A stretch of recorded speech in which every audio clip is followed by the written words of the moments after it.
what's up, guys?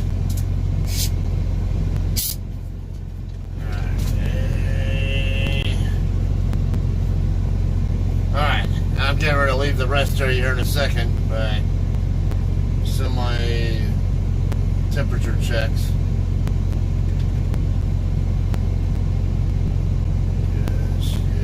Yes. Orange juice.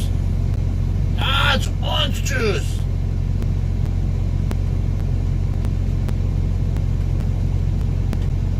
Nope. I did not check the inside of the trailer temp because there's a seal on it. 276.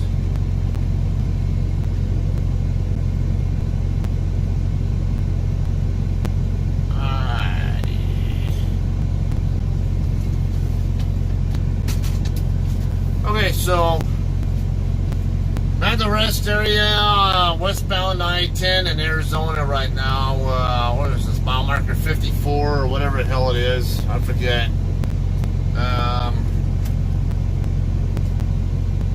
Let's see. I ran 487 miles pretty much non-stop last shift. No 30-minute break at all in there, from Las Cruces to here.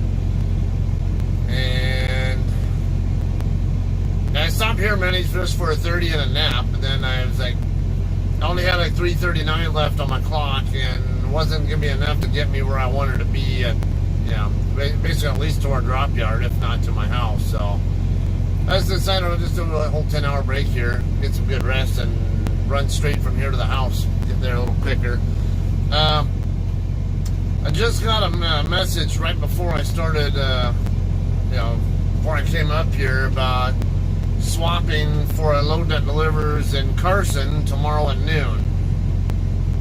The other driver's in Barstow. I told him, I don't mind doing it, but told him I'm going to end my day at my house.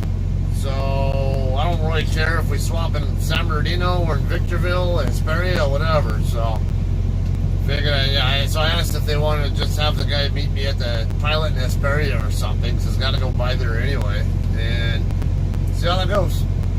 Let's see, I got just under 6 hours left on my 70-hour clock. It should only be about 4-ish, 4.5, somewhere on there. Well, maybe 5-hour drive with, maybe if you add in the traffic of the Cajon Pass that I'll have to deal with. So that's what I have going on. Just straight across I-10, get into the San Bernardino Valley, and probably head across the 210 freeway, perhaps, and end up 215 and 15. Unless the other guy wants to meet in San Bernardino. So.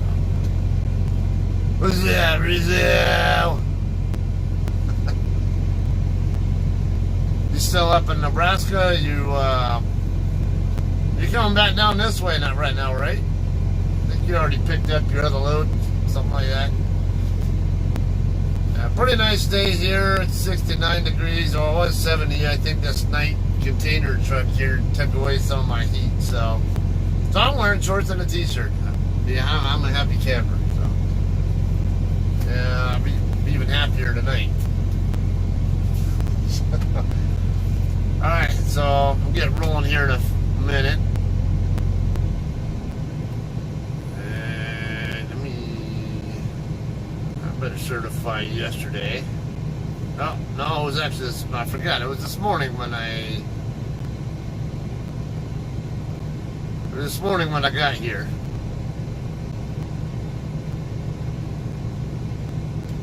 First trip. 06.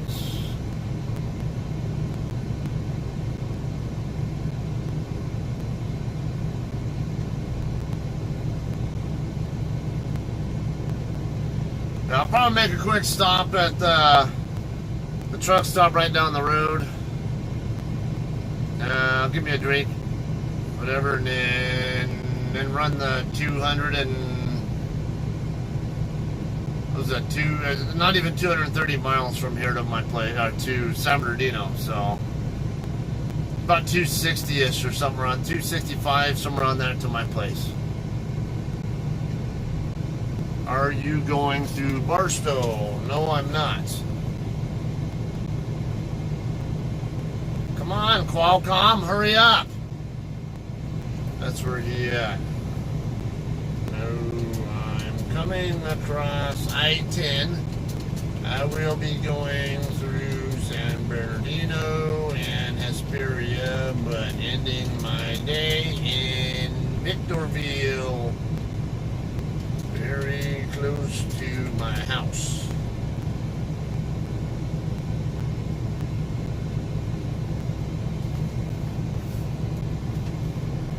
Let me call this guy up, see, because maybe he's on a 10-hour break or something going on. See what's going on with this guy. And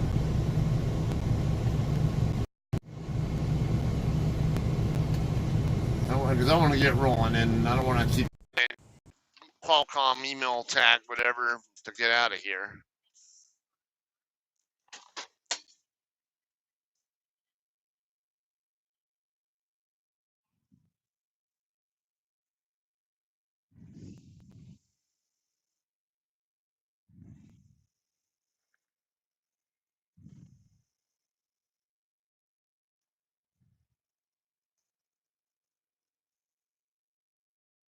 Let's get this switched over.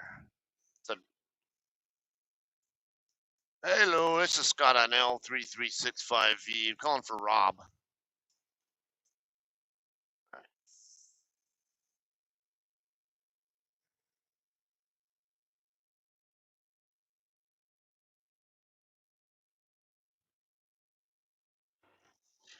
Hey, Rob, how you doing? This is Scott Zane. Hey, you were the one who was wanting to know about me swapping with some guy in Barstow, right? Okay. Yeah, I'm leaving right now the rest area. Figured be easier to communicate this way. Yes.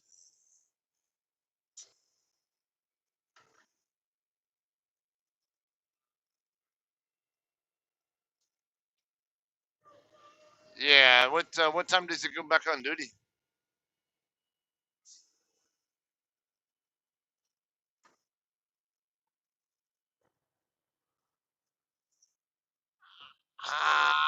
Let's see. Tomorrow's Friday. I have to consider traffic, so I'd probably want to be in Carson. I would want a trip plan to be there around 10 a.m., which means really get there around 11. So I'd probably leave my house around 8:30 or something like that.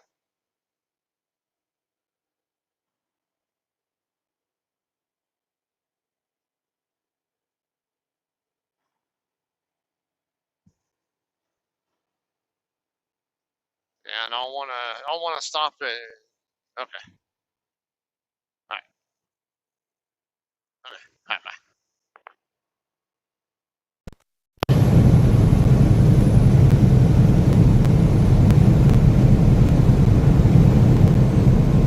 I'm gonna be getting a call back from him. I think he's gonna talk to the other driver first. Okay, Andrew's asking if I would ever consider hauling oversize. Anything that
Okay, I was gonna stop here at Pilot real quick, but I'm gonna wait for the dispatcher to call me back and tell me what's up with that other, that guy, you know, the other guy wants to do it or whatever first.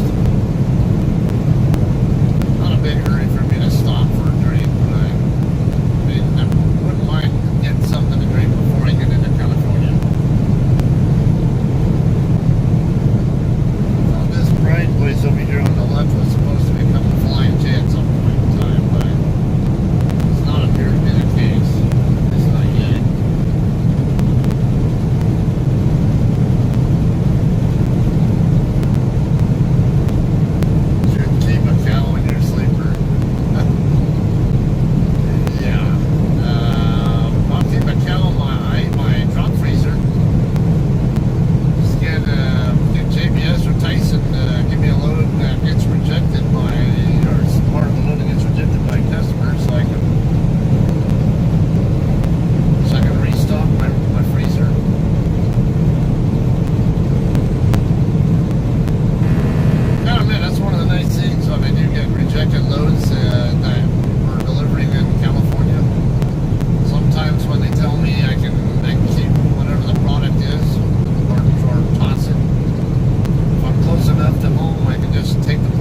San Bernardino at 8 a.m. Ouch. Okay.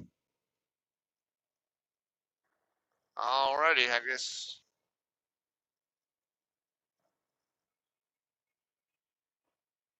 Okay, I guess I'll meet him down there then. Or, crap, you know what? I'm kind of wondering, maybe I should just go ahead and drop my trailer in the yard on the way up there then and bobtail up then.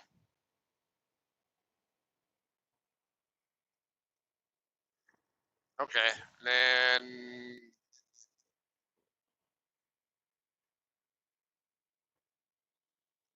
okay, and let's see, I'm kind of wondering maybe if I can just meet him in Hesperia or something on the way down, but he'll be down there a little earlier, so.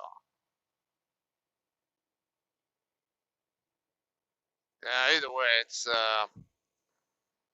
yeah, because I'm not against going, maybe like meeting them at Hesperia on the way over there or something, and whether you want to swap there in Hesperia or just drop the trailer in San Bernardino for them, I don't care.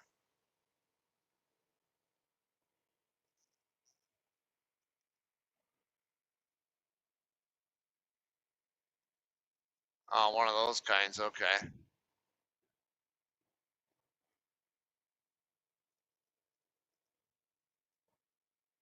Okay, all right, thank you. Bye.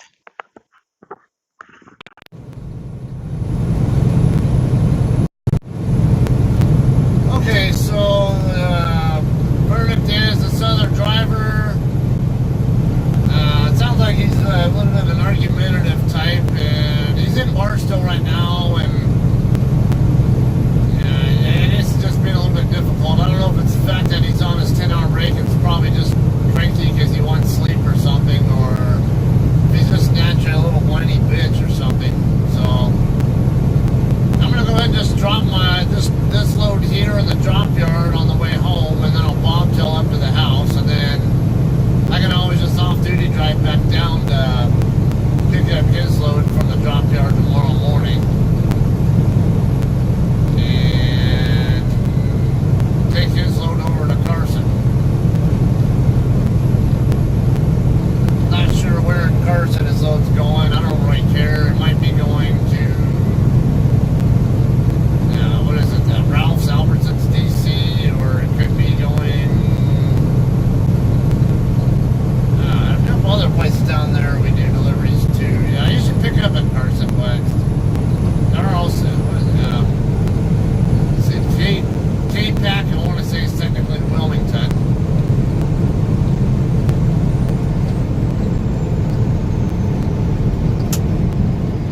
The guy said he's going to be at the drop yard at 8 a.m. Like, really? A little sooner than I want to leave, and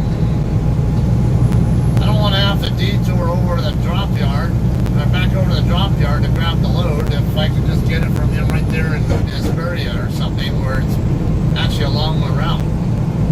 And this load here doesn't deliver until 2 a.m. Saturday in Riverside. Right across, basically real close to where the 215 and 60 freeway split off in the Moreno Valley area.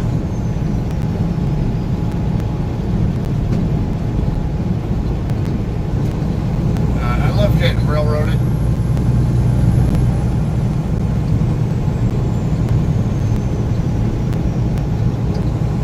Got another truck and 3 more 4-wheelers to wait for before I can move over. And it's mostly wide open after that last car. Then the truck now, and then 2 more 4-wheelers after that.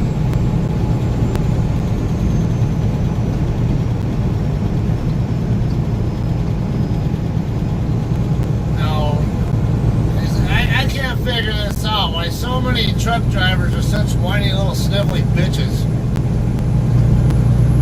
I swear, I was even just joking about that in one of the Facebook groups today about how, there's somebody I know who was getting drug tested for the second time in 3 months, I think it is, whatever, for a random. And she's more of a, she's not a complainer at all. She's more of a quiet and just kind of mind her business and do her job kind of woman. But on the second test. And I go, well, maybe that's the problem because, you're on some kind of happy pill or something because, what truckers do you know who are not a bunch of whiny little bitches? Always have something stupid and petty and ridiculous to complain about. If it isn't done their way, they act like a little baby. Hate to say it, fellow truckers, but that's the way a lot of you are. Can't handle playing by anybody's rules but your own.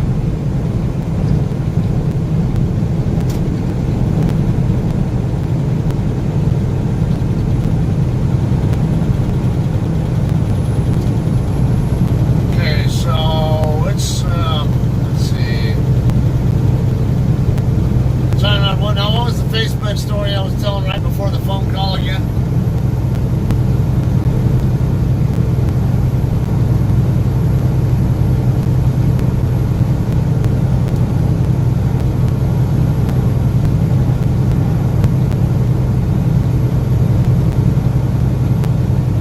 Coming up on exit 31, US 60 eastbound.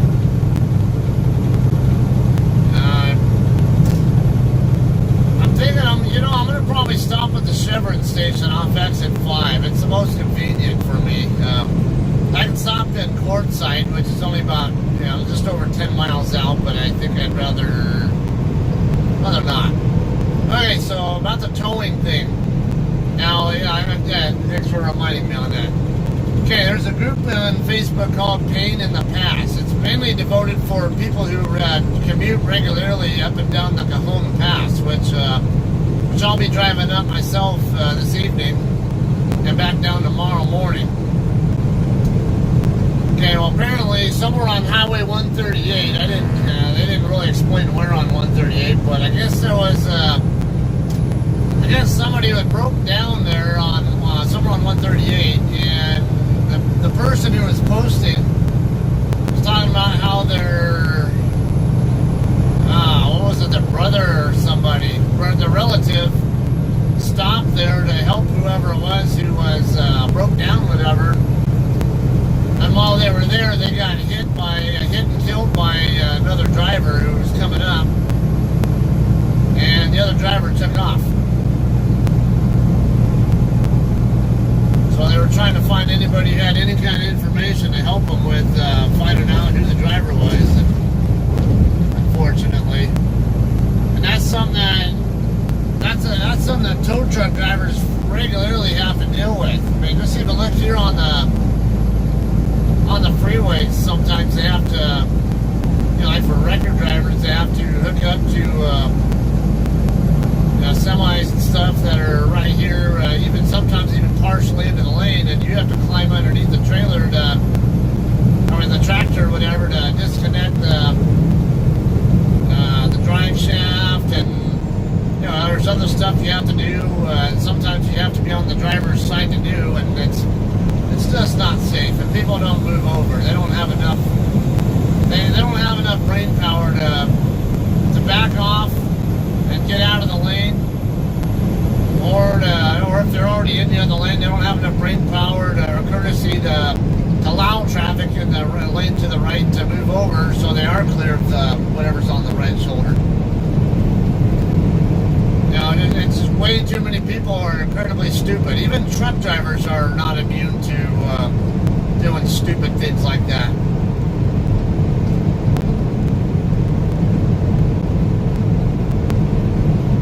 So, tow truck driving and, just seeing some of the interesting incidents and stuff that they'd have to recover, or, even if it's just picking up a broke down truck or something. Been dealing with all the accidents and stuff, and there are plenty of them here in Cali. It'd be an interesting job, I'll give it that much. I would be interested in it just for that part, the variety. But the danger at the hands of stupid people, it's just maybe a little bit much for me.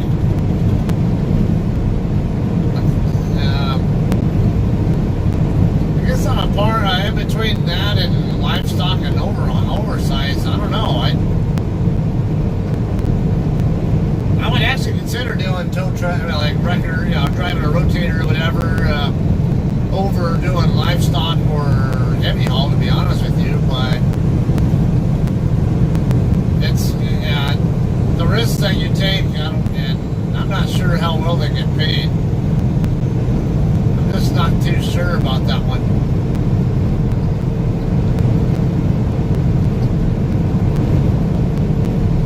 Speaking of those guys, I do sometimes like to watch some of them. There's a couple of them on YouTube that I like to watch sometimes. What are their names? One of them is a company, Plaza Towing, I think is what it's called. They're actually based right there in Indio, California. I'm going to be going right through Indio today. That's one who regularly posts videos on YouTube of disabled or stuck or crashed equipment. There's another one out in, I think, if I remember right, it's somewhere in Missouri. What's that guy's name? I forget.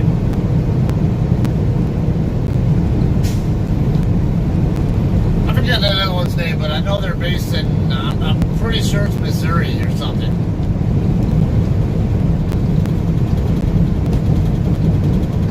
Ron Pratt, yes, thank you. That's the guy. Yeah, he's got a lot of interesting videos too with that kind of stuff. Like one I saw not too long ago, this guy, I guess, what did he do? I can't remember if he missed his turn or something like that, or following GPS, whatever. Led him into a residential area. It's 2 lanes each way, whatever, on each street. Really no shoulder to work with. And the guy did everything he could, the truck driver did everything he could to try to make a turn. Or I don't think he did everything he could. He tried to swing as wide as he could, but maybe didn't do it as effectively as he possibly could have. And got stuck in the ditch there.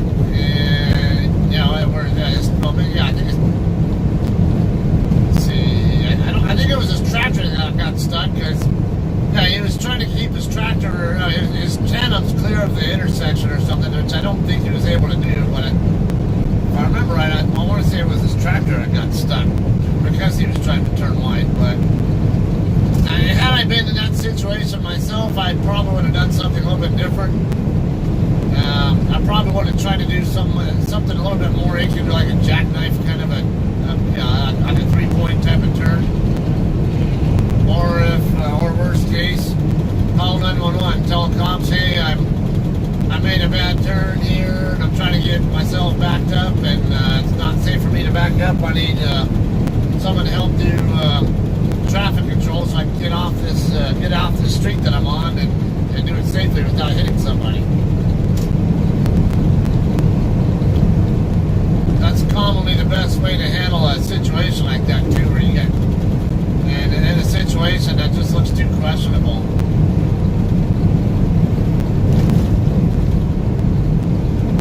I had one just the other day in Laredo where I had to really question whether to go a certain way. So when I got to the receiver, found out the hard way they had a cash-only lumber fee, which I wasn't prepared for.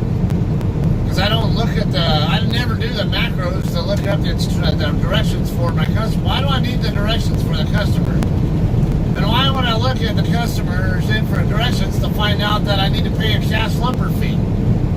Like, whose stupid idea was it to put that information in there instead of my damn loan assignment? But anyway, I was parked facing southbound on what's that street called? I was in Laredo. It started with an M, I want to say. No, it was a CR Express forwarding. If you look on the map for CR Express forwarding, I got off of the highway at Colton or something like that street, CULTON or whatever it is. It's like exit 3. Real close to when you get into Mexico. And and head west on Colton, or I guess that's what the street was called. Cross over to the, just past Santa Maria Avenue, and the next street down is the street I'm trying to remember the name of. I want to say it starts with an M. I go down that street and I park across the street from the customer on the side of the street there. And then I check in and they say it's an $85 cash lumper fee. Okay, I didn't bring cash, and nobody told me I was a cash lumper fee. So I ended up having to go down the, because of where I was positioned, I figured I'd just go down the road and turn left and take that road down to Santa Maria Avenue and circle back around over to where the Sam's Club was that I had passed on the way to the customer. Park over at Sam's Club, walk over to the Valero station across the street, and get my cash out of the ATM there. Well, when I was going to make the left turn from the street, whatever, the M Street, whatever, onto the other street that would take me to Santa Maria, I look off to the left and I can see that there's a set of train tracks there with the hump. And that's something, that's a red flag for a truck. You normally don't want to put a truck over that kind of, in that kind of an area. Especially if you're in a lowboy kind of truck. A truck like mine was even questionable. The reason why is because it's possible the landing gear might get stuck on the tracks, and then you'll have to get a record to winch you out of there. They actually teach that in CDL school. But anyway, I looked over that way while I was stopped at the intersection. I was looking at it like in a real iffy way. I'm like, I don't know. I don't see there weren't any signs telling me I couldn't turn that way. And I figured, it looks close enough where maybe I'll go ahead and go to it and I'll just creep over it. Go as slow as I can. So I put my four-ways on, started coming up to it. There was even an SUV that had come up behind me, and he ended up passing me because you could tell I was trying to be cautious going over the tracks. And it was really close. Actually, I think my sand shoes were just barely starting to scrape on the ground on the opposite side of the tracks by the time they cleared the hump. And then there was another set of tracks right before I got to Santa Maria that I barely made her over also. And I'm like, yeah, let's not do that again. When I got to the intersection, I was going to make my left onto Santa Maria. If I noticed there was a no truck sign right there at the corner, basically telling trucks don't try to make the right turn onto the street that I just came off of. But had it been really that questionable, I would have just backed up. Yeah, because I can tell by the way the terrain, the slopes and all were, that there was a chance that my landing gear would clear because it was already at the top of that crest when it was just starting to barely scrape. This guy's stopping in the middle of the overpass.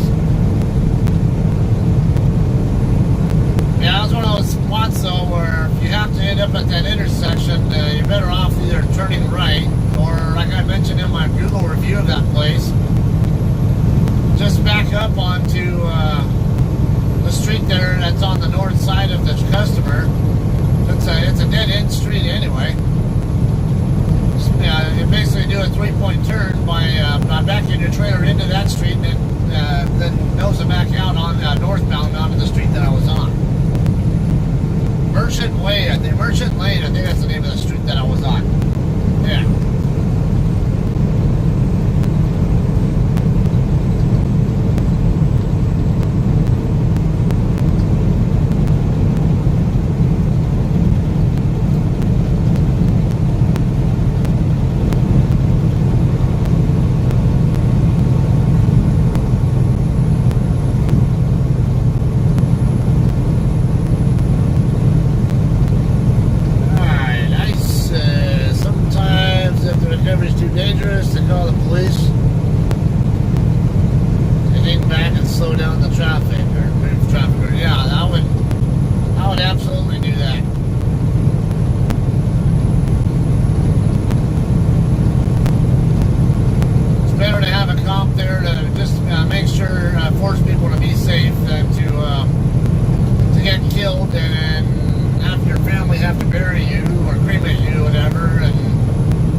Facebook about how he's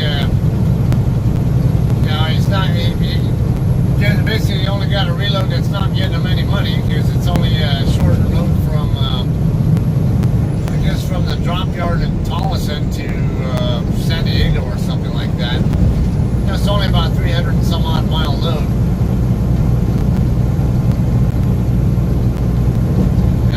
And I guess he rejected that one. And now he's sitting until Saturday to pick up a load out of Yuma, going to Dallas.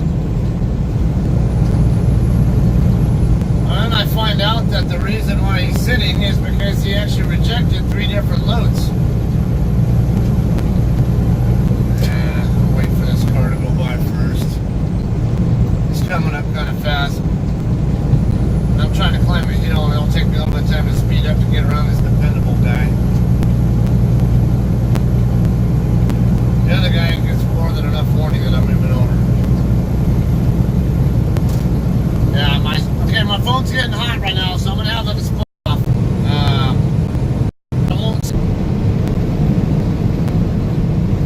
What do you want to bet when I get into Banning later? I'll have to go through I'll probably get dragged into the way station there.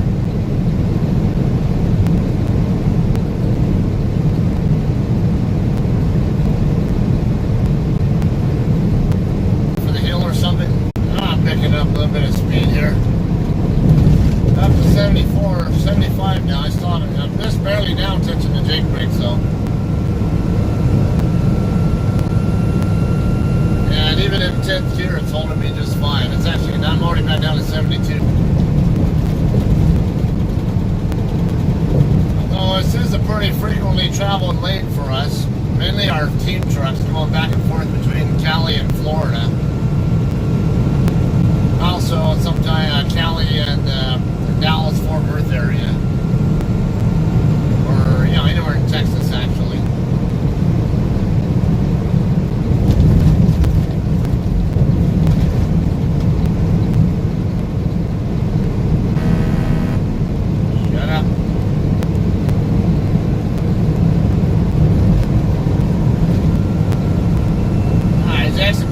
Right here that I'm going to get off at. A quick little stop there from the drink and get back on the road.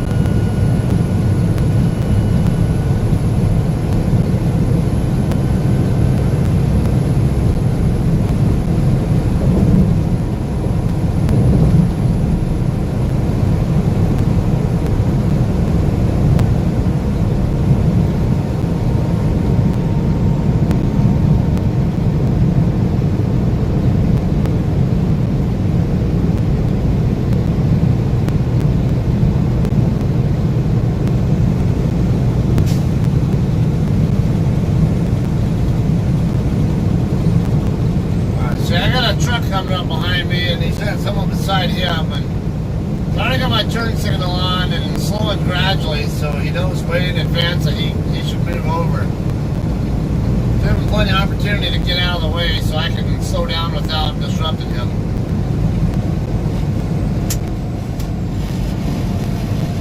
But she did that's exactly what he ended up doing too. Is it's a TA truck.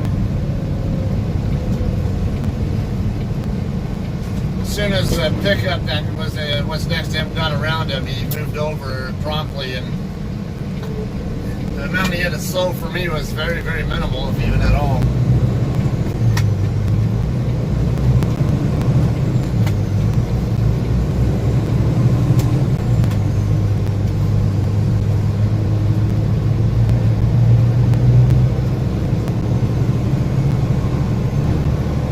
Price here is actually pretty good too, $2.89 a gallon. Yeah, it helps hit my air switch to the high side before I change it to 6th.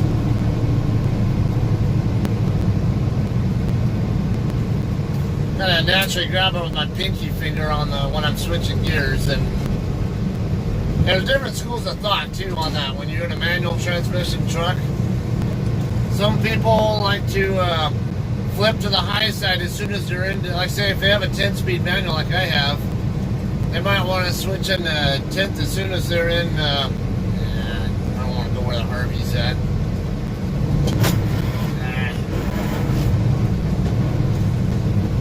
Okay, is there a fucking lane that's not occupied? Because I want to go up to the end of the lane, not actually in the fuel island. I don't want to get blocked by somebody who might take a little longer to get out of here than I plan to.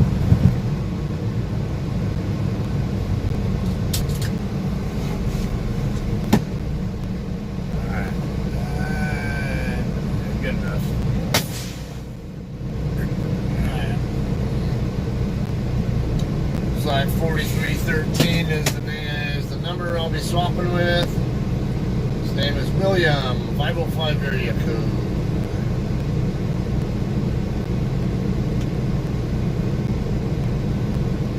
Well, I won't have to worry about seeing him more than likely because I'm going to drop my trailer in the yard before I even get home tonight. Be back.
back to normal now.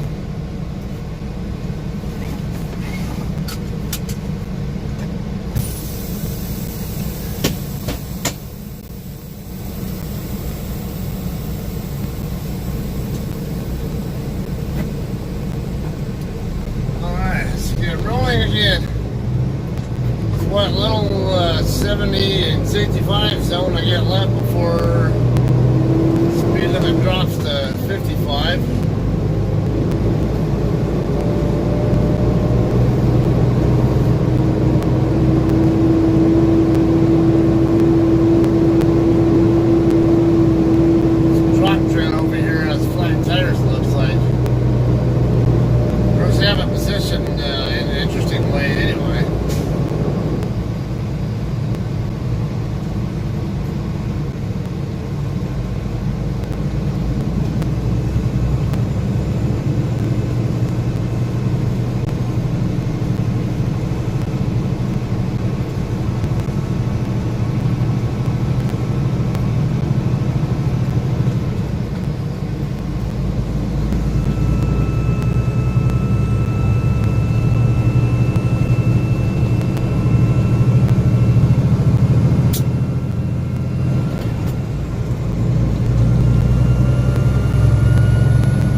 Enough to the border now. I'm gonna probably just stay behind this guy because he's gonna probably pull away from me once we're in California anyway. And he's empty, so when we go to the agricultural checkpoint, he'll probably just wave him right on through. Sometimes they wave me right on through too, but not always. Usually, I at least want to see the letterhead on my BOL to see who the shipper is. Most of the time when I'm coming into Cali, I have a Tyson load with me, so as soon as I see the Tyson letterhead on the bills, they usually just wave me on through.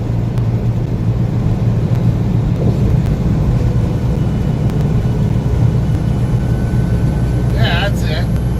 Now this flashlight, I got a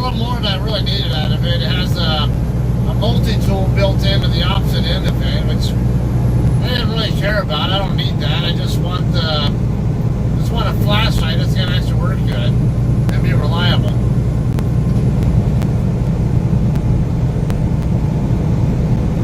Maybe preferably something with a LED connection on it, or LED lights with those halogen bulbs or whatever. I mean, more of a nuisance than anything, because they tend to get loose connections because they have to actually make contact with the prongs on the inside.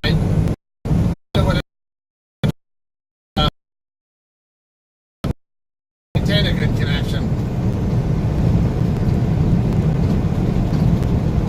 Go with something that just always has a constant, solid connection there, and the only place that's prone to looseness is the battery connections.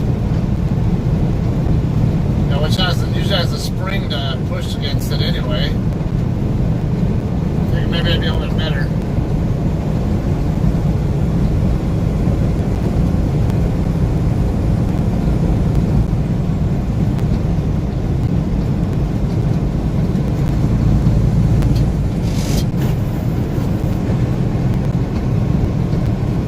I could have been an ass drop at all.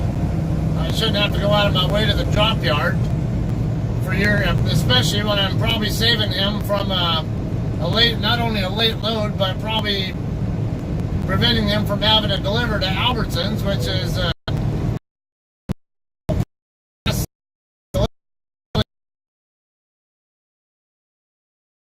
I hate going there. And even worse, it's a Friday. So I'm going to have heavy traffic trying to get there. And then probably be done at like 3 in the afternoon. And then guess what? I get Friday night commute traffic trying to get back home. That's not doing me any favors, I'll tell you that.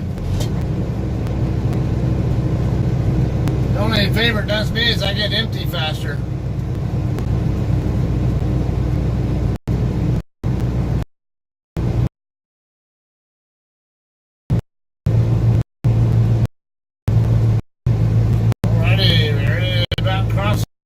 Right here, Colorado River.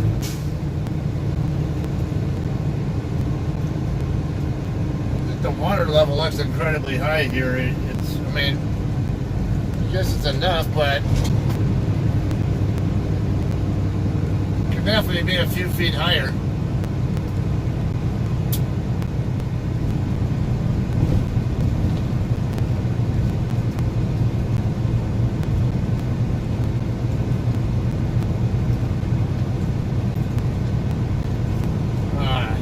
Let's use 2 lanes for trucks, so yeah, flatbedder went over there, so I'll go ahead and come over here to this side.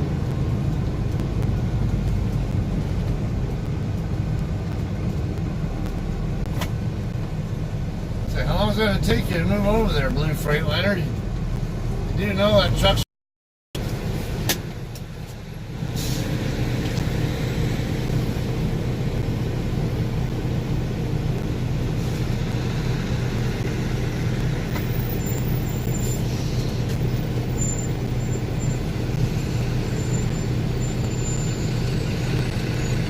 have to come over to the side where they take longer.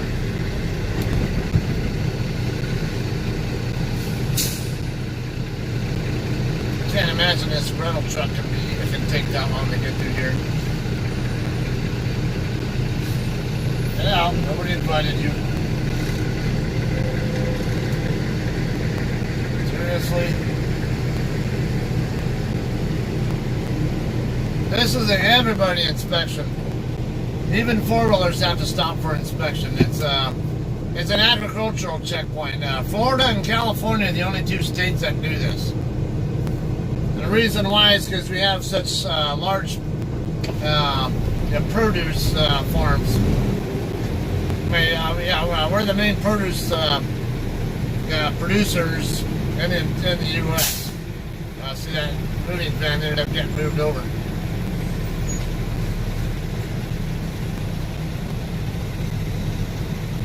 And the problem is they don't want invasive types of flies and other bugs coming into the state and wreaking havoc on our crops here in California and also in. Get out! Get out of my truck. Speaking of flies or.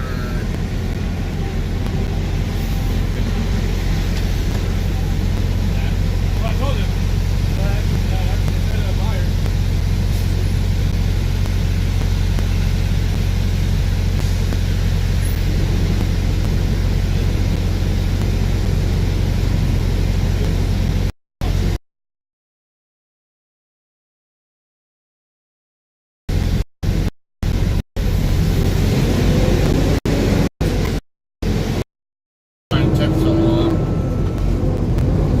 Having a hard time figuring out that it was orange juice that I'm hauling.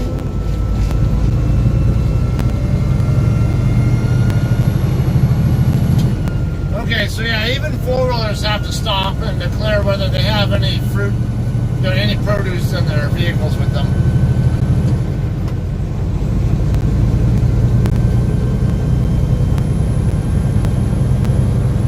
Now, what happens if I am hauling produce into California? I have had to do it before with a load coming out of Washington. What was it, cherries or I forget. I want to say it was cherries. Anyway, what happens is the shipper will actually provide a supply of about, I think it's at least a 5-pound box of every SKU number, every item number that they have. So if I have 5 different types of product in the trailer, then they have to have 5 cases of 5 pounds each of each of those products. And what they do is they open up the trailer and take the sample product out, which will be set aside on the back of the trailer, and they take them into the inspection area. And what they do is they pulverize just manually pulverize the product, and then they inspect it for maggots and other kinds of bugs that they don't want coming into Cali. And find out that your load has maggots in it, they send you back the other direction. They say that you have to go back to your shipper.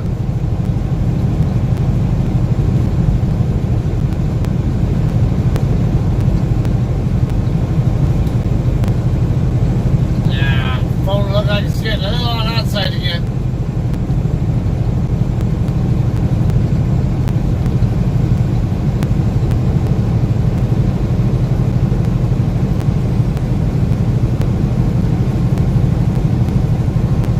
I get past the weigh station over here first, and I'll queue up some of the news articles that I had have in my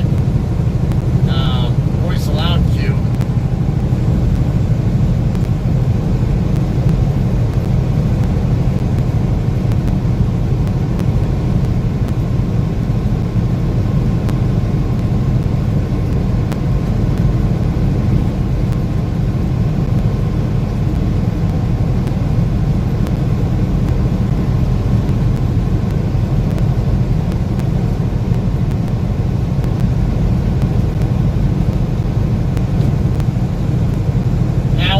Video of what is it, Big Rick Travels or whatever his name is, the other day or yesterday, whatever it was.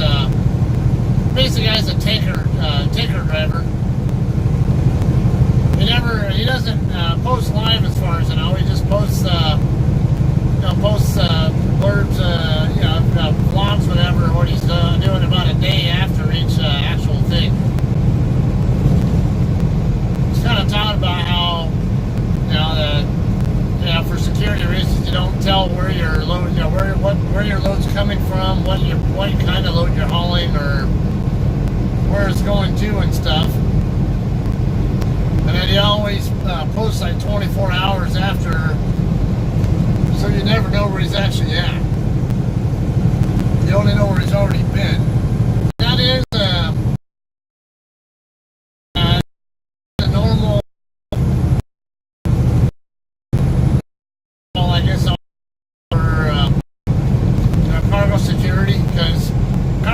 actually is a thing, and what oxymoron in a way too, or not really an oxymoron. That's not the right word, but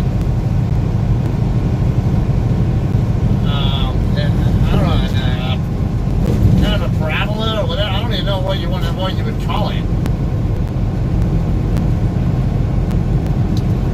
But anyway, it's okay. He always has been.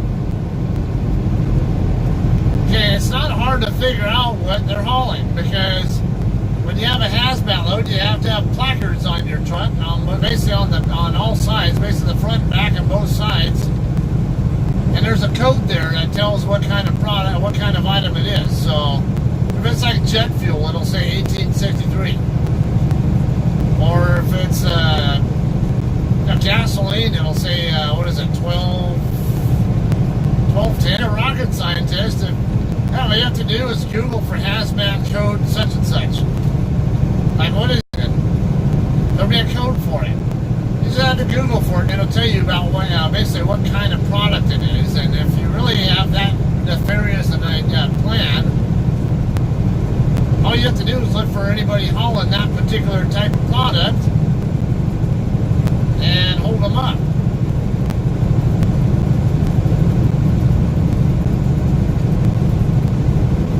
It's just kind of I guess a bit of an irony that there's a concern about cargo security, but you're advertising right up front on all sides of your vehicle what exactly is in your what's in your trailer. Tell me that makes any sense. No, don't do software update now.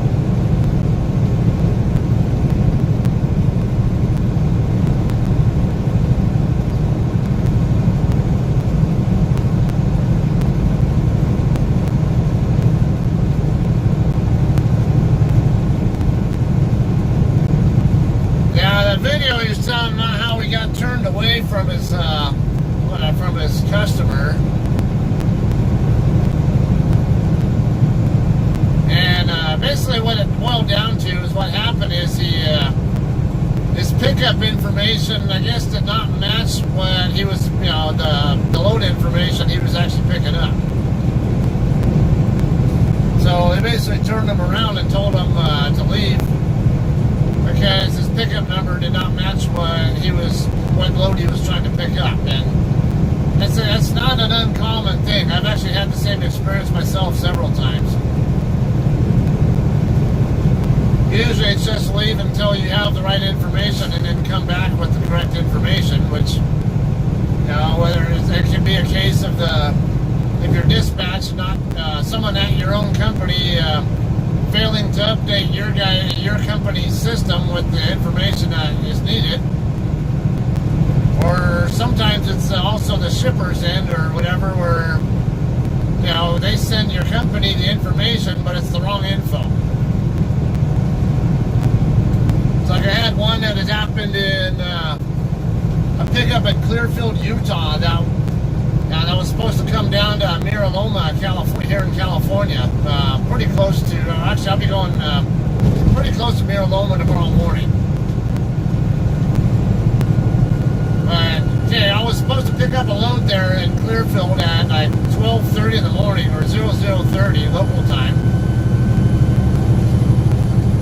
But when I got there about an hour before my appointment time, and I checked in, and I find out that my load information was not accurate. The load information I gave them actually corresponded to a 12:30 afternoon pickup going to Tracy, California, which is up north. And I'm trying to get home, so I'm like, yeah, I'm definitely not interested to go to Tracy. I'm looking for a load going to Mira Loma, because I can get home from Mira Loma. Well, it turned out, because it was the middle of the night, and then Tyson always wants to play email tag with our people.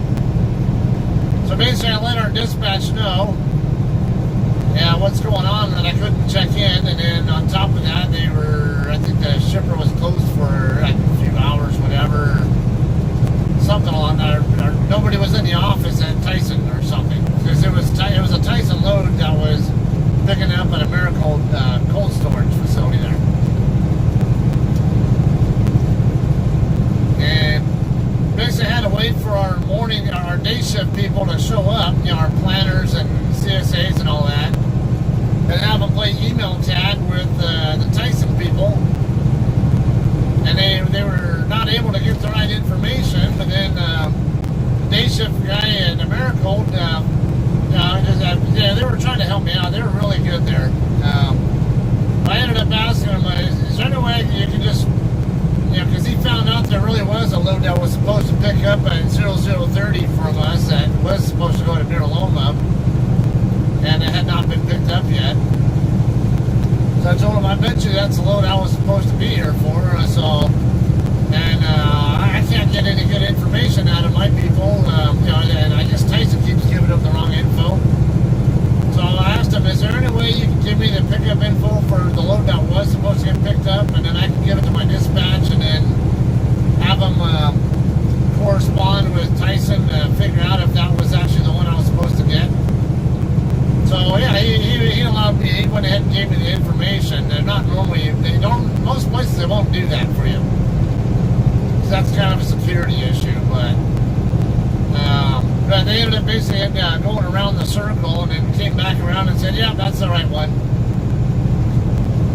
Then I was finally able to load, but from when I first got there to when I finally left, it was, I think 36 hours or something like that. So it was a huge waste of my time because somebody else screwed up. Really maddening, though. It sometimes does happen. I haven't had it happen too often, but it does occasionally occur, unfortunately. I've had it happen on both ends, on the shipper end and the receiver end. I can't see what... Oh, it's green, okay. It's been giving me the wrong kind of signals, and because the sun in my face, I can't see which LED's going off.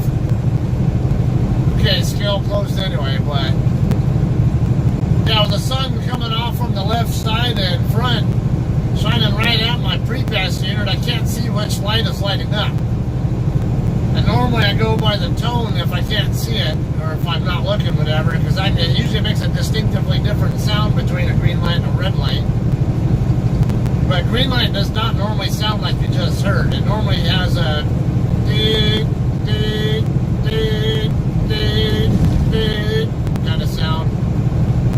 And then the red light will have more of a dee, dee, dee, dee, dee, dee, dee, dee, kind of that kind of a sound. They're very different sounds. That, or some of them I think will have a longer tone for the red. Either way, the duration of the beeps and the gaps between the beeps are they're very noticeably different if you're paying attention. The last several times I've been doing my way stations, but this one here has been just steady green, which I don't know why that is. Maybe I need to change out the batteries on it or something.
bright enough right now for me to see, be able to see the whole name very well.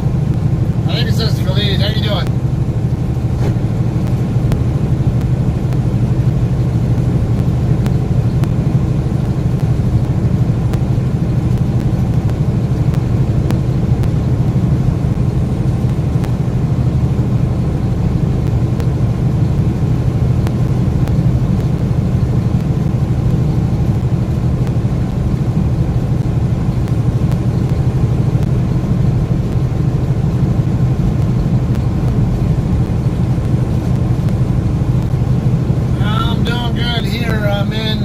Westbound on I-10 in California. I haven't been in the state for very long, only 13 or so miles. Be dropping this load in our drop yard in San Bernardino, and then bobtailing home from there, and then go back to our yard tomorrow, I guess, to go grab a load that someone else that wants to be a pain in the ass is taking down there because he can't be bothered to meet me over by my house. Even though I'm doing him a big favor.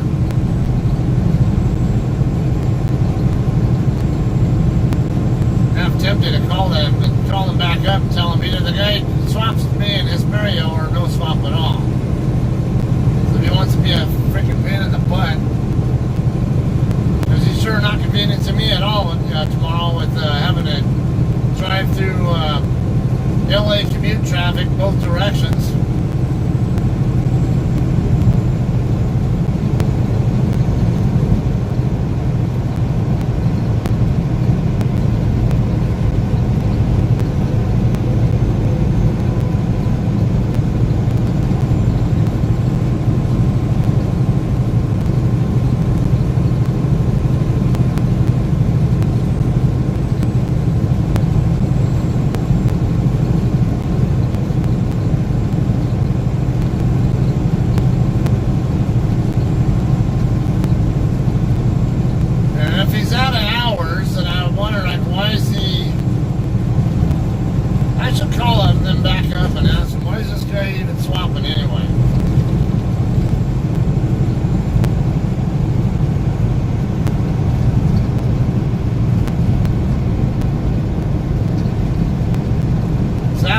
Trying to get home too, and it really makes no difference to me which load I have. I'd much rather deliver my own load to Riverside at 2 in the morning though. That way I can go down there in the middle of the night when there's nobody out on the road, and it's closer on top of that. The Riverside Moreno Valley area I know really, really well too.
Be right where I don't want it.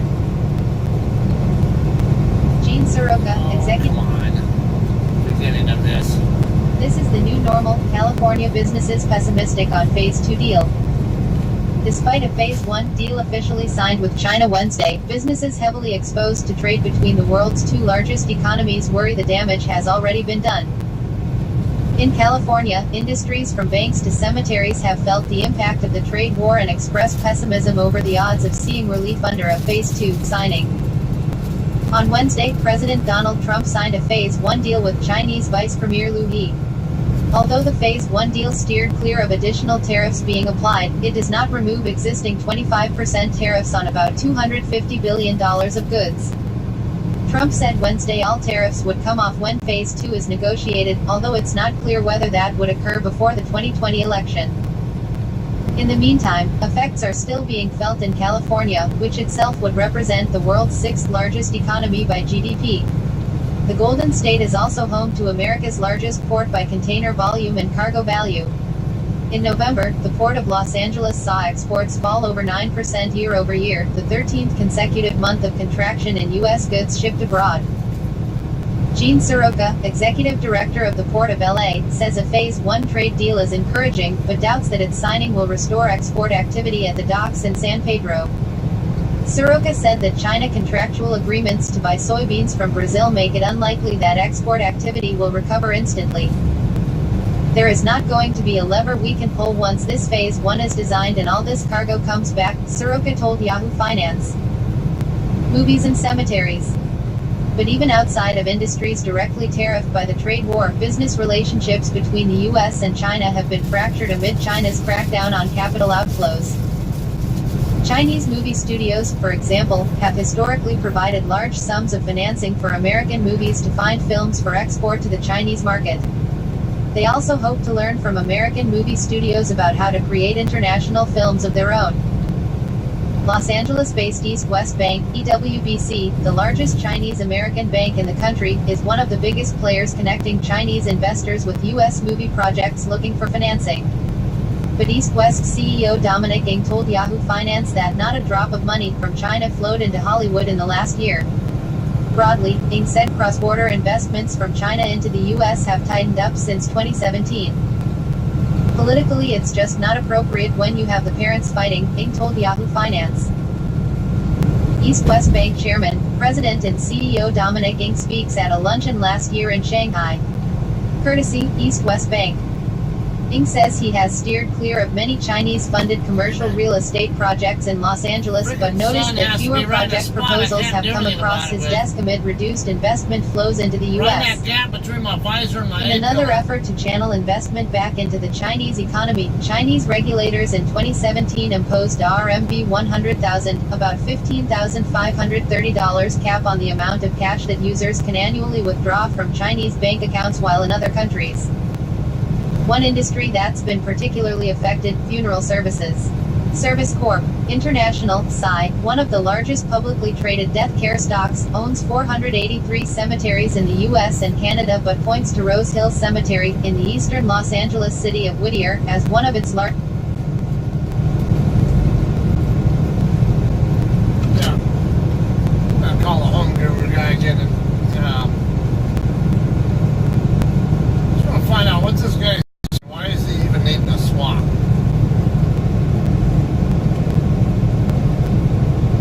If he's going to be down at the San Bernardino yard tomorrow at 8 a.m., then there's no reason. I can't imagine him not being able to get from Barcelona to Carson.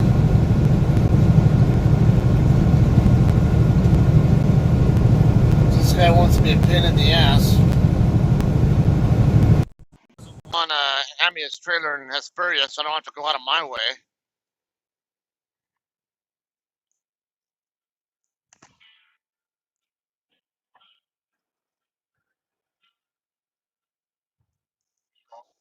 Hey, Rob, how you doing? This is Scott Zane. Hey, just a quick question on what's the story with that other guy's load? Why does he need to be swapped?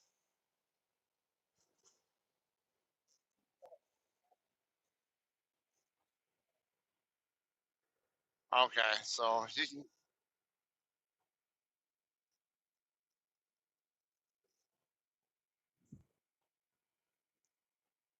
yeah, and he's gonna have traffic because it'll be Friday morning. Okay, just wanted to make sure I knew what was going on there because kind of annoyed that he doesn't want to give me his trailer in Hesperia and inconvenience me with that, even though I'm sparing him the inconvenience of driving in commute traffic in both directions. So,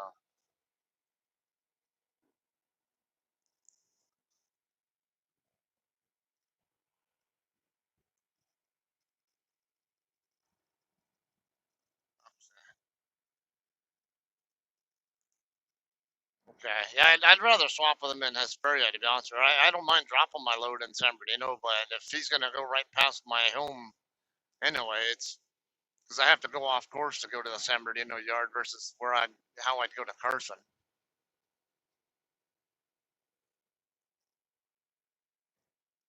It's a minor inconvenience for me, but I was under the impression that he was the one wanting to do that.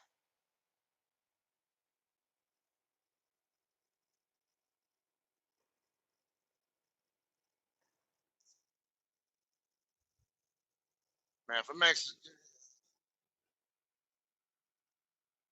where I park my truck, there's never for in the middle of the night in Espria, not necessarily. If but you were saying that he was going to be there at 8 a.m. anyway in San Bernardino. That's December. No, not yet.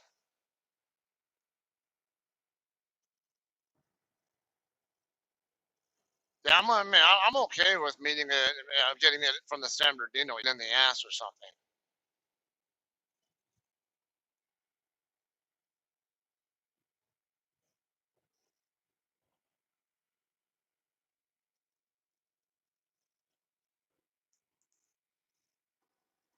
Yeah,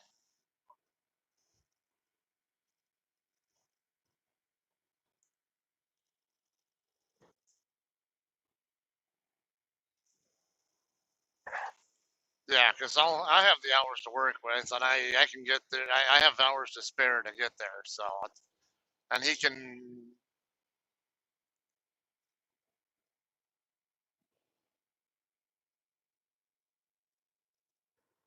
Okay, yeah. And that was the only concern because you were saying that he was being a little argumentative, and that was where I was like, okay.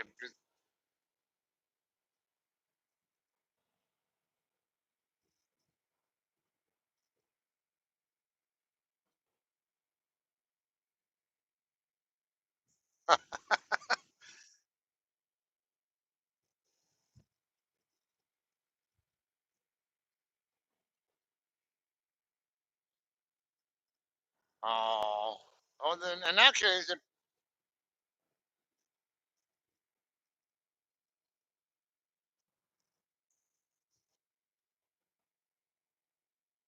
that case, it probably would be better if I met up with him somewhere, even if it's in San Bernardino. At least chit chat with him, kind of help him out there if I can.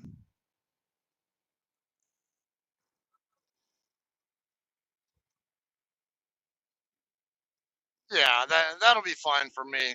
My because I was the only reason I was even gonna have any issues was you were giving me the impression that he was just being a pain in the ass. And I was like, and if the guy was just gonna be a pain in the ass and give me a load that I have to drive through commute traffic both directions for, it's like and then I was gonna say, well, it doesn't sound like he's got a valid reason to, especially if he can get to San Bernardino at 8 a.m.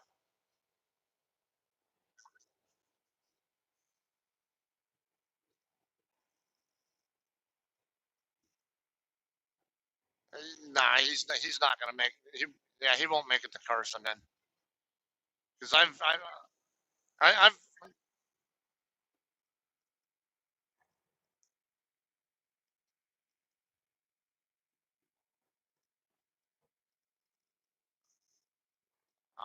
okay, that'll work.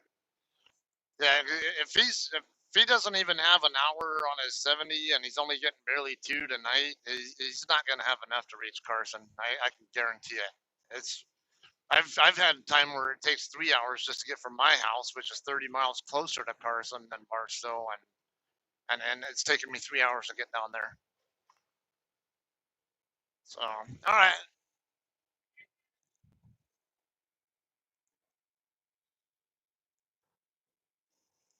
eh, not use. Yeah, well, if you know ways around like where all the construction is and all that, that can avoid it. But then yeah, then you always have the random some dumbass has an accident, shuts down the freeway or something. Um,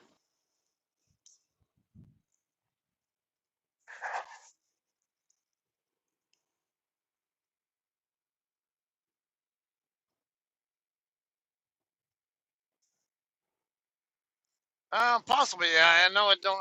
I know my hours are probably going to make it a little tricky, I guess, but because I told Shay I don't mind after this load, if it comes down to it, maybe get something going up to Northern Cal and then bring something back down to the drop yard the following day or something, anything along that line.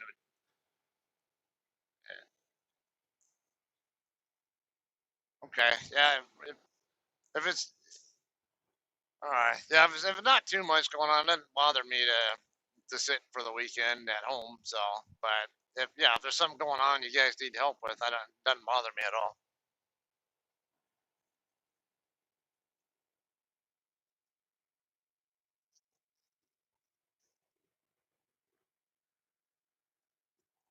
Awesome. All right, sounds good. Okay, thanks.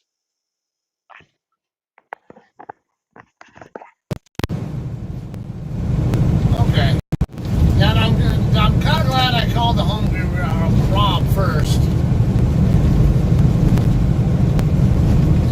Because I got certain impressions from when I was talking to Rob earlier about this guy, and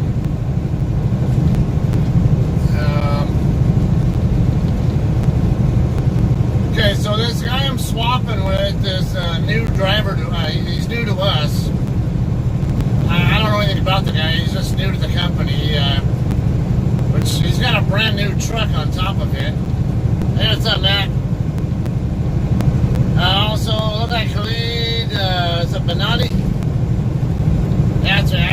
I wasn't able to see your last name earlier because the phone was too hot, but now it's cooled off. Okay, Khalid, I'm on I-10 in California, heading westbound.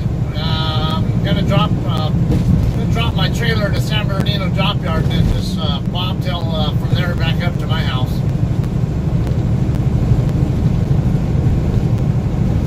Hey, Della. Oh, nice. And what is it? You said it's Saturday going into Sunday when the race starts, right?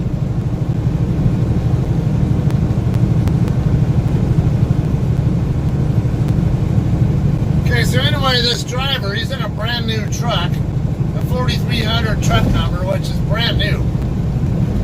I've hardly even seen any 4300 series trucks on the road yet, and he's in one.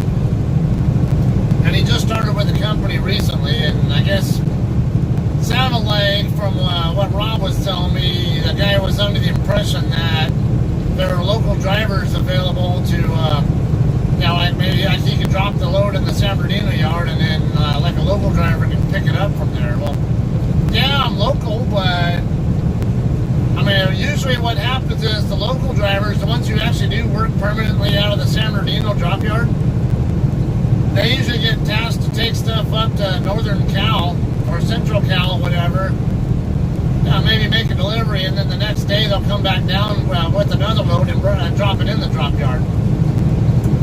So they usually only go back and forth between the drop yard and other locations, and then our guys who work out of the drop yards, they get a guaranteed pay per day as long as they did something. So it doesn't matter if they only drove 50 miles or if they drive 500 miles, they're still getting paid the same amount. So obviously those drivers, it's more cost beneficial to them to do the shorter loads, but it's more cost expensive for JCT or whatever to have them do the short loads. And not to mention they like to try to keep the local guys busy because it's for one, it's a perk. You have to have been with the company for so much time before they'll even give you a chance to do local work out of one of our drop yards. So you can't just get hired right straight into the company company and work and do straight up do local work. It doesn't work that way. Now, not unless you have your own truck and your own authority and do logistics loads out of our yard or something. But otherwise, yeah, you have to been, usually have to been with our company at least a few years before they'll even consider allowing you to be a local area driver. And like I say, they usually will have the local, the local only kind of drivers do the more difficult loads, that go further out. Unless they have a driver, the only time they don't really do that necessarily is if they have, let's just say like in Scotty's case. He lives up in, Stockton, over in that area. So it's a good 400 or so mile drive from San Bernardino. So they might, and maybe they need to get him a load going home, and maybe he has something coming into Southern Cal, and they might have him go ahead and drop it in our drop yard, and then grab another load out of the drop yard, and take it up to like Merced or Turlock or somewhere that's close to home for him, and deliver it, and then he can just deadhead or bobtail home from there. Whereas for me, because I live only 30 miles away from our 35 away from our drop yard, somewhere in that ballpark, 30, 35, I forget. I don't know exactly the distance, but I would say maybe 35-ish. It's more common where they'll go ahead and give me the easy loads, like if I have home time scheduled like I do coming up. And if I want to keep busy, maybe like I just told Rob on the phone, I'm mainly doing the home time so I can get my truck maintenance done, my APU and truck. Well, I can't get the maintenance done on the weekend. So I don't necessarily want to sit idle on the weekend. Idle time on the weekend is great as far as family time is concerned. That's, nothing wrong with that, but I'm not making money if I'm doing it. And if there are any problems with the truck or maybe they need parts or something, or the APU, because I have to take my truck to 2 different places. I go to the dealer first to get my PM done, and any other, any like deferred, like nuisance maintenance jobs problems looked at that I just want to get looked at, and that's it. And if they have any problems, like maybe they need to order parts or something, and if they don't have the parts, then they have the week that where they can be where there can be some kind of production in that process. Even if they're waiting on parts, at least then there's a chance for the parts, the parts courier or whatever, the parts to show up to wherever they come from and get processed in and all that kind of stuff. Instead of sitting over a weekend waiting for parts that aren't going anywhere when they could otherwise be moving. And then I also want to get my APU looked at the carrier shop. It's also in Fontana. So my ideal is to have my time off during the weekday, not the weekend.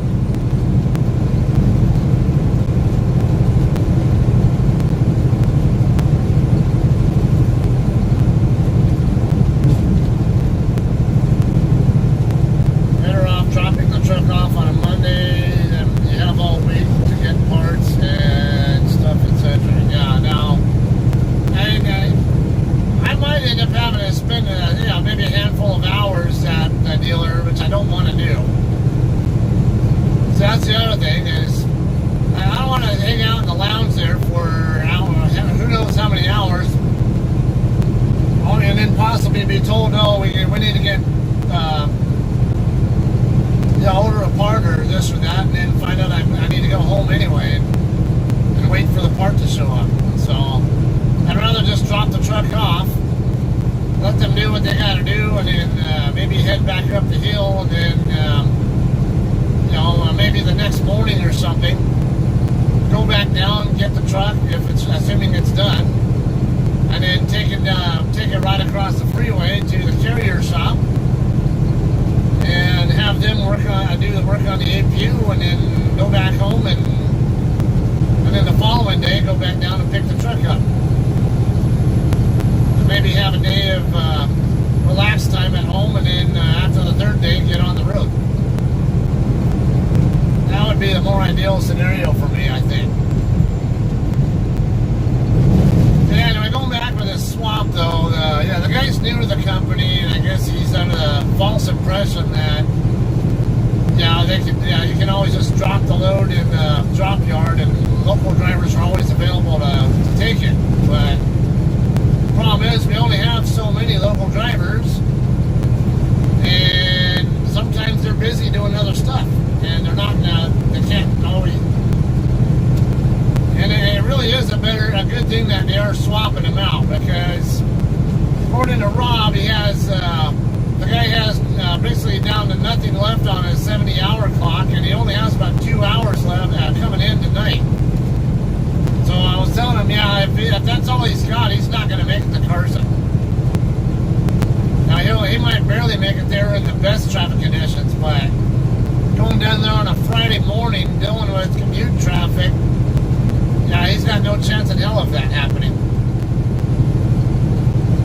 It took me 3 hours to get from my house to Carson once.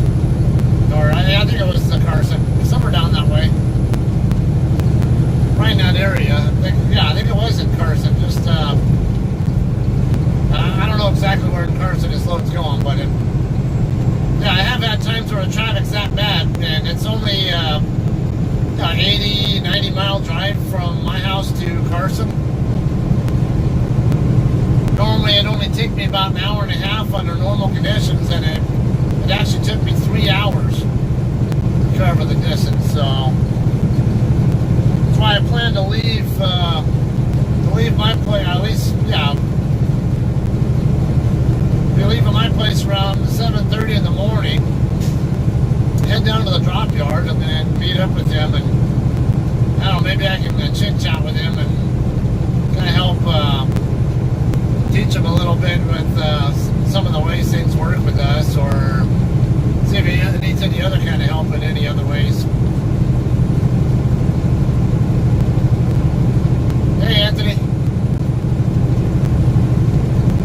Alright, Corn Springs Road. It's mile marker 114.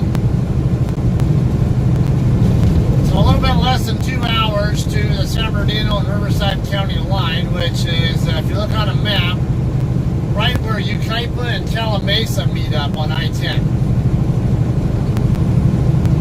It's actually the county line road off and exit where I switch into San Bernardino County, in fact.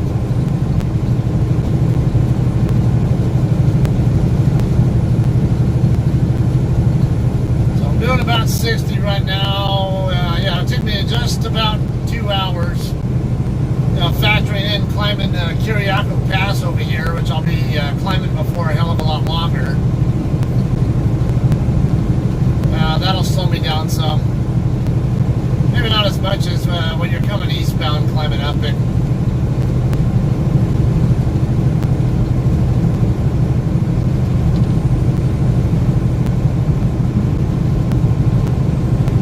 Nice second wind to help it in and keep a positive outlet. Well, honestly, it's like I don't need bullshit stress in my life, especially when I'm the cause of my own stress. It's why put myself through that?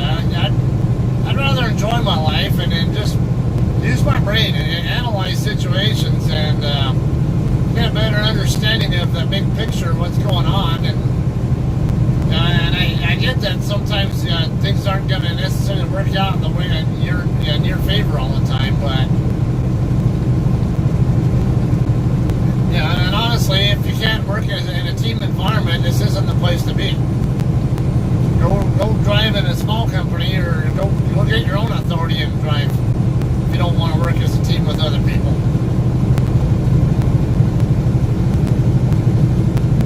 20 years of military service, I'm very well adjusted to working in a team environment.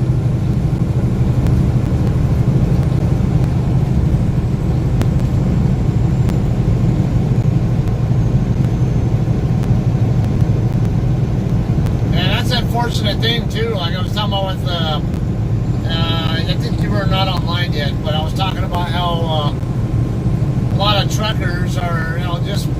bunch of whiny little spoiled bitches who find the most ridiculous and petty things to whine about just because it's not to their liking. Now, they can't have their way, so they act like a little freaking bratty child throwing a tantrum or something half the time.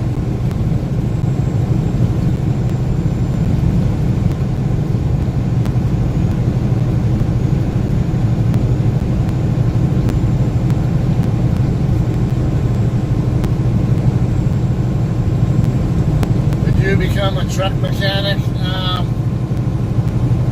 I was an aircraft mechanic for 20 years, so it's not, I don't think I would have a great deal of difficulty with it.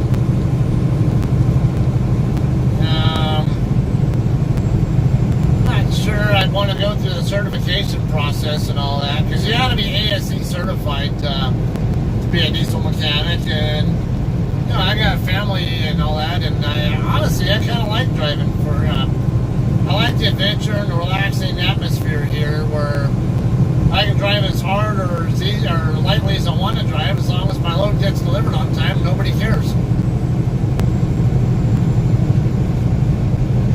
Union Pacific missed on earnings estimates.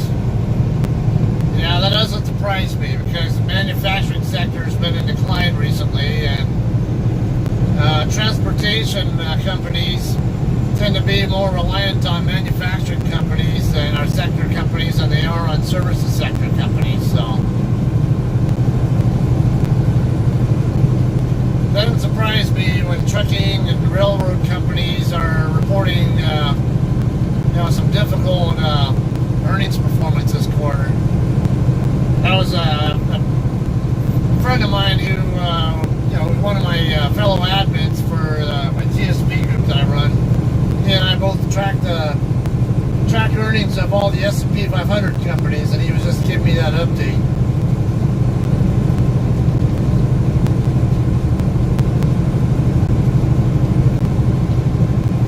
Well, would you like to work on small trucks? You can fix your own truck. Yeah, I can fix my own truck anyway. It's not as strictly regulated in trucking maintenance industry as it is with aircraft maintenance. So you get an aircraft maintenance, like let's say civil aircraft, like say if I owned my own aircraft, I would have to be an A&P mechanic to be able to document, to basically to do my own maintenance work on my own aircraft. I have to have that A&P license from the FAA, and then every job I sign off as I basically did this repair work or whatever, you have to document and put in there with what your license number is. There's always a digital trail, a paper and digital trail, or at least paper. That way, if there is a crash and they have to investigate, they can do meticulous investigation of all the maintenance records on the aircraft. They do similar inspections, investigations in truck accidents to an extent, but I'm not sure it's. There is. I still document. I'm supposed to do a VIR, basically document that I have this or that problem, and then I can document that I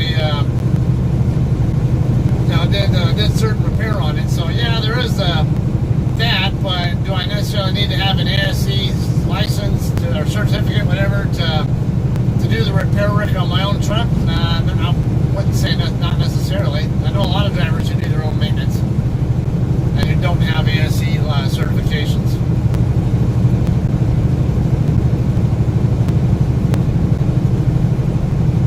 Matt Mosley, my dad was a bubble chaser in the Navy on the USS Ranger. Bubble chaser. What is a bubble chaser? Is that a euphemism or something for a submarine, or it sounds like some kind of Navy jargon that I'm not familiar with. Now I'm curious about that one. Hydraulics mechanic. Okay.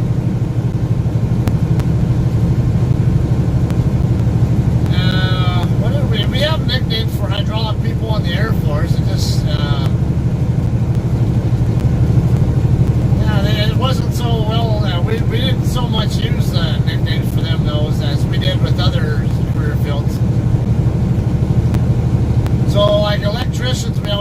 spark chasers, or the avionics people, we always call them pointy heads. Yeah, because they maintain the incident and the instruments that point, or the communication. It's the communication and navigation, stuff. Basically, the radios and instruments and all that kind of stuff.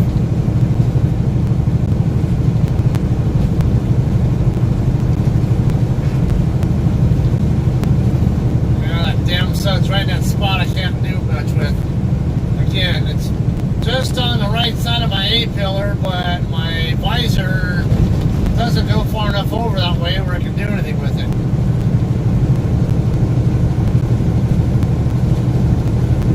Yeah, now those guys, the other specialties, because I was a crew chief, they would usually call us knuckle grinders. Because we're always thought of more as like wrench turners. Even hydraulic guys and all them turn wrenches, but crew chiefs tend to be more apt to remove panels and do inspections and service fuel, hydraulic fluid, oxygen, and whatever else. Engine oil. All that kind of stuff.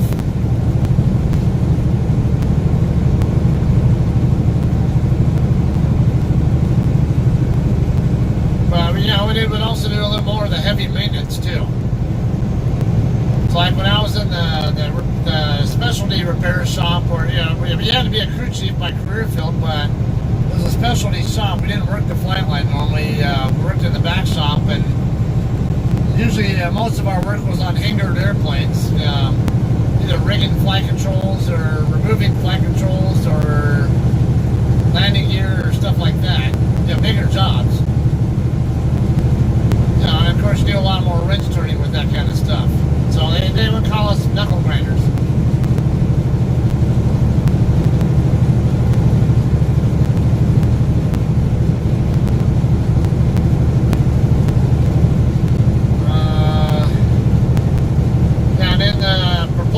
Specialists or jet engine mechanics, we would just call them jet troops or prop heads or whatever, stuff like that. See, I remember I worked on C-130s at the beginning of my career. They use turbo prop engines, so we would call them prop heads. Happy purple friend, yay! But that's gonna be a GoPro. Jamie, what kind of stuff you want to do with the GoPro? Just curiosity. They are very useful cameras. I'm just kind of interested in knowing what you're.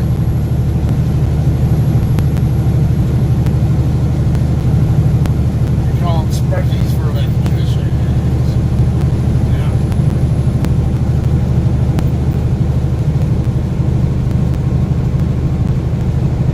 Film purple stuff.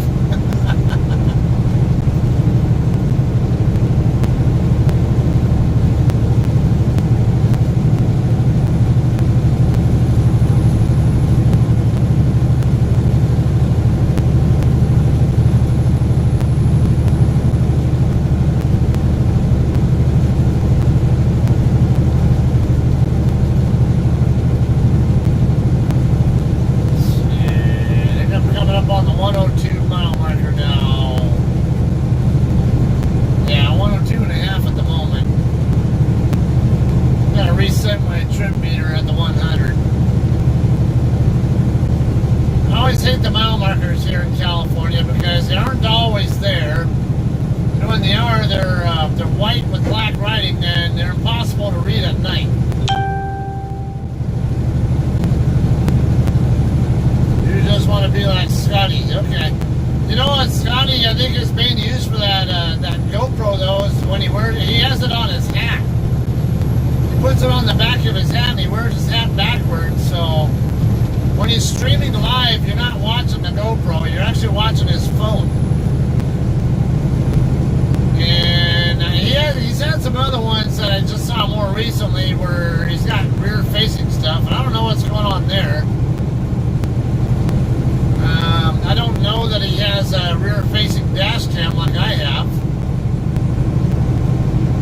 like right here, you're watching through my phone.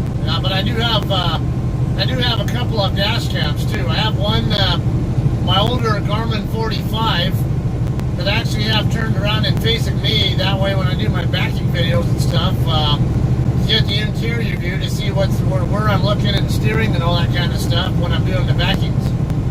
Yeah, because I get a lot of people on the channel who are particularly interested in the backing videos and looking for tips or ways to improve their own backing skills. Then I have my main dash cam, the newer one, which is a dual dash cam setup. It's the main camera right here on the windshield facing forward, and then there's another camera mounted to my rear view mirror facing backward that hooks up to the main camera. What is this? It's some kind of a pickup or something right here. The sun's making it impossible for me to see really clearly what I'm looking at, but there's a pickup right there. Oh, utility truck with outhouse on the trailer. Okay. Gotta wait for that sun to get down below the mountain there, so it's out of my face. The sun's probably wreaking havoc on your guys' ability to see anything worth looking at too.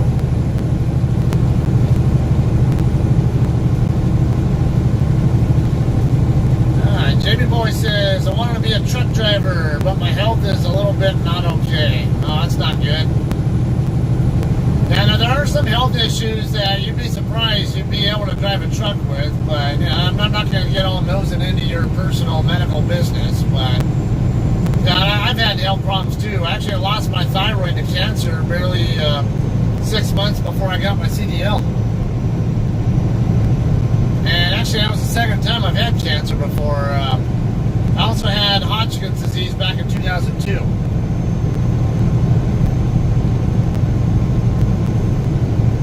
And I know there are people who have sleep apnea who actually it's a lot of people think that you can't drive a truck if you have sleep apnea. That is not true. Well, they just require you to have a CPAP machine. Now, more than likely if you have it at all. And they might make you test for sleep apnea if you're in any of the risk factors where you have any constant fatigue problems or if you're a certain amount overweight or something, they tend to make it mandatory to test for that. But CPAP machine and use it. Diabetes, I know, is another one where I've heard people talk about where they think they can't drive if they have diabetes, but that's not true either. I'm not an expert in that area. I know people who have diabetes who do drive for a living, but why some people with diabetes can and why some cannot, I really couldn't tell you there. I don't have it, and I'm really not sure what defines the threshold between when a diabetic can drive and when they cannot drive.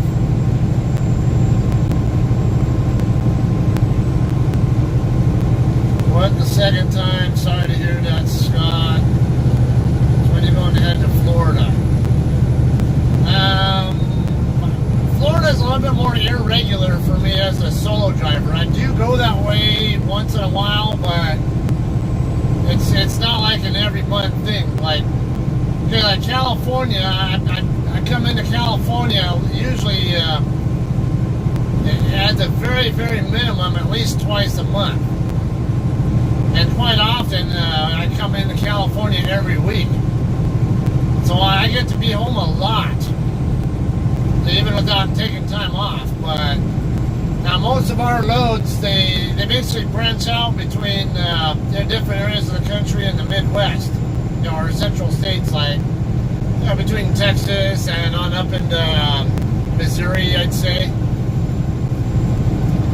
Now that's where the bread and butter loads are, where so everything tends to branch out either into California or in the Pacific Northwest or out to Florida.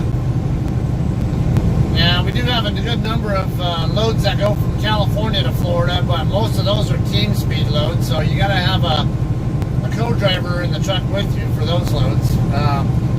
We do have some solo speed loads that go to Florida though from Cali, and I have done them. In fact, my last did there. I think I picked that one up in Lemoore or somewhere. It was, I know it was a cheese load from Central Cal. I just can't. Yeah, I think it was Lemoore. Might have been something else. I don't remember, but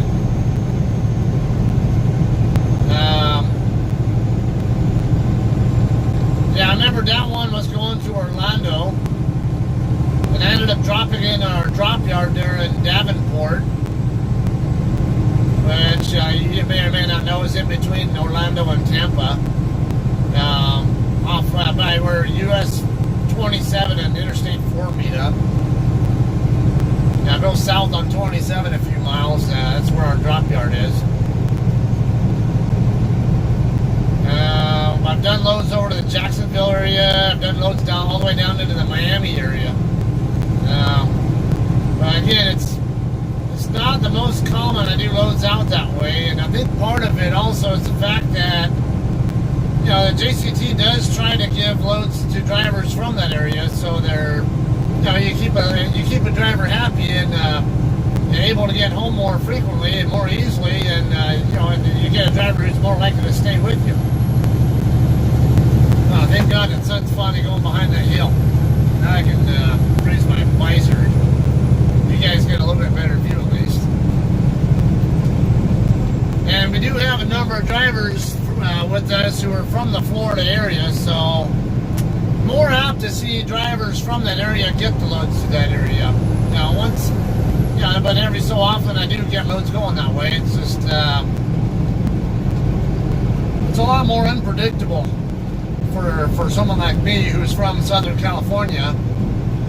And most of most of us solo drivers, as it is, spend a lot of our time here between Southern Cal and the central states. But like I say, the loads that do go out there, they're not quite as many for solo trucks, and and more often than not, you're going to get guys who are from that area wanting to get home, and they need those loads to get home with.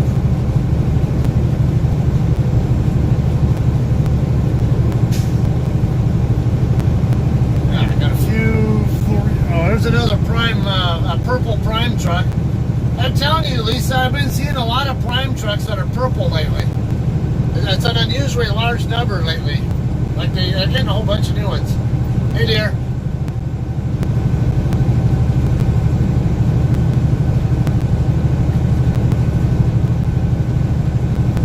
Okay, Dora, if you're still on here, I haven't. Yeah, I think I told you, or no. I didn't tell you because I just found out right when I was starting my pre-trip that I'm going to swap loads with another driver. But I'm actually going to drop this load in the drop yard first, and then I'm going to bobtail to the house. So I'll be able to park right there at the house. Then I'm going to take the other driver's load tomorrow morning to Carson and deliver it, and not sure what I'll do after that. I may or may not get another load to keep busy with, but be in the area still, and where I might get the whole weekend off. I don't know.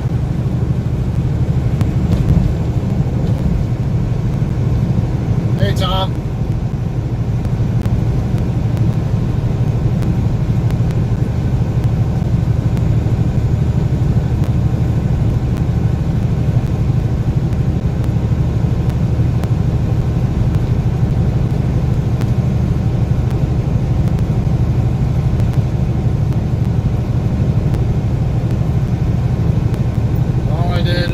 Sugar out of my life. That was Lisa. Jamie, where in Florida do you live? Maybe, if I'm in that area, and if I'm not just busy running, doing what I gotta do, if I'm close enough, I'm always up for meeting up. Started eating salads twice a day. I've not been to the gym yet either. I have a hard time with salads because they don't fill me up at all. Tried, I like salads, but I always feel hungry still when I eat them.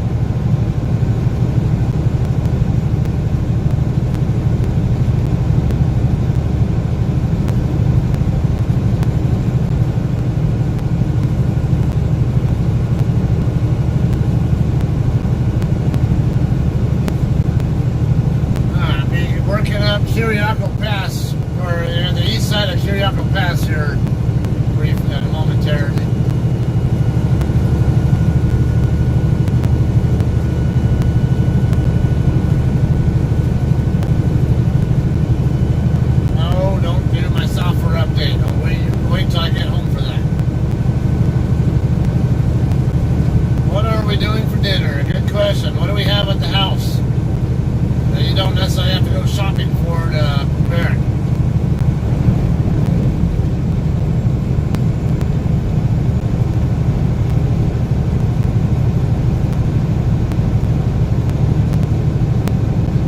Steak and taters. Yeah, you gotta leave a steak for me, Carl. I'm the steak guy. I do the barbecuing. Leave that American food for me. She sticks with Mexican food or Italian food. Not saying that she's no good at American food. It's just I'm better at it. That's my wheelhouse. Don't let her mom know that though. Her mom will have a cow if she knows that I'm making the food.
you're saying you're off US 27 in between Lake Wells and the Miami area.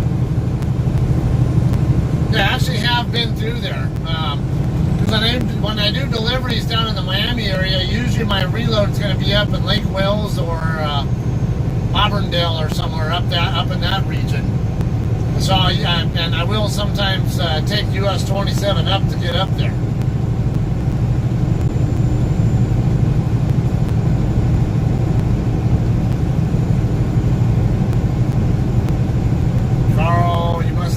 Say hello earlier. I'm not sure you said that too, because you know I've been interacting with you already. Unless, oh, you're talking about Tom. Okay. Tom just called you a bitch for not saying hello or something. No handbag throwing. Indio, 29 miles away. Got the crows on playing watchdog duty there.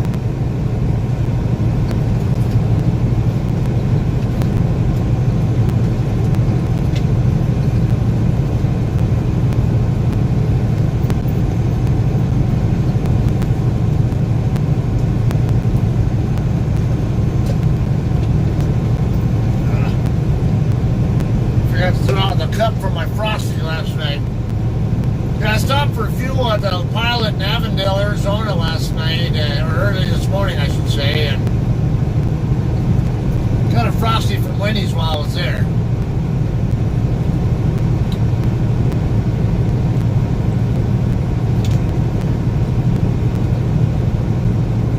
Eric says most of the accidents at Western are from the flatbed division because they either take a curve too fast. On this traffic to go by, or don't tighten everything down, just use the minimum requirements to secure the load. Yeah.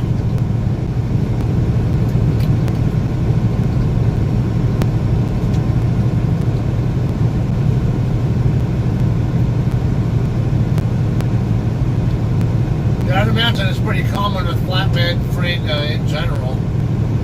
Whether or not it's dealing with Western Express's flatbed division or, well, Prime, I'd imagine they're a little bit more anal. I don't know too much about Prime, but they seem to be a more reputable company than, for a company that has a robust training program. Prime actually is quite often suggested by other truck drivers from what I've seen.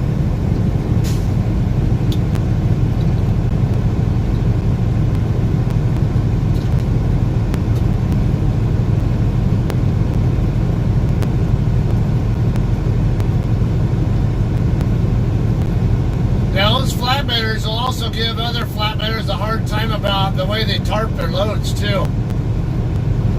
So I guess you can tell the difference between when a rookie tarps load and when like a seasoned veteran flatbedder is tarping a load.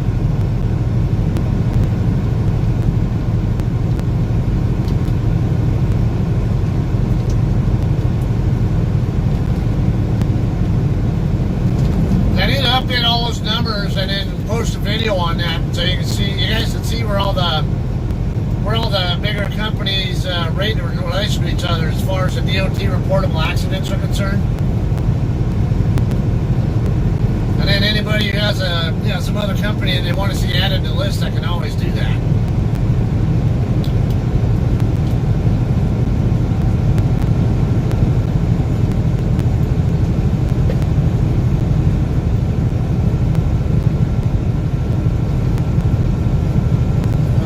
Says always start from the back to the front.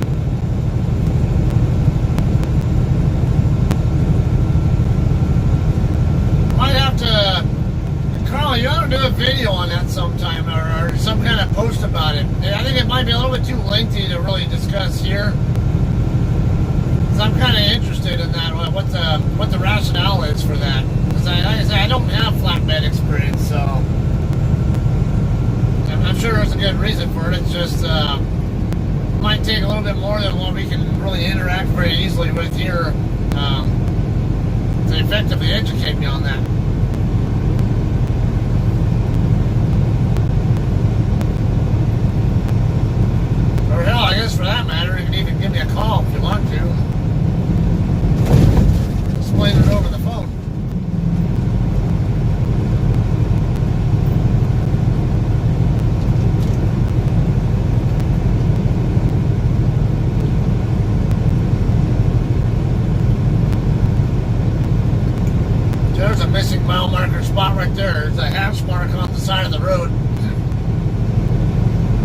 There's supposed to be a mile post right there next to it, but there isn't.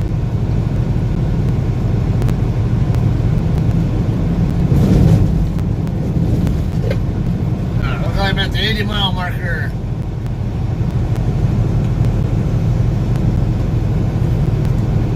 About an hour and 20 out from County Line Road, or Yucaipa and Calamasa meet up.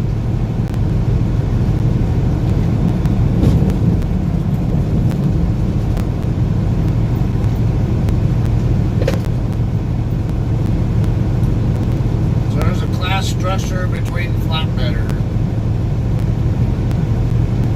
It keeps tarps from blowing in the wind and tearing. Okay. Been railroaded by other trucks now.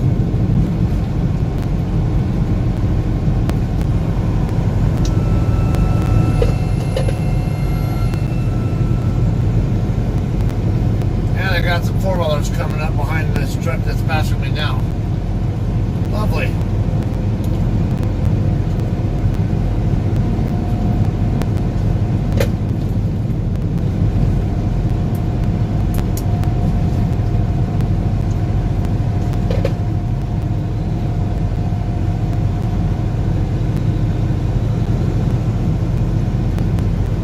Swift driver here is super anal about doing the speed limit too. He's doing right at 55.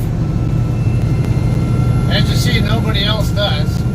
You haven't seen me pass any other trucks, and I've been doing 60 the whole time, and actually just got passed by two other trucks while I'm doing 60.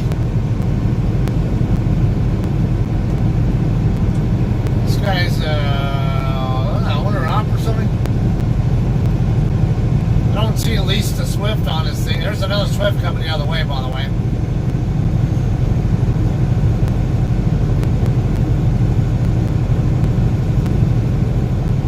Yeah, I saw his truck number. It was that corresponds to a Swift truck number, but it doesn't have any Swift markings on it, so I'm thinking maybe he's an owner op.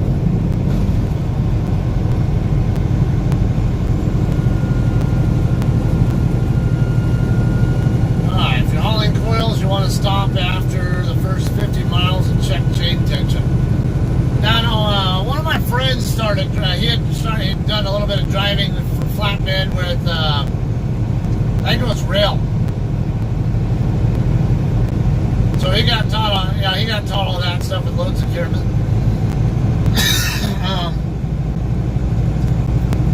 I seem to recall him saying, yeah, after, I guess, like 50 miles after you pick up the load, you're supposed to stop, and then I guess every 100 miles or something like that, or whatever after that, you're supposed to recheck.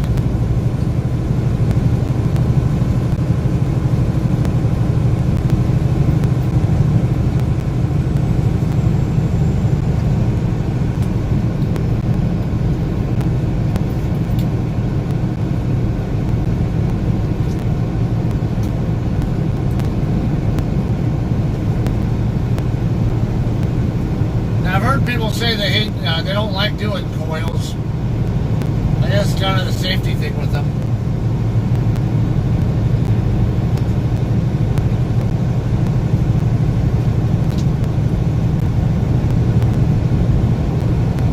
And with coils, aren't you supposed to put a wedge in on both on the in front of the first one and then behind the back one as well to, assuming you have the coils facing forward and back. And if you have them facing sideways, aren't you supposed to wedge all of them on top of chaining them down?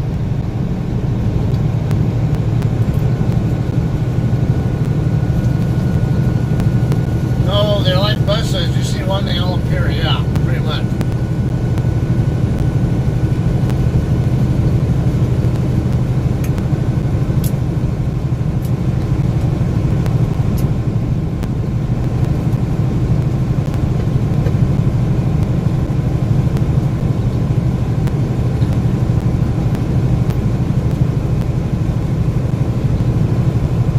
On the size of the coil, okay.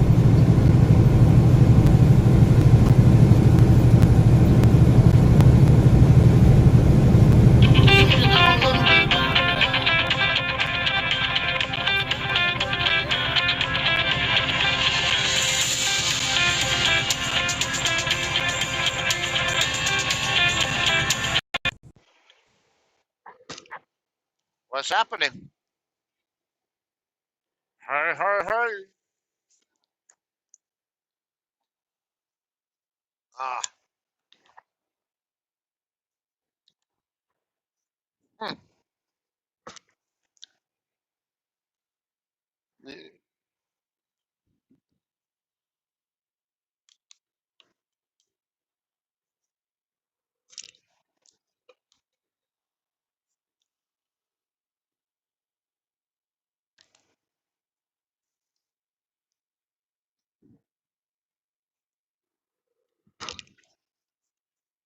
Damn, another Swift. Okay.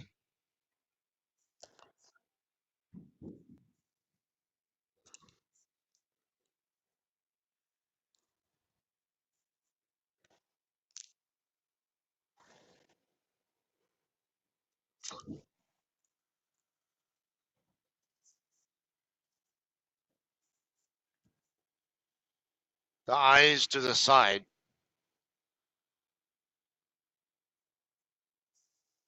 Okay, now yeah, that they call it suicide because if your load goes loose, it goes through your sleeper cab and into you, right? Ah, okay.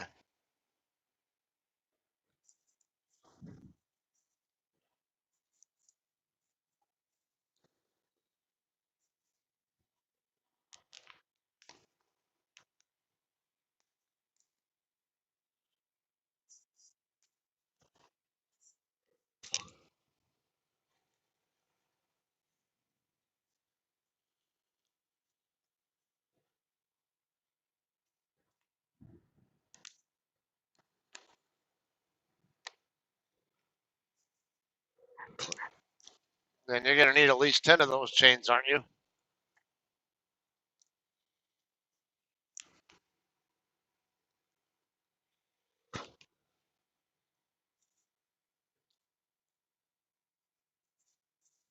Yeah.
Yeah.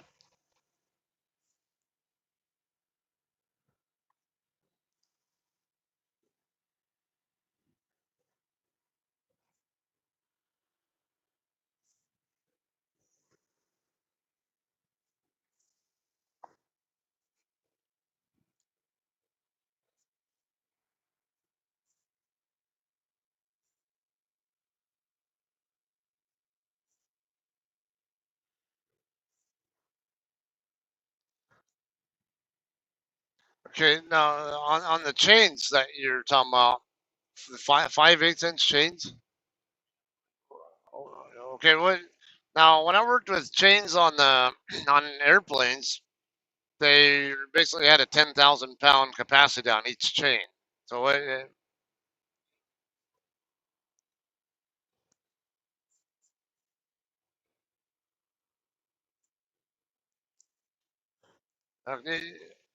I was going to ask about is that the total capacity of all the chains has to add up to at least the what the weight of the item is they're holding.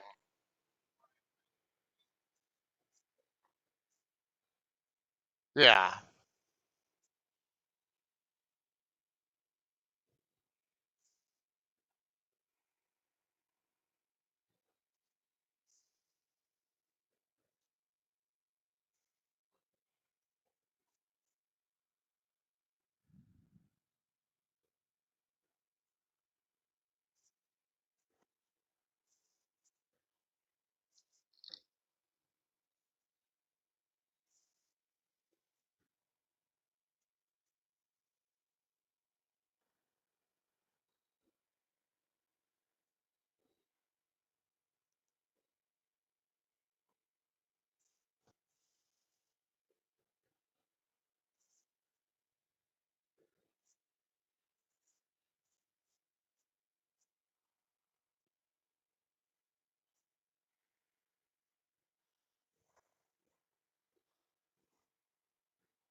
Oh, okay. Yeah, because we use both straps and chains on airplanes, and the cargo straps that we used were only 5,000 pound, and then the chains were 10,000.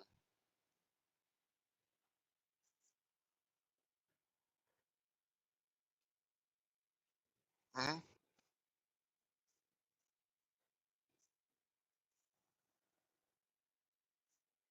Oh, okay.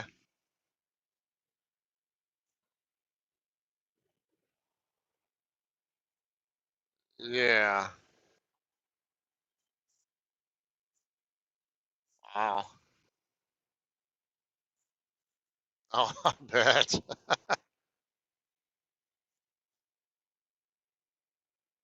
How, how many times you had that happen to you? Oh, okay. So it's,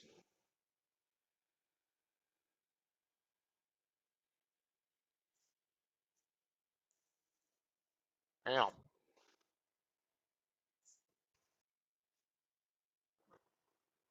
Hello? All right. Just if I'm coming down the west end, the downhill part of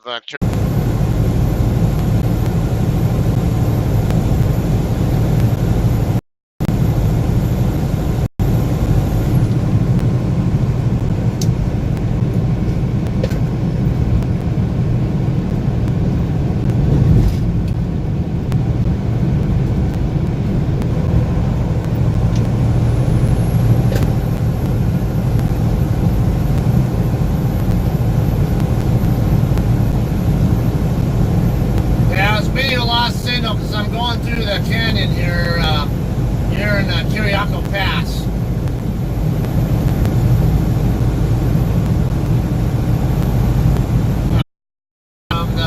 From our drop yard now.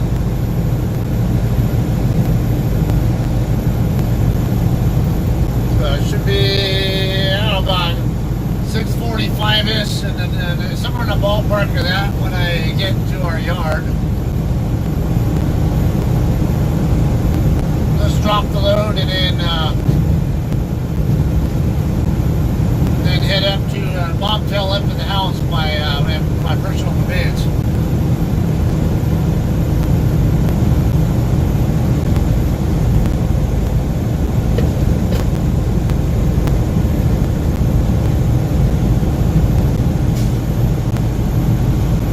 Yeah, I was gonna say, uptight, might as well move over and stop blocking them cars if you're not gonna pass the container.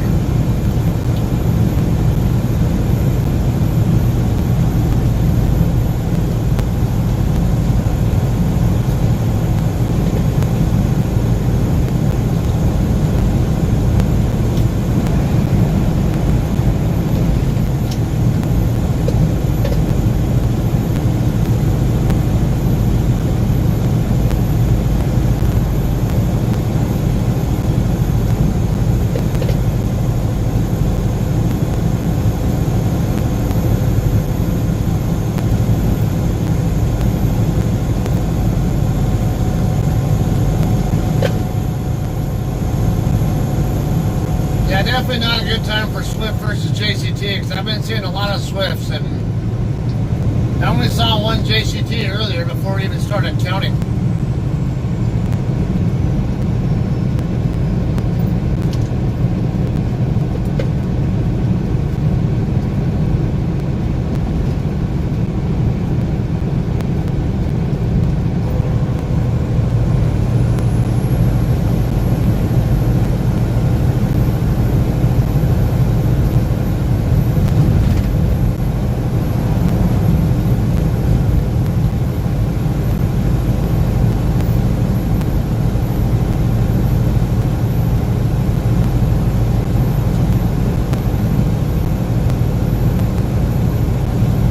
Just about down to the bottom now.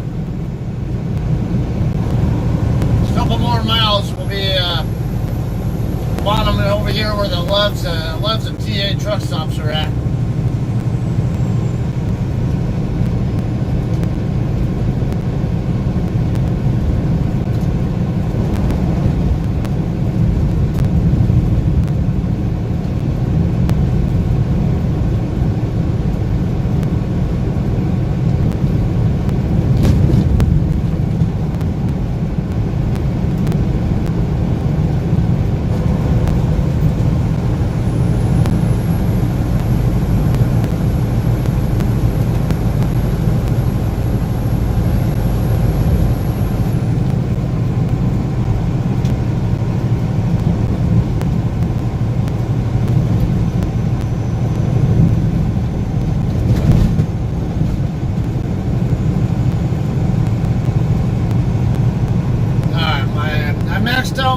sulfur tank early this morning, and it's a start-stop run load. So, and when I started my shift, I still was over 3/4 tank. So, good news, I won't have to stop for fuel anywhere to top it off, because it'll still be above 3/4 by the time I get to the yard.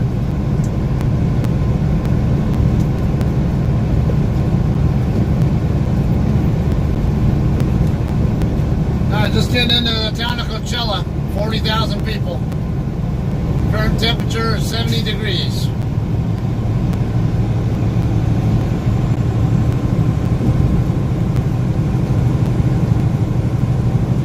We're at 60 miles from the county line now.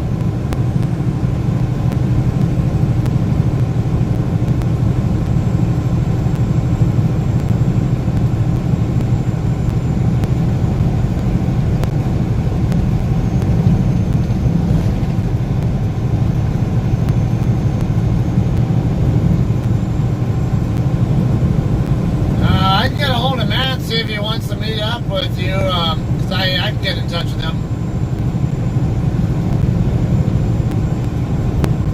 I know he's going to be busy at that 24-hour race in Daytona.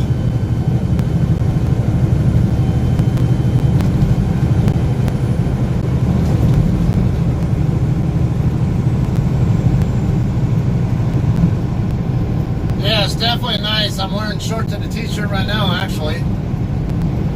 Finally ditched the pants and don't have to keep wearing my hoodie or my jacket.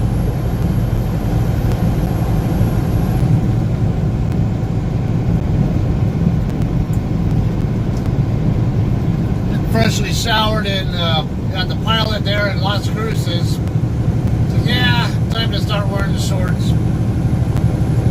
I had to wear the hoodie at first, but today, while I was sleeping there at the rest area, it got pretty nice.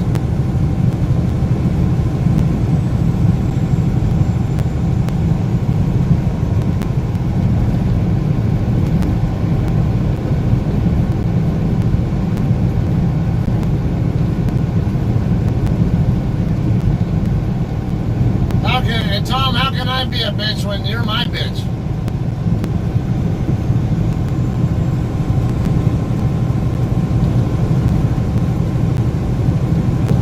That's your job to be the bitch.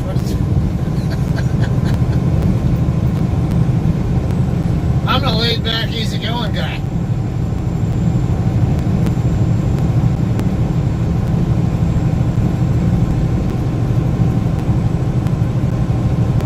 Yeah, let's have some fun.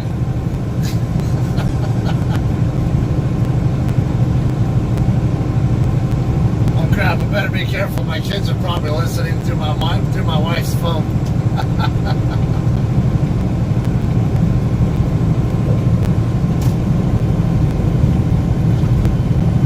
Damn it, Tom, you get me in trouble.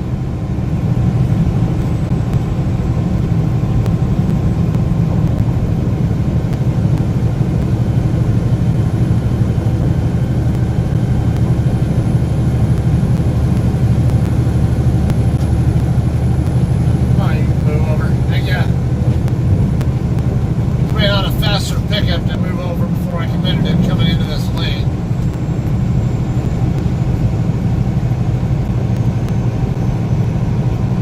Oh, another speeding message on my Qualcomm.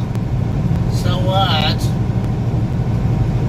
Ask me if I care. Tom has to moderate himself. Yeah, he doesn't do a very good job of it either.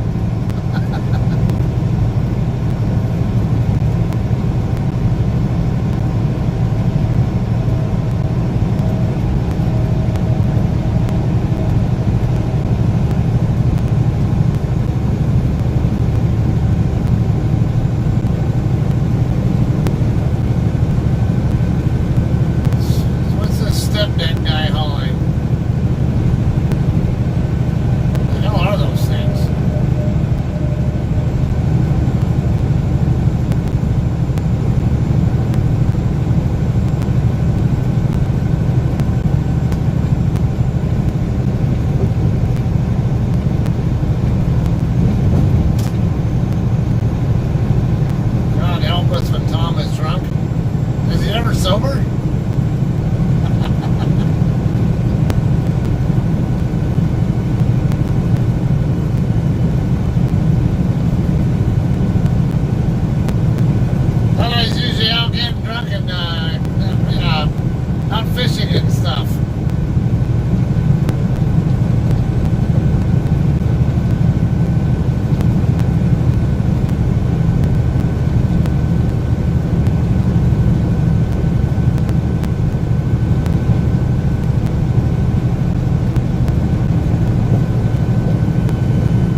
up for all the damn Swift trucks that keep saying going the other way.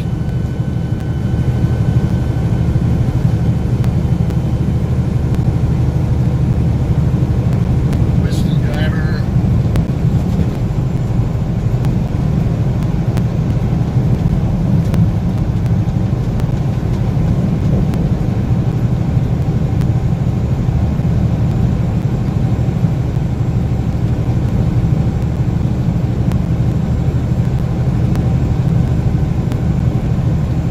Quinta, next two exits, Indio Boulevard coming up.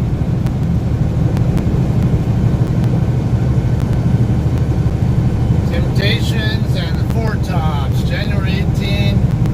Pedro Fernandez, February 1st. Fantasy Springs, Casino. Righteous Brothers and Terry Fader.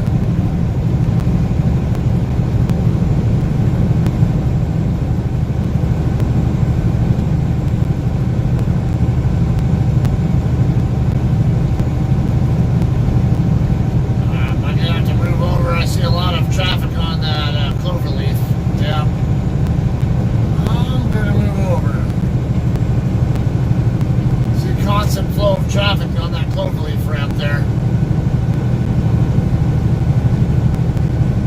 I bet the stupid truck back there on the right lane isn't figuring that out.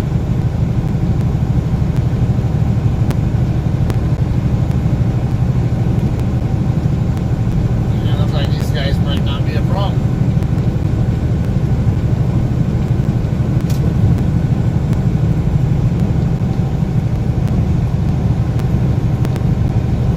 Desert, Indian Wells, next two exits.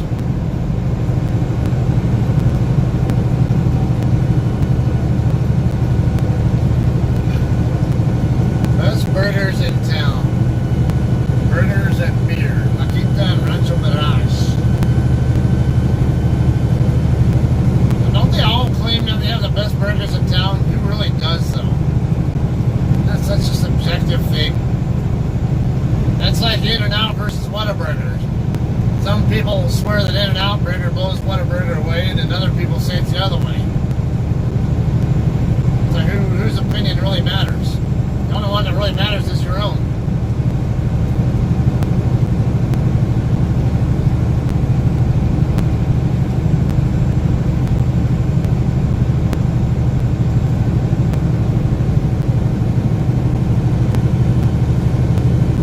Jamie, wondering where about I'm at. I'm in basically I'm in what's called the Coachella Valley.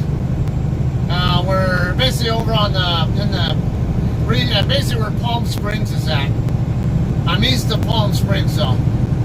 Right now I'm in La Quinta and Rancho Mirage area.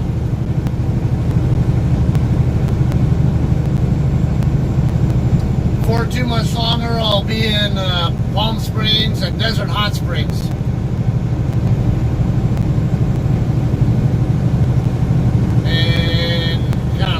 Valley.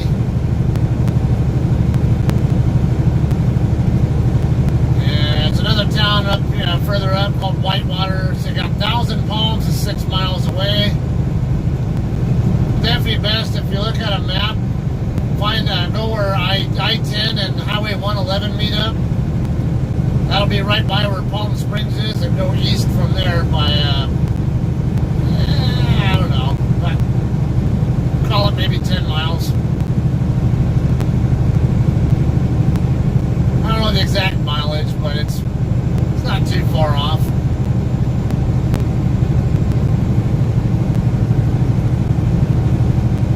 Chinese food to be hungry in 5 minutes. Yeah, Chinese always sounds good.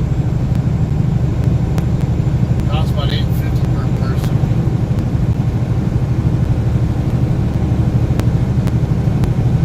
Wait, you guys got James talking about something other than Taco Bell and McDonald's? That's awesome.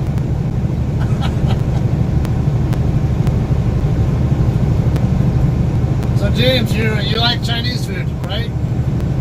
Not just Panda Express, but other like regular Chinese kind of restaurants?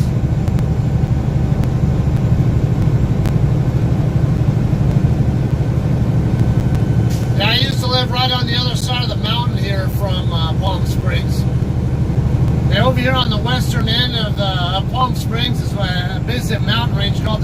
Jacinto Mountains. You go right on the other side of that mountain range. There's a town. Is where the cities of Hemet and San Jacinto are. I spent over a decade living in San Jacinto.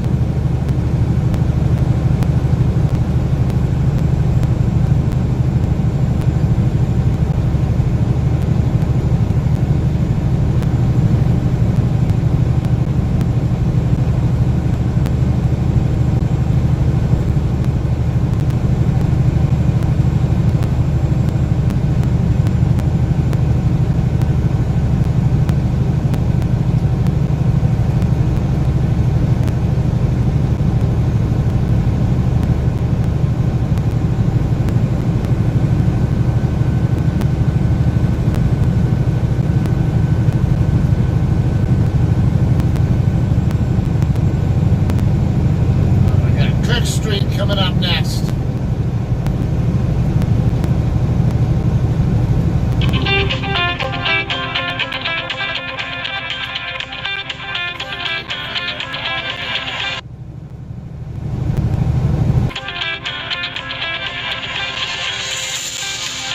Great.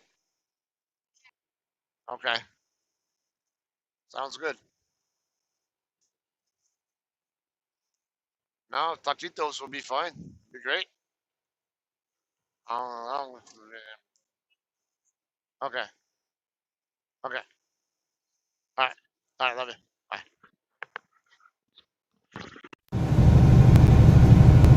All right. Homemade taquitos for dinner tonight.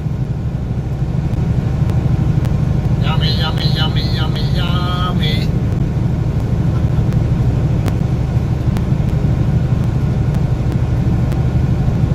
So now I'm next to this guy who wants to speed up and leave me hanging out here in this lane, right? At least it seems like he did. I swear my speed difference to his was a little bit more when I first started catching his trailer than it is right now.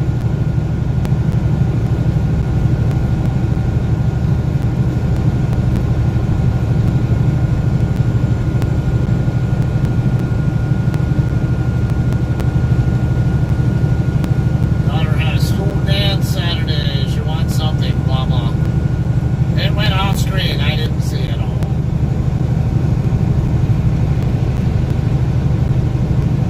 Camera not working. Yeah, it's probably because my wife tried to video call me at first. Then she hung up and changed it to a normal call because I can't do video call and live stream at the same time.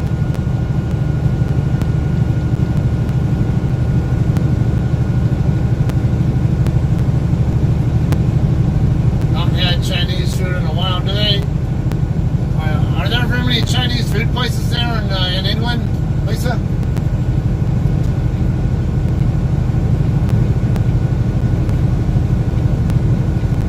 Because here, most cities have at least, or towns whatever have at least one Chinese place. A lot of times it's a buffet, but it's not like I wouldn't say every town every town in the world, the country here has necessarily has Chinese food, but even small ones tend to have at least something along that line. There's one which is a 5-minute walk away. Okay.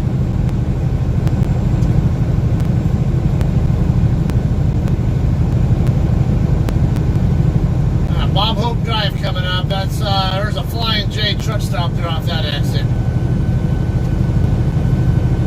Rancho Mirage and Cathedral City.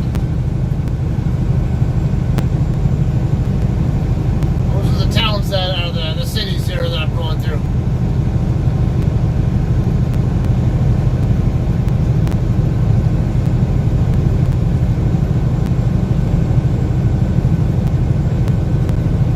A good question there, Tom. What do Chinese people eat on a night out?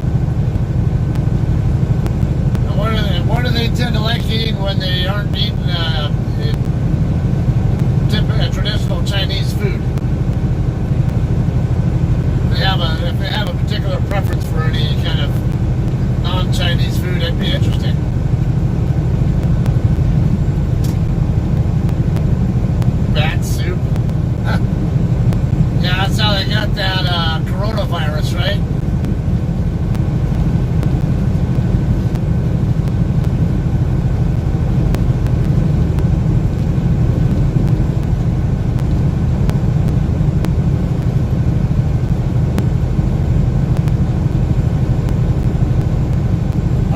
able to see me now? I don't know if the video, if it only just paused briefly, or maybe just anyone not seeing me just needs to fast forward to the end of the video to get it back or something.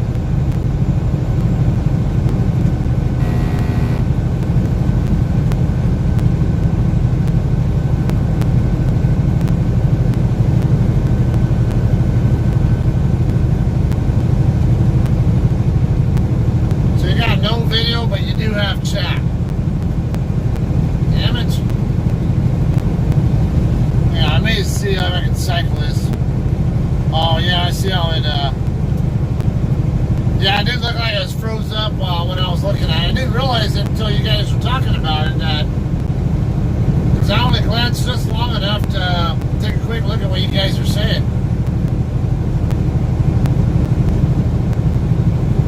So her calling must have caused the video to freeze up, and then I had to cycle the camera back and forth to get it back where you guys can see.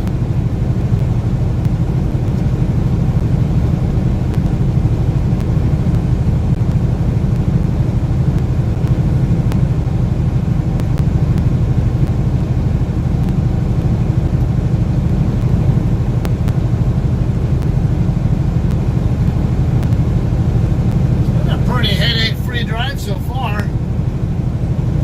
I've done 170 miles so far, and I'm expecting about 225-ish total to get to Riverside, and we're actually to our drop yard, so should be in the ballpark of 55 miles out from our drop yard.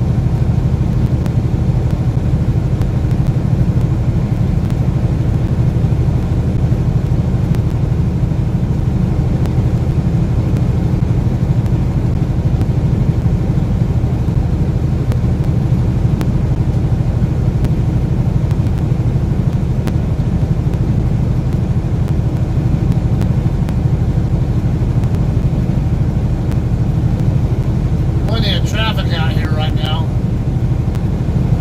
But it's moving very nicely, which is typical here. You don't tend to see traffic jams here in this part of Cali. There are times it can get a little heavy, but it's still pretty common to see people doing like 80 plus miles an hour through here.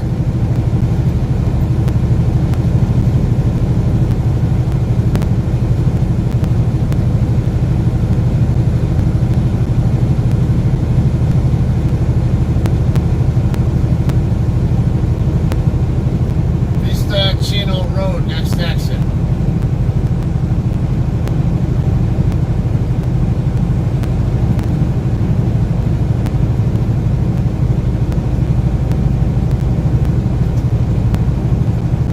Oh hell no, if you guys are going to be cutting over like that to get in front of me, I'll move over.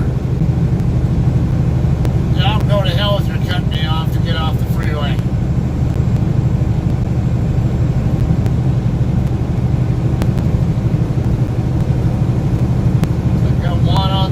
One on the Cloverleaf. Don't think it'll be a concern though.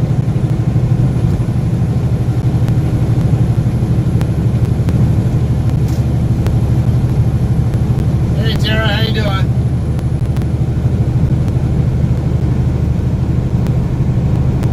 Just crossing under that Vista, whatever road, whatever, here in the Cathedral City area, I think it is.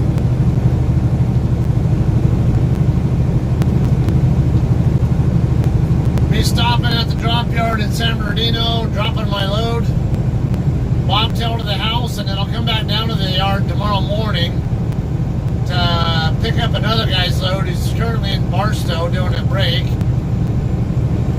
He doesn't have enough hours to get his load delivered to Carson tomorrow, so I'm going to pick it up from him and deliver it for him.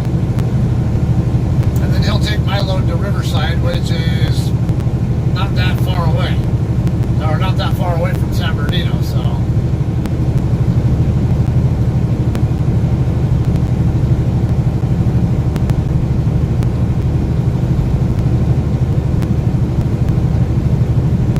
We're in this 1968 Mustang, Casino Morocco.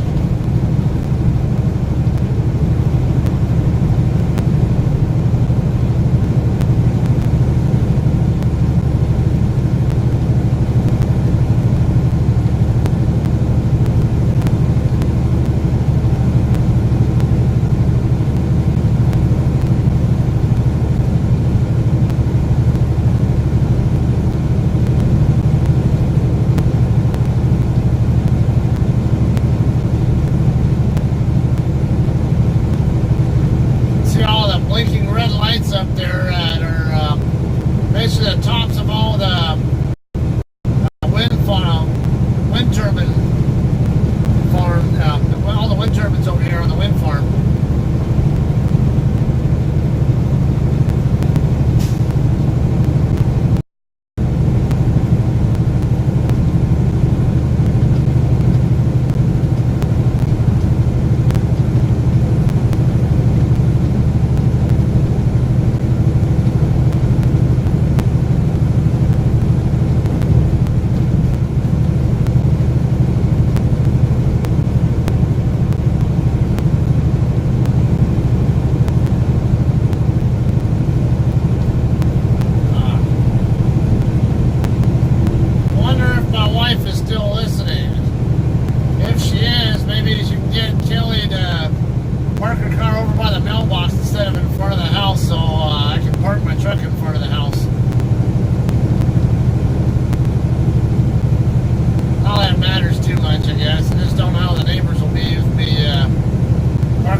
62 coming up 2 miles from here. And as Carl noted, got 29 palms up that way. Carl spent some time stationed over there. Also got the towns of Morongo Valley and Yucca Valley up that way before you get to 29 Palms. I actually considered going that route myself, but it's not technically a style route. It's actually what's called a terminal route, a terminal access route, going across 62 and Highway 247 and Highway 18. That's another way I might. If I were in my car, I'd be more likely to go that way. I could take my truck through there, but it's not technically an actual truck route. I mean, it is, but it's a terminal access route.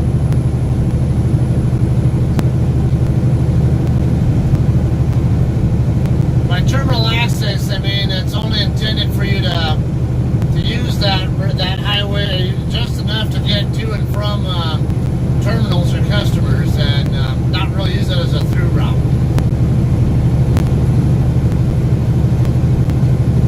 You're a little heavy there, are we? Or a little weak? So I'm like 75,000 pounds, and you're pulling worse than I am.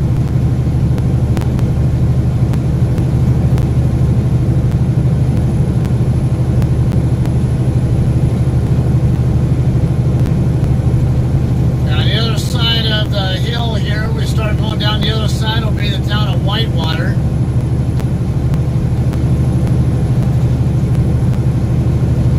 And not too far past Whitewater, we'll get into the Chabazon area.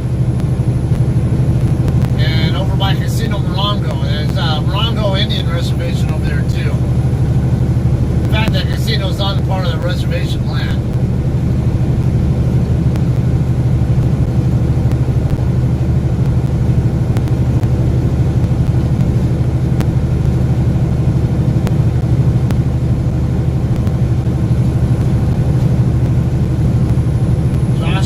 National Park is near here. Yes, that too.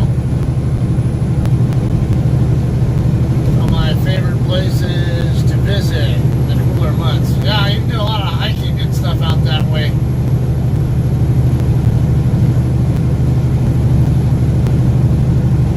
Loma Linda, not too far either. Loma Linda is right by where our drop yard is. It's right here along Interstate 10.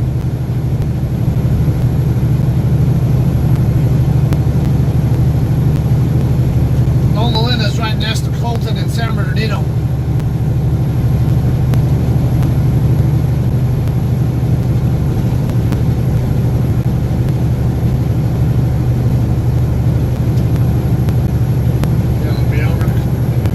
Thank you. As I see me gaining on this container truck.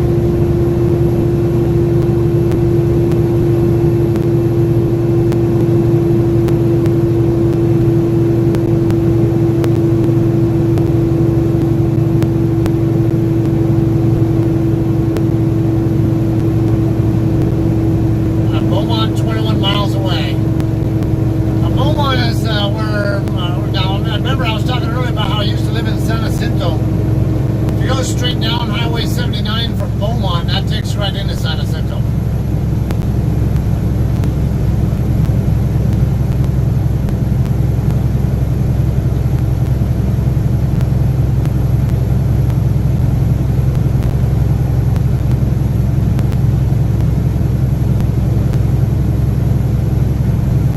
Yeah, Tom, Loma Linda is home of a very famous medical center. Where'd he come from? Might as well give. Come on over flatbed when you get past me. I didn't realize we were there until too late. Here, Claire.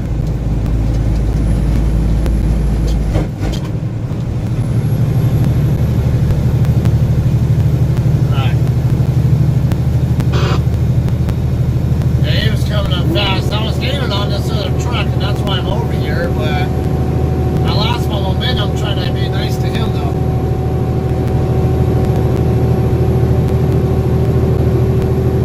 Yeah, Loma Linda is a very well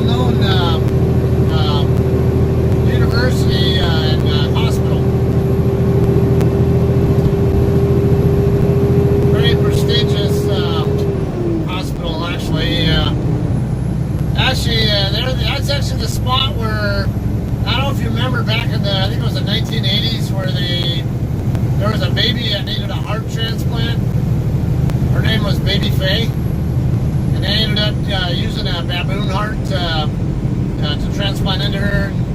Of course, it didn't work out. She ended up dying, but that's where it was done. It was right there in Loma Linda. Yeah, getting around here, so because I can't move over. I know you want over.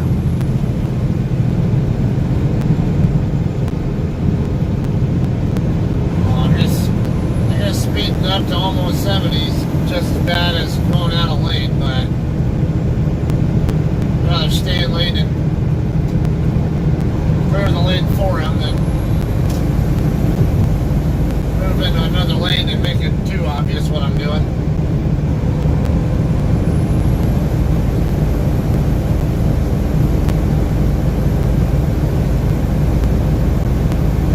Yeah, actually, when I had my thyroid removed, I actually spent a day and a half or two, whatever it was, at Loma Linda to get a radioactive iodine treatment that they give to thyroid cancer patients. Basically, once they remove your thyroid, you go in for and you take this radioactive concoction, and while you're in there, basically it's a radioactive isotope of it's an iodine isotope, and what it does, it destroys the remaining thyroid tissue that you have left in you. And of course, when it does that, if there's any other cancerous tissue in the thyroid, it gets rid of that as well. Or that's what it's supposed to do.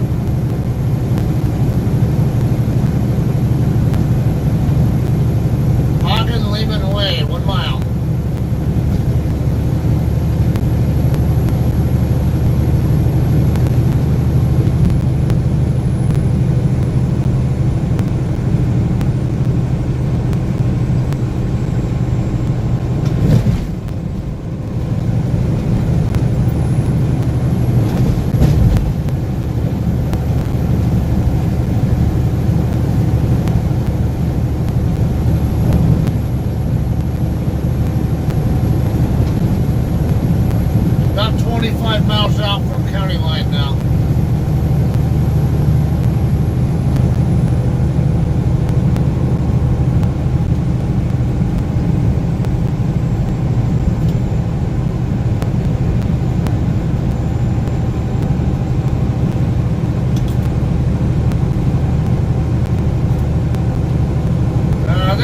She's beat on the other side with someone on the right shoulder earlier, but that's been a while ago.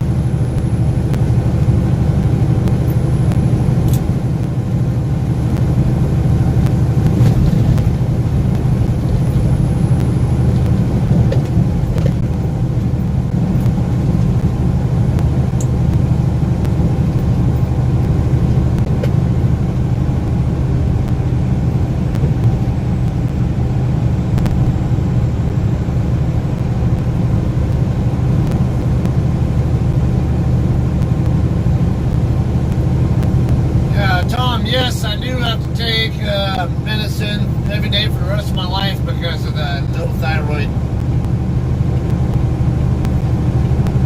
I wait on this car to get by me and I can move over myself. And they got a faster truck catching up to me. But he can wait, I'm already doing 60. If you can't handle doing 60 to get around this, for me to move over, you can go eat shit.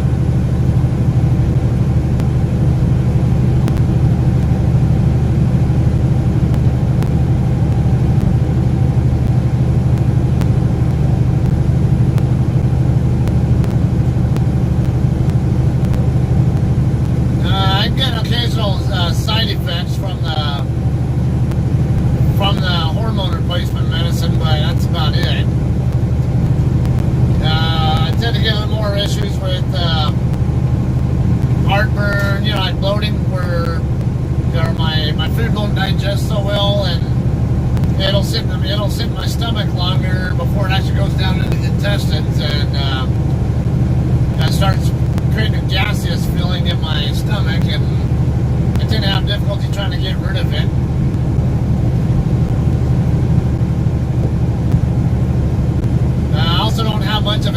appetite, or I do eat, but I can't eat anywhere near as large amounts of food as I used to.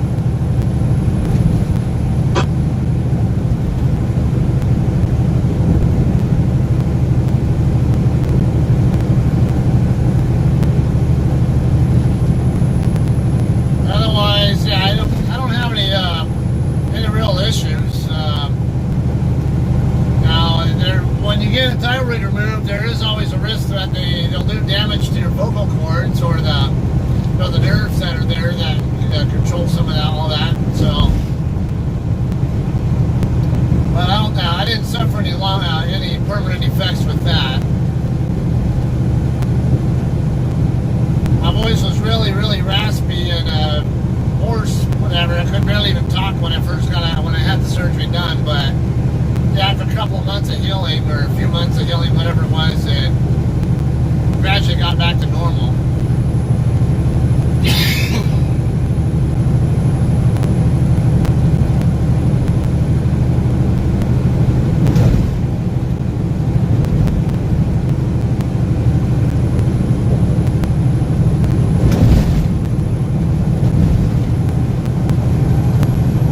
If I go for too long without my meds, like, if I don't take them for, maybe like a week, I don't really have any issues, but if I keep going for, like 2 or 3 weeks, whatever, I'll start to get other symptoms where I'll get edema, or I'll get fluid build up on my body.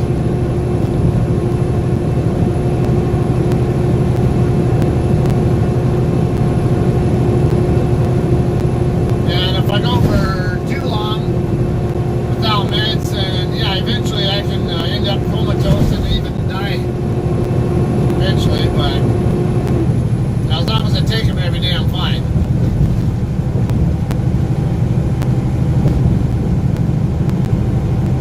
Yeah, that is true.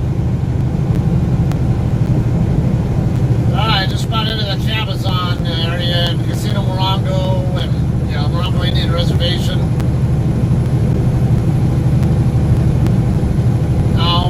When I was on my last shift, I thought about coming all the way out over to here and into my shift here, and then doing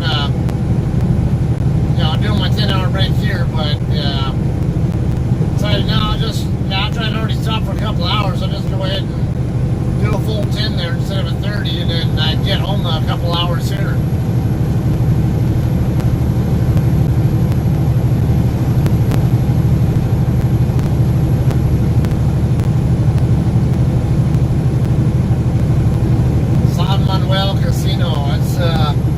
It's a few miles away from where I used to live over in Highland, right over on the northeast end of San Bernardino. San Manuel Casino is actually on the north end of San Bernardino, along the foothill there.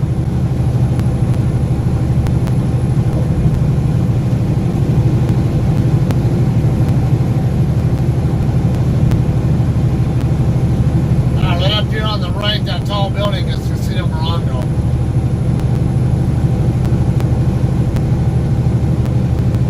Big Rig Breakfast, $7.99.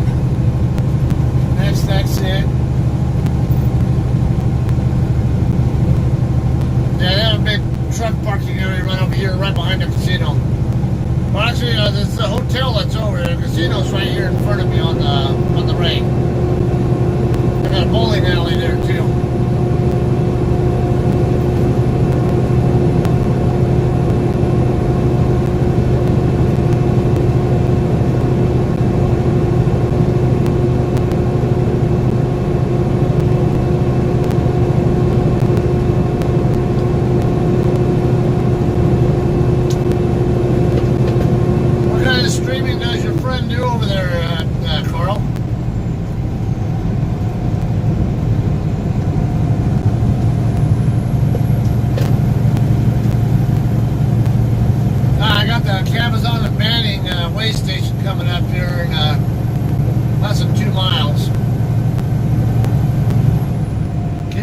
Crossed, I get green lighted.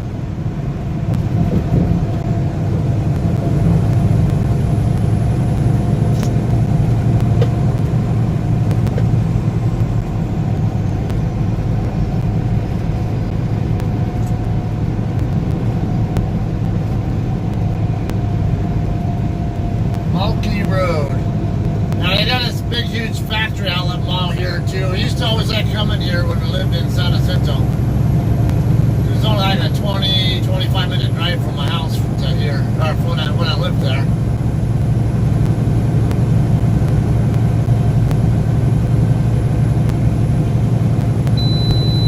Alright, I got a green light, so again, I don't know why my pre-pass unit keeps giving like a single long tone. It normally does not, but looking physically at it, it gave me a green light.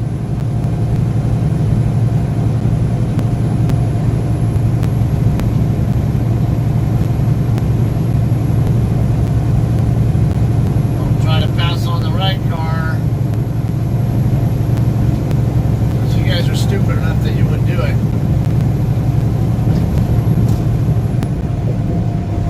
Westbound locked up. That's all good. I got a green light on my green drive anyway. I know, but it didn't matter. I was going to go anyway.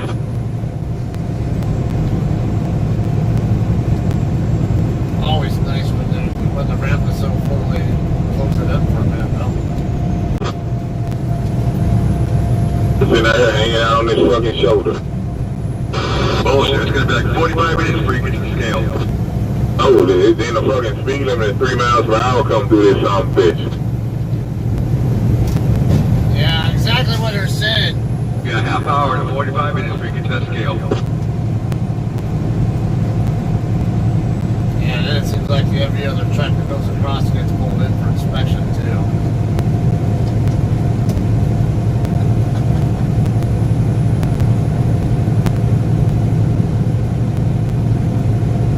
Yeah, this scale's terrible. Like you see, there aren't many trucks that, exactly like they were just saying on the radio, speed limit 3 miles an hour. It takes a while to get from the, the exit ramp to the actual scale itself. Then once you get across the scale, you got to worry about where they're going to drag you in for a level 1 inspection.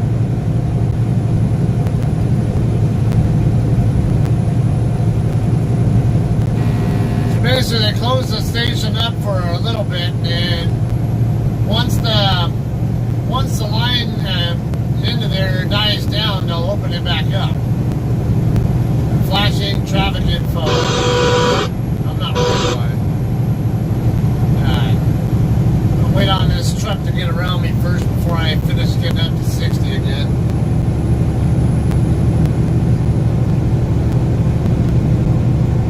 Red Mac. What's that? KJR something. Alright, into Banning we are. Hargrave Street, and basically a road that'll get you to Highway 243. It goes up into Idlewild, up in the mountains. That's Idlewild's a mountain community I used to love going up to go hiking all the time. Go hike up some of the peaks up there. Great views, great time up there.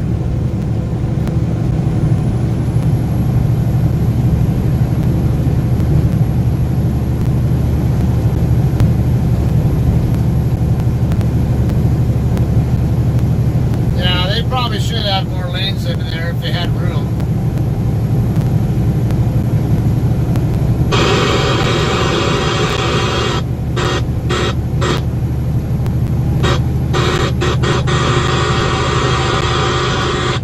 Alright, that needs to go.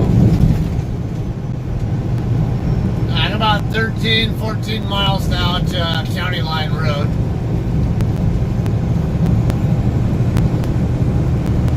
I can also say the San Bernardino County line.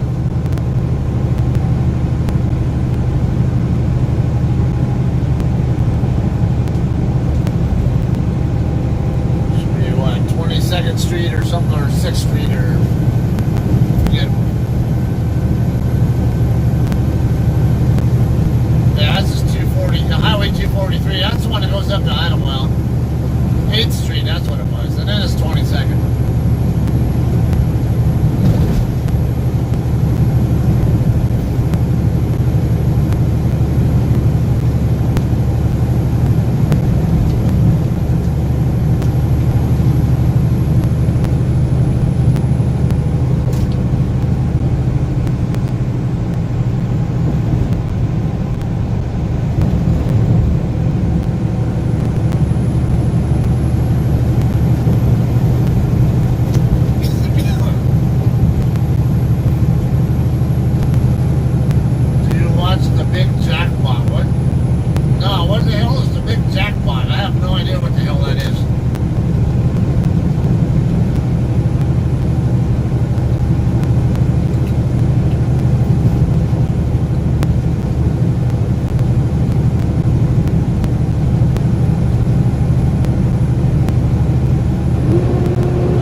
you later.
Pennsylvania Avenue, I think after that, and Beaumont Avenue and Highway 79 following that, and then it'll be the 10 and 60 split.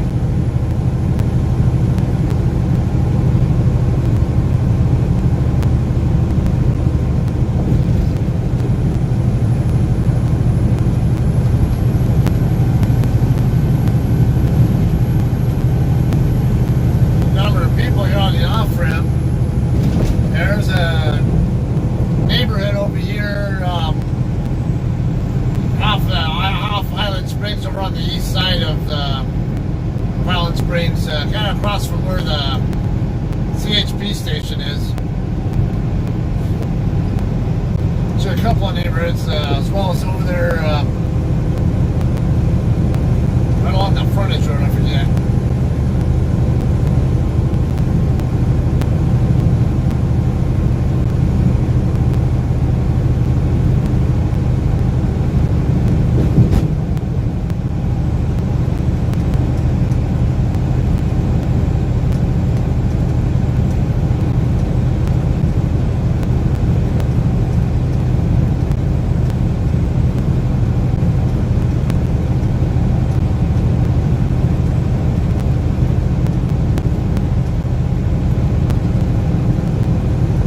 Backing off a little bit because I know some of these cars are going to start cutting me off.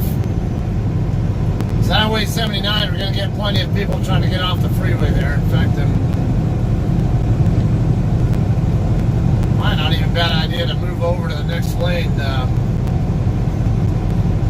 they can have this lane, but one more car coming up a little bit too fast. Look at the off-ramp here, it's not looking too bad anyway. Sometimes this ramp gets pretty full and bogs down traffic here in the right lane because there's just so much traffic trying to get off there. If you turn right on that road and go all the way up to the top of the hill, it's an area there called Oak Glen. Do a lot of picking your own apples and other kind of stuff there. Around September, October time frame, great time to go up there. There are a lot of apple orchards, a lot of festivals and stuff you can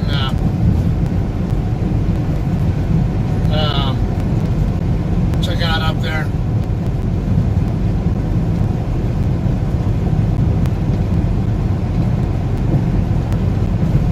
Yeah, I saw you send the message, the link. I saw the notification pop up.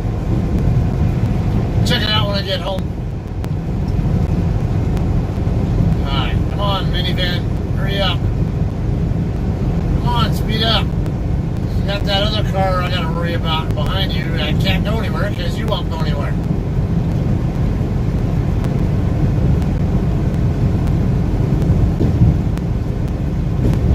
Beaumont and kind of the Cherry Valley area now.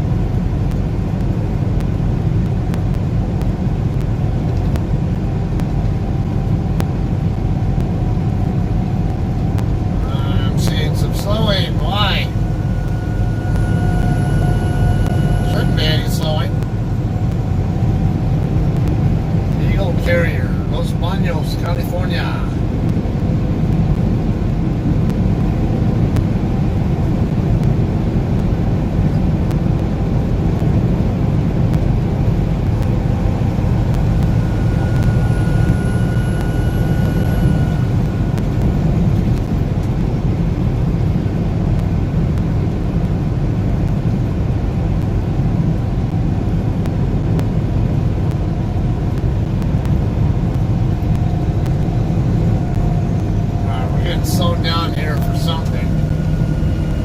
Come on, I got it.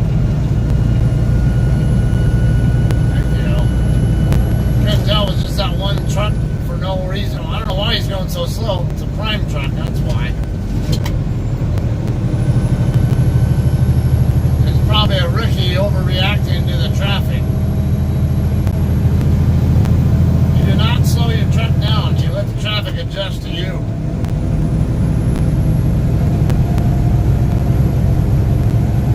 You know, that's an owner up. What the hell is he going that slow for?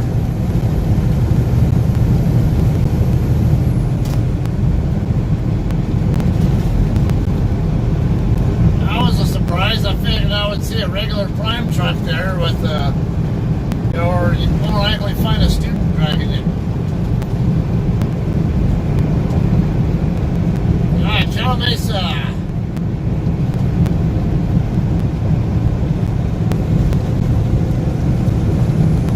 Yeah, it's about 4 more miles from San Bernardino County line. I wonder if they're ever going to reopen this rest area right here. I haven't seen it open in a long time. Guessing not because of the neighborhood right over there on the other side. Probably the people there bitching too much about all the noise from reefer units and diesel engines and all that kind of stuff.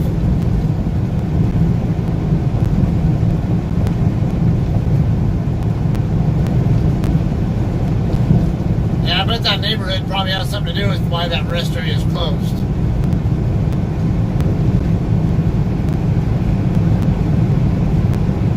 Cherry Valley Boulevard and Tuckwood Canyon Parkway next exit. Calamasa, next 3 exits.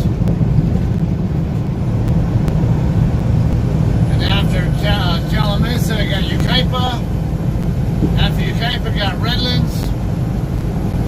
And after Redlands, got San Bernardino.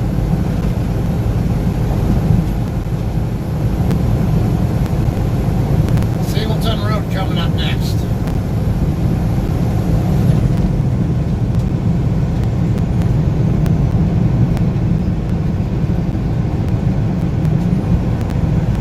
Yeah, come on. Hopefully this will pick up. Come on, pick up your speed. So I don't have to change lanes. Thank you.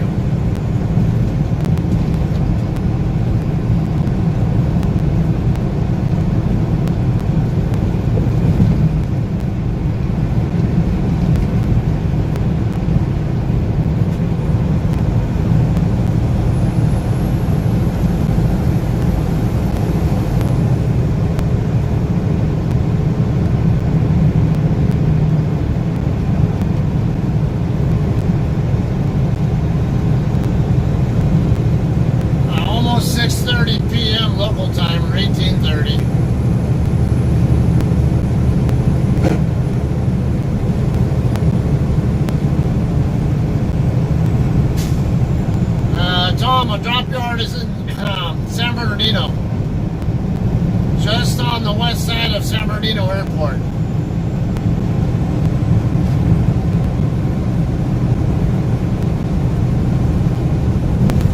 The route that our drivers typically take into there is take the 10 all the way over to Tippecanoe Avenue, which is two exits east of I-215. Go north on Tippecanoe and then turn right on 3rd Street and then turn right again on Del Rosa and then a right into our drop yard. But I'm going to go a different route. I don't like driving on Tippecanoe Avenue, so especially when there's heavier traffic. So I'm going to take get on the 210 freeway there on in Redlands, take it up to 5th Street. 5th Street being the exit right before the one I used to live off of around the time I left the Air Force.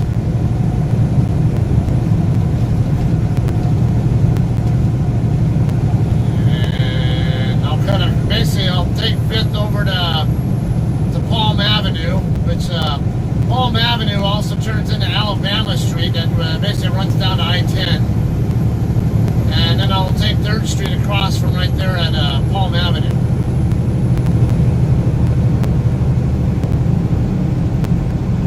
Much less headache going across that way. There's still going to be traffic lights to deal with, but less traffic. And it's bigger gaps between the lights, so it's a lot easier to go that way.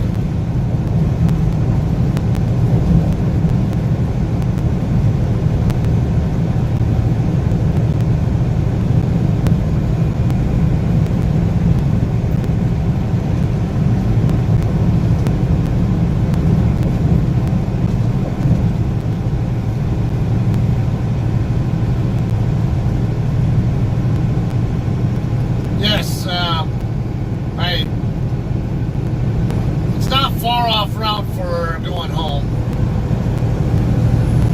and it's worth it because I'd rather bobtail up the Cajon Pass than take a 40,000 pound load up the pass. 'Cause I can go flying up the pass with a bobtail. If I got this trailer with me, I'll have to putt my way up there, and it'll take me more fuel to do it with too.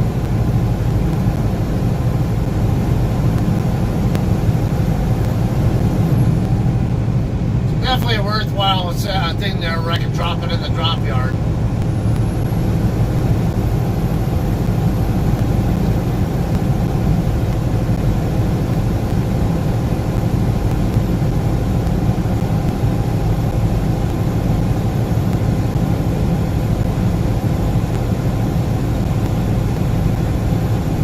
Let me guess, that car that just came over into this lane is getting off the freeway here at Live Oak Canyon.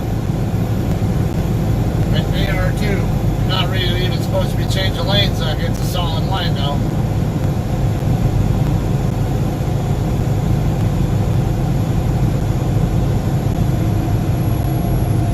Another truck is making it difficult for me to... I have to actually hit my service brakes to stay clear of these guys here because that truck up there is slowing everybody down.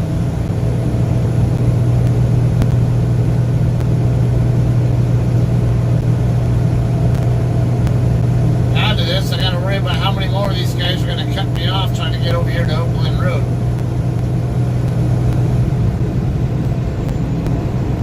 Surprised nobody is. That's shocking.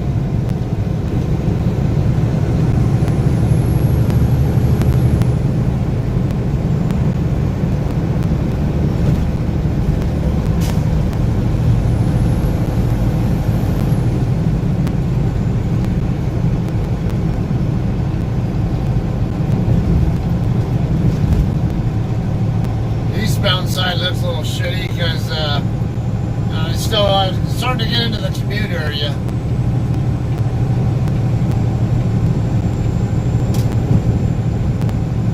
There's still bottlenecks, still a lot of people trying to get to their homes.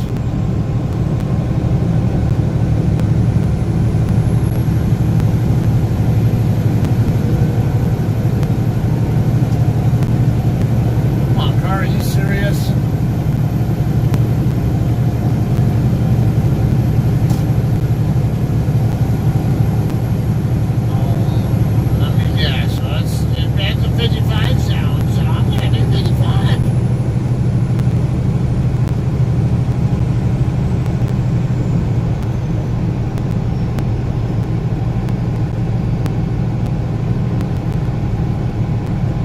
What you see over there on the eastbound side is very normal. In fact, over there at Oak Glen Road, there's a bottleneck there because the far right lane turns into an exit-only lane where you have to get off the freeway there at Oak Glen. So, you got a lot of traffic trapped over in the right lane, and they have to try to work their way over to the left to stay on the freeway. And so that creates a frequent bottleneck right there every single night. Right there, you always see that.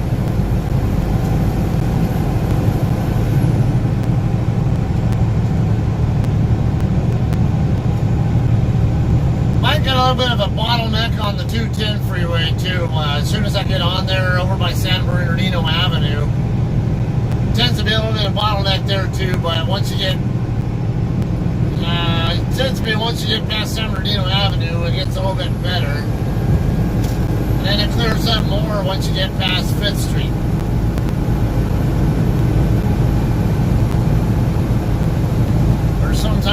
up there by Highway 330. 330, the neighborhood right there by where 210 and 330 meet up is where I used to live. 330 gets you up into the mountains by Running Springs and all that, and you know you can also take it. Basically, get up there to Running Springs and take Highway 18 across over to like Lake Arrowhead and Crestline, or across the other way over to Big Bear.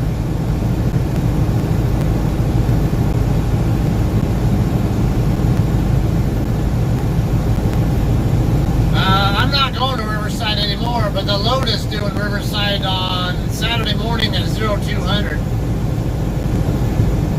I will be dropping this load in the drop yard, and then tomorrow morning grab another guy's load who's in Barstow right now and taking his load to Carson.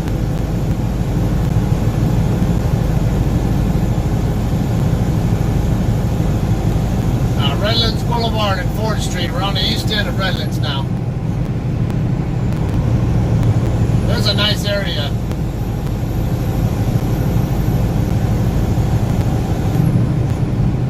Some areas I love to show people whenever I'm out here with someone. Now, people are not from the area. If I meet up with another truck driver or whatever who's not from the area, and I have my car with me, I sometimes like to show them around this area. It's a more upscale area, you know, at least some parts of Redlands, particularly over on the canyon by San Mateo Canyon. Up on the top of the hill, there's some really high-end houses.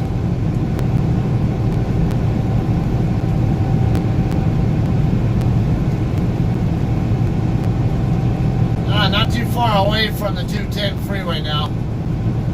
Cypress Avenue coming up next with University of Redlands, and then we'll have 6th Street, I think, after that.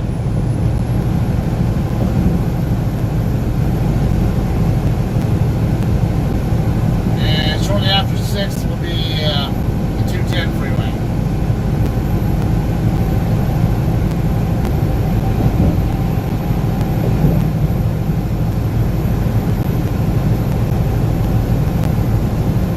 When did you take 138? Because I know you took 395 up the other day.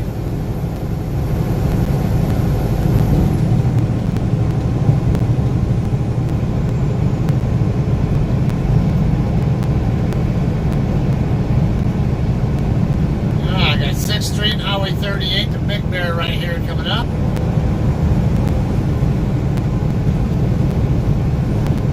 38 is what I call the back way to Big Bear. It's a longer mileage route, but it's less traffic that way than there is the traditional ways, which is up 330 and across 18. Winter time, 330 and 18 get really bad with traffic because everyone goes up there to either go ski. Shut up, freaking base station idiots. Yeah, everyone going up there to go skiing in Big Bear, or they'll stop at other places along the way to take their kids sledding and stuff like that. It gets to be a zoo.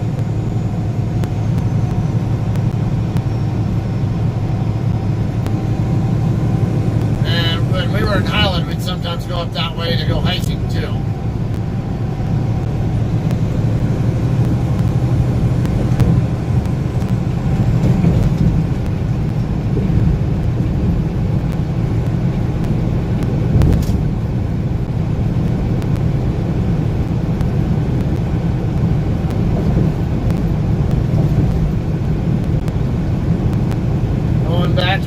Colton from 58, okay. So you went down Highway 14 from Mojave down into Palmdale, and then did you take Pear Blossom Highway, or did you go through downtown Palmdale? Pear Blossom Highway is usually not too bad, except right now with the construction they got going on there and the one lane shit, that's it's really annoying trying to go through there, but that's the only part that's any real problem. It's a far cry different now than it used to be many years ago when And that whole stretch of highway used to just be one lane in each direction, and there were always fatal accidents galore from impatient people trying to get around the trucks. Or impatient trucks also.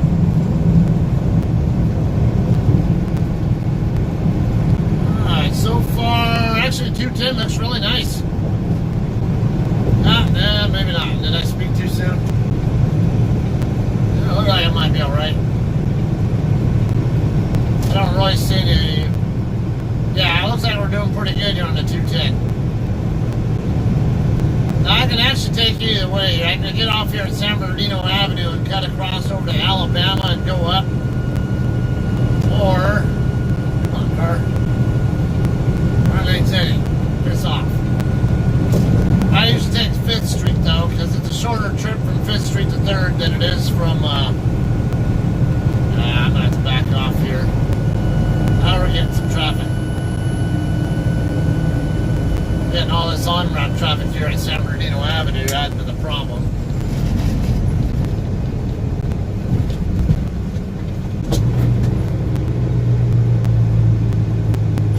Better hurry up.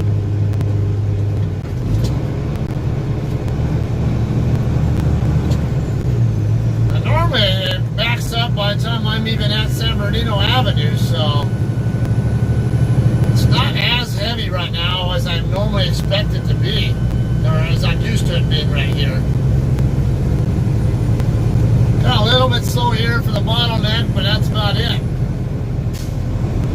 And this area here, I don't think it'd be so bad at San Bernardino Avenue, the north, the on-ramp to the westbound side here, if they had their own acceleration lane or something, or maybe even an extra lane going all the way from San Bernardino Avenue up to 5th Street.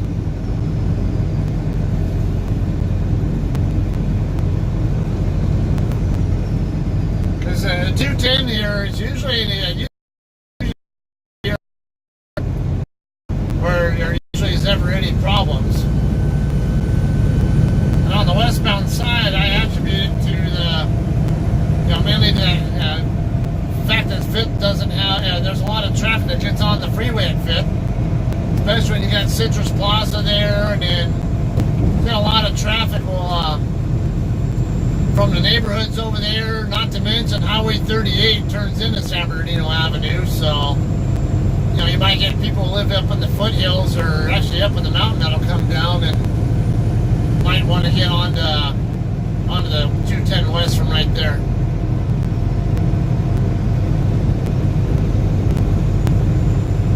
So they really need another lane in between San Bernardino Avenue and 5th at the very least. Car fire at Nisqually and 3rd. That's right by our house. Wonderful. I wonder what happened there.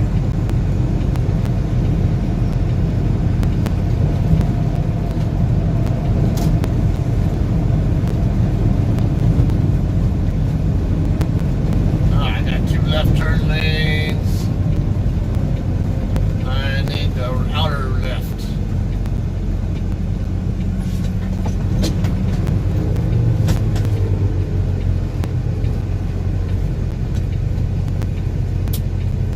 On 210 going over the river.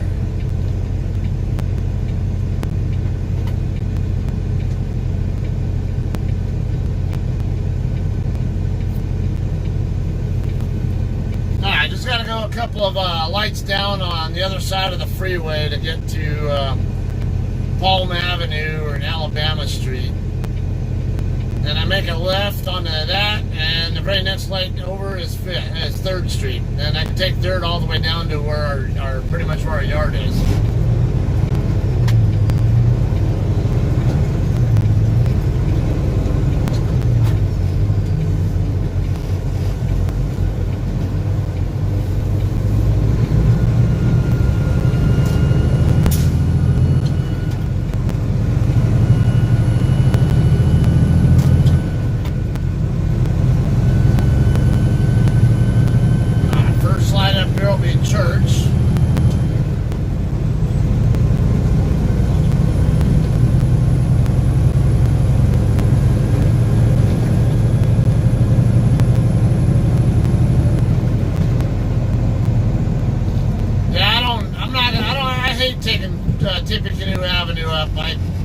too many lights and too much traffic this time of day. There's no way I'll go near that area right now.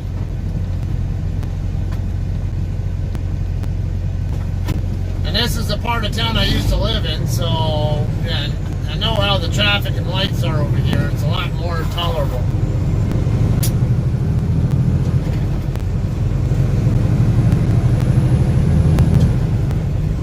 Right here at the Arco station, this is Palm.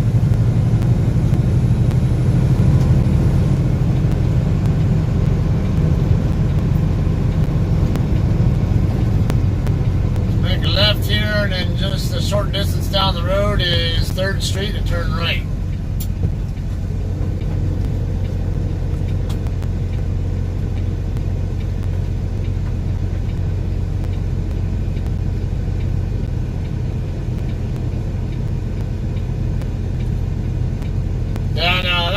About earlier, and I'm not sure if you were on here at the time, Eric. I was telling people how typically most JCT drivers, when they go to the drop yard, will take the 10 all the way across to Tippecanoe and go up Tippecanoe. But knowing this area, and I know how Tippecanoe is, there are a lot of lights there, and there's a lot of traffic in the evenings, so as well as in the mornings. I stay far away from that part of town if I can.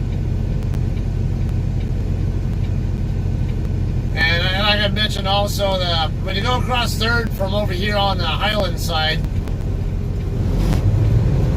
there aren't as many lights. The lights are further apart and there's less traffic. Much less headache going this way.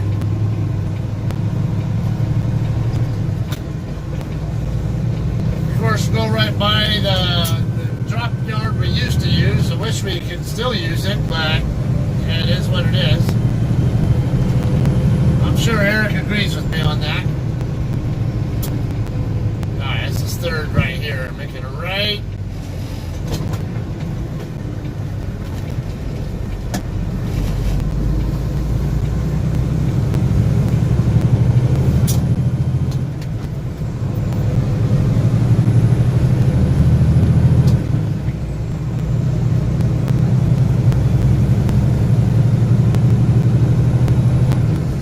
If I'm coming from Barstow, I will sometimes take the 210 over to Del Rosa. Most of the time, I'll take the 215 straight down to 5th Street.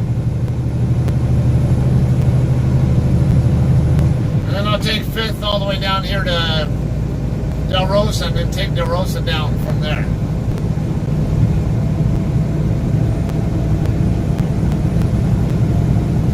So there's a 50 zone right here. Look how far apart the lights are from each other. And this light coming up here is Victoria. This is the one that we used to use to get to our other drop yard, which is me right over here on the left side after we get past Victoria.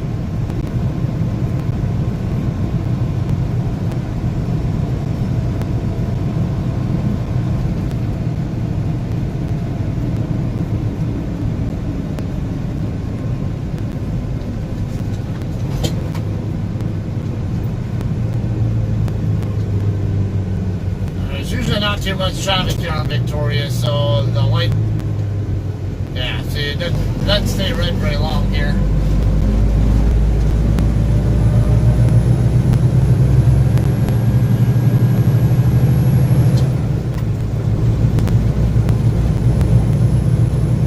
And basically got San Bernardino International Airport right here to the left of us, along with the drop yard we used to use.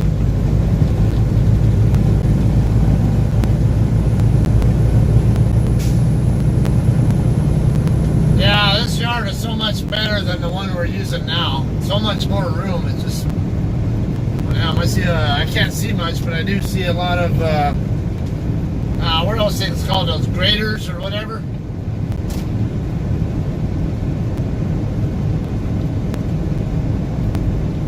All that construction, those grader things where they have they're articulated and they scoop up dirt or whatever.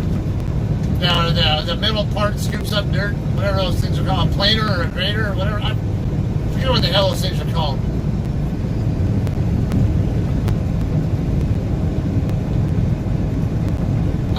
filled the reefer unit up early this morning when I stopped in Avondale for tractor fuel.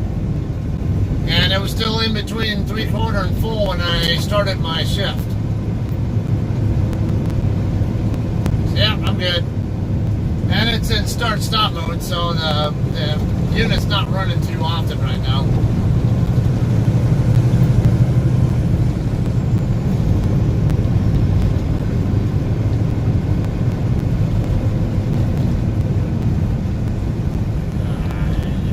The name of this street. I know it's a person's name. I just forget the name of it. Leland Norton. That's it.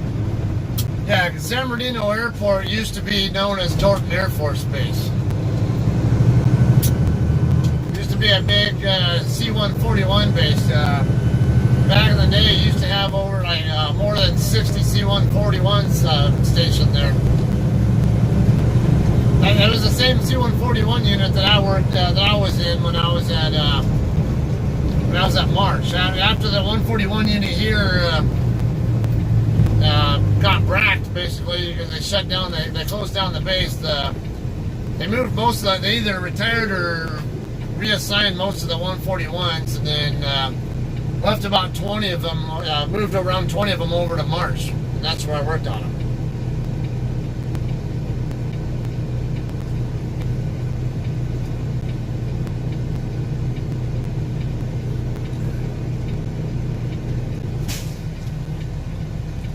From here, for those of you guys who aren't familiar, I'm of course making a left here, and then the very first driveway I can turn into will be where our drop yard is.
Hello.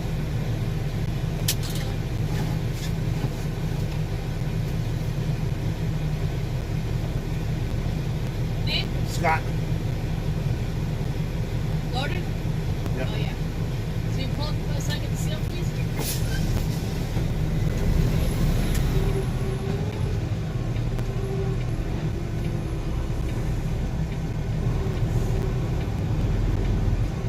I think she's a new one. I've never seen her before.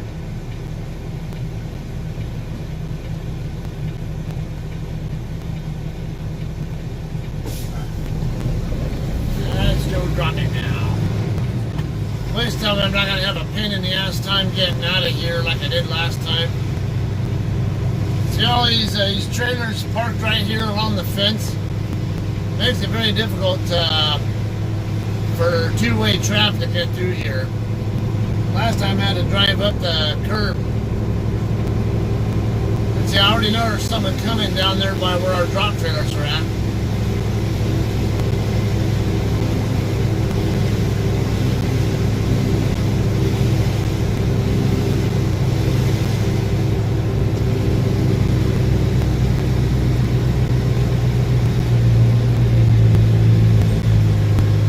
It looks like I might have a spot right over here on the 6-1 down.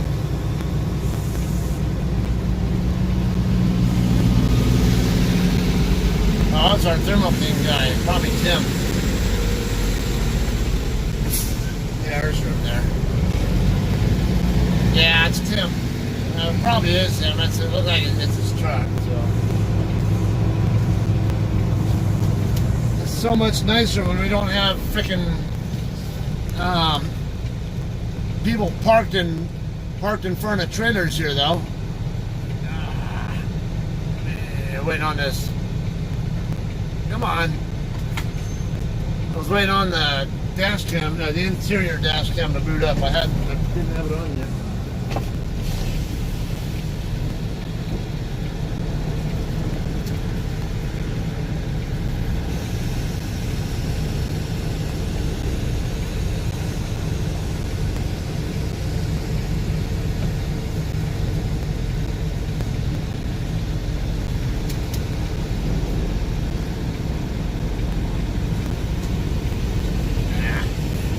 Started to point too much toward this trailer on my side.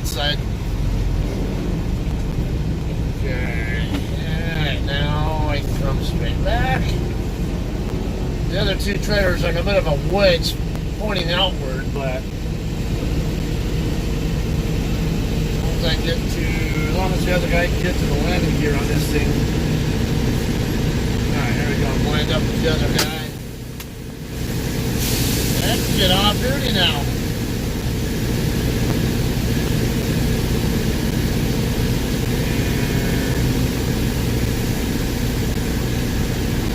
Backed into this trailer with the board to make sure the fifth wheel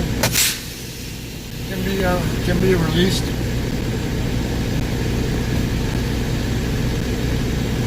Yolanda says, "Oh, I remember when you trying to get out and going up on the curb." Yes, that's I feel like somebody hit the fence again. Yeah, it does kind of look like it. Over by where I was setting up, with the fence post leaning over.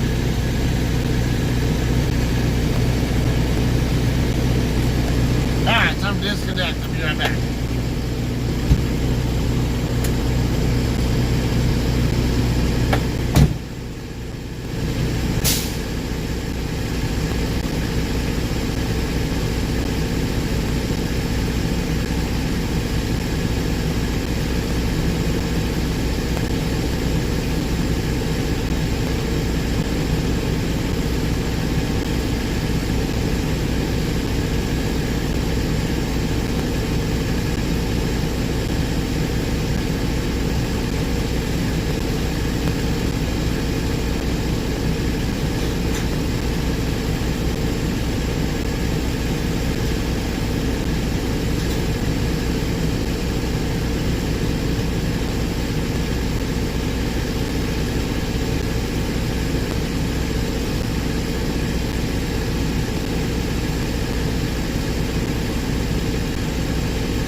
Forcer lock has been removed.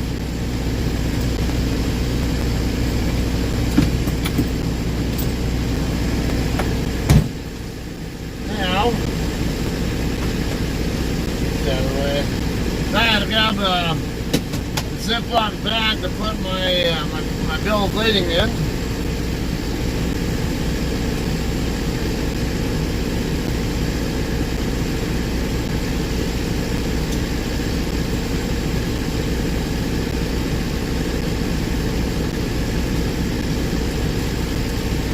What this does is help weather protect the bills.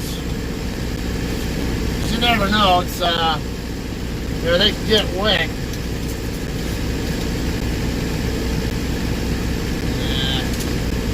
I don't think the scale ticket's not going to matter. It's not even my scale ticket. I only have an electronic scale ticket, and the other guy's not going to see a weigh station between here and Riverside, which is only Once he gets down onto I-10 and over onto 215, it's only 10-15 mile drive from here. That's all it is, and no way station around, so not like he's gonna have to worry about that. And I have to be home for work. Hey, what's up, Jim? All right, semi drop trailer thing, and come on. Don't waste my time here. I got some taquitos to get home to. JCT Drop Yard, San Bernardino, 6504, 422, I think. That's my load. Yes, yes. Location is secured, is sealed, not locked. Let me double check. I'm pretty sure this one has a bill box, so I'm going to put it in the bill box.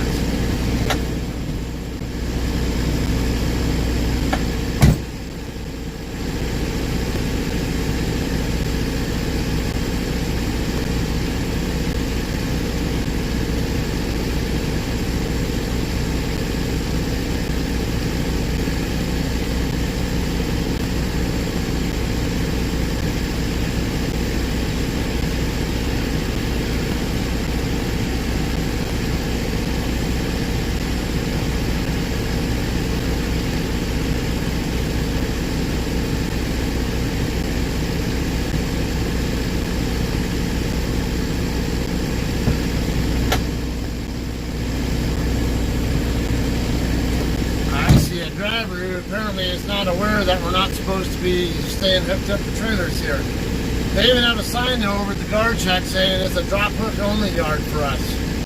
The reason why is because there's so little room to work with here. It's that's why the fence gets hit, or it's also why trucks that are sitting in front of trailers get hit by people trying to back in or pull out of spots that are next to right next to them. All right, location of the paperwork, mailbox. Yes, 32. Cycle Century. What's say about? Come on, are you freaking kidding me? This is bullshit.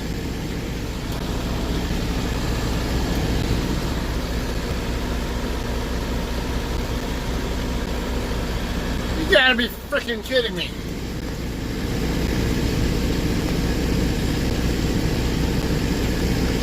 I was almost done filling out the form. Only had a little bit more to go and hit the damn send button, and this bullshit happens. Now I gotta sit here and wait for his fucking upgrade to go through before I can leave here, because I can't change myself to personal base status to get from here to the house. Bullshit. I can't tell you how much I freaking hate this Qualcomm unit. So no breaks to be taken there, not even 30-minute ones. No, in fact, their signs over there say 30-minute max is all we're allowed to spend here. If we need to do breaks here, there's a bobtail area right behind us. Yeah, that's where the local guys park, or across the street. Yeah, that's where they want us. So, and it doesn't really suck because there's no room here. If this community center wasn't here and people could park, if they could get rid of this fence, it wouldn't be so bad. But because we got the community center property over here, there's very little space to work with, and it's hard as hell to get a trailer in and out of here without hitting something. You have to be really extra cautious, and there've been a lot of mishaps here because of that. So the trucks really have no business being parked here. And there is one right over there that's parked right here. I think it was 3731 or something. He needs to go. He's not supposed to be there.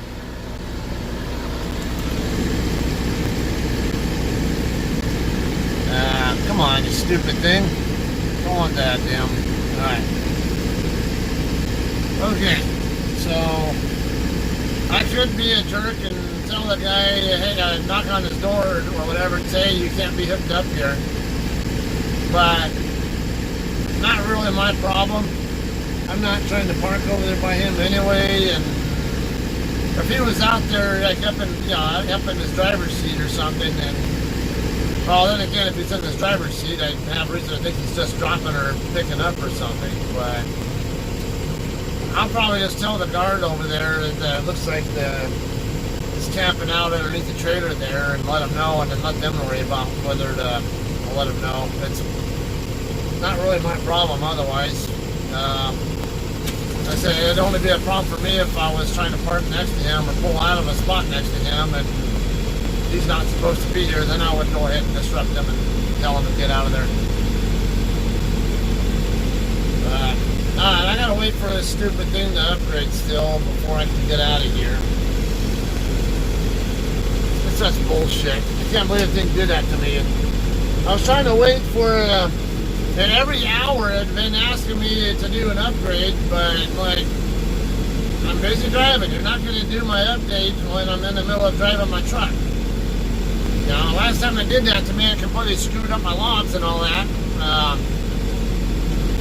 So no, let's think and sit and wait next time. I don't know why it even did it automatically on me this time. Maybe it's because maybe the prompt popped up while I was outside the truck trying to disconnect my trailer, and maybe didn't get back in here fast enough to react to it. I don't know, but not at all happy about that. It still says upgrading software now, so.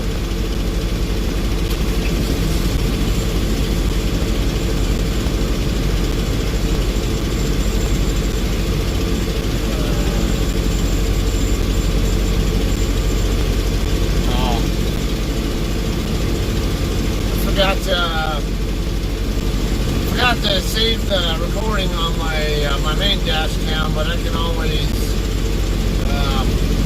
It's not going to have too much recorded on it where I'll lose the footage. So I'll just wait till I get home and then just find it on in the loop part of the footage on the SD card later.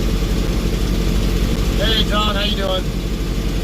I'm at our drop yard in San Bernardino trying to disconnect from my trailer, and my stupid Qualcomm unit decided that right now is a convenient time to do an upgrade while I was in the middle of trying to send my drop my trailer macro. So that's what's going on now. When I get done here, I'll be bobtailing my personal conveyance back up to my house.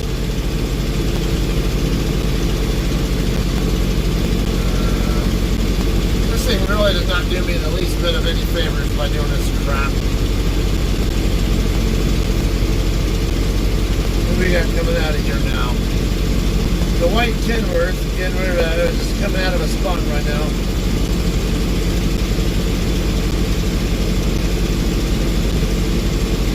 Yeah, and I can't change my status of personal conveyance. I can't send my macro in to drop my trailer.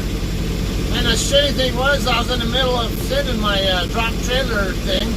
Upgrade successful, loading application.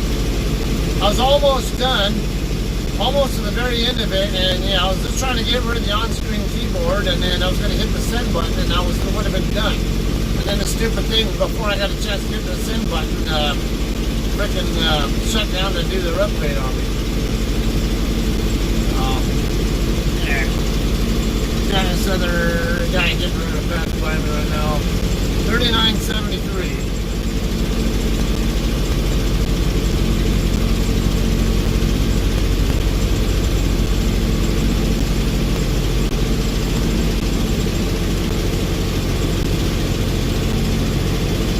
Alright, well, it's still trying to load up. Let's see if I got this guy on my list. On my cited trucks list. I like to get to know who people are sometimes and know, yeah, that way if I see their truck again, I know, hey, I've interacted with them at some point in time. 3973. I have seen him before, I just don't know his name.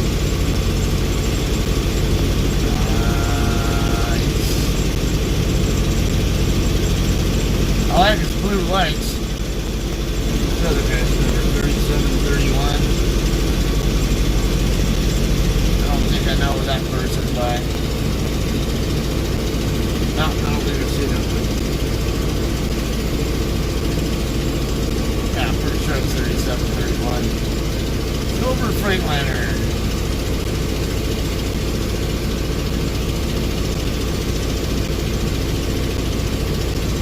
Still loading the application.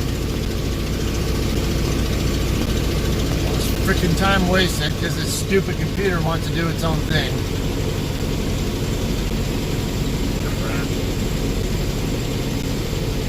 Probably camera shy.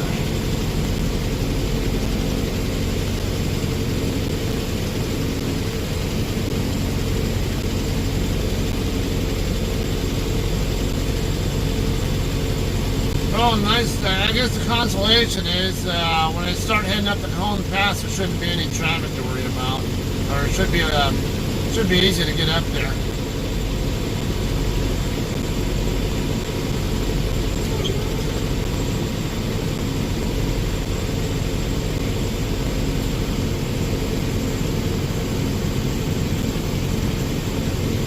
Hobtail coming in. Plus, got the other JCT driver trying to leave still. Yeah, Bobtail, he moved out of the way, so, oh, there's another truck coming in. Finally! Piece of shit.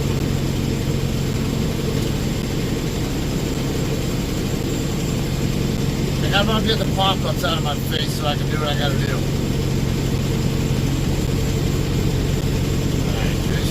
Drop yard. Think I can do this without getting disrupted by stupid things that shouldn't be happening again? 504, come on. 176. Hurry up. Oh, that's why. My number pad wasn't turned on.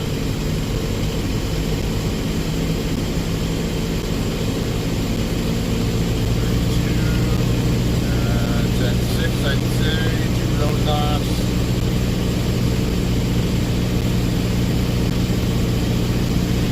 What the hell are you doing, damn it? Can't you just let me get through this thing without doing stupid shit on me?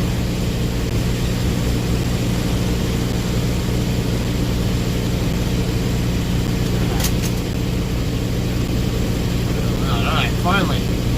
Alright, now I can finally get out of here.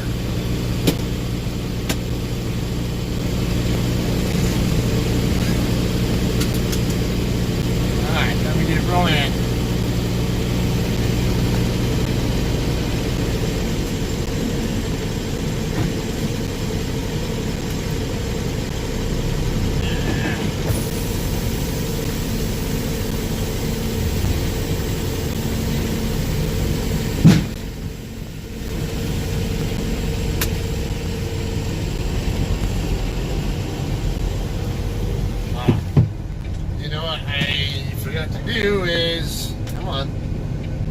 I need to put myself in PC status so I'm not burning on duty time needlessly when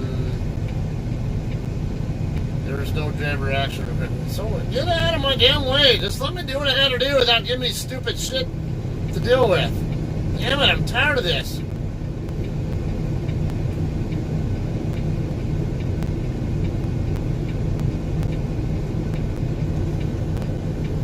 Getting ready to Skype with my wife. You'll have a good night. Alright, you too, John.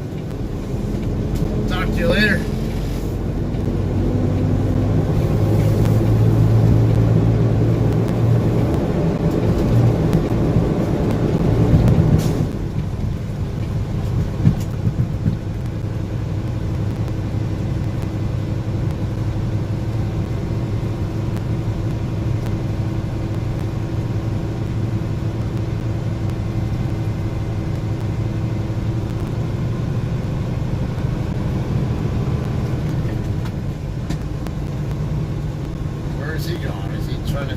The way I was coming from, or is he trying to back into there? I don't normally back into there because there's usually room.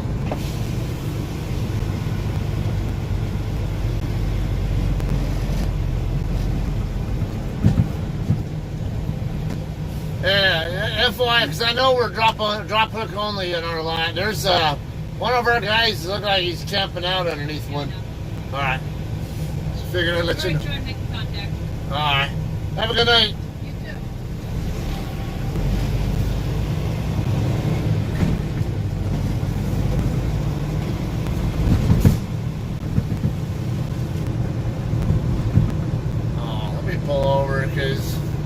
I think I know what's going on. Because I'm hearing weird noises up here, and I think it's my hood.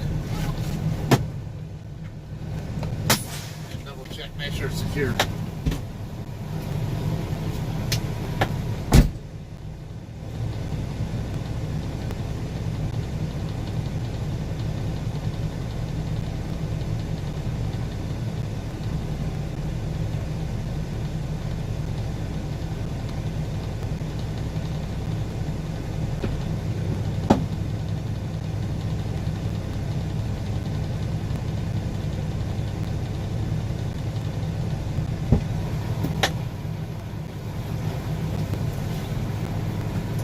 How I didn't catch that earlier, I don't know. My left side was secure, the right side wasn't.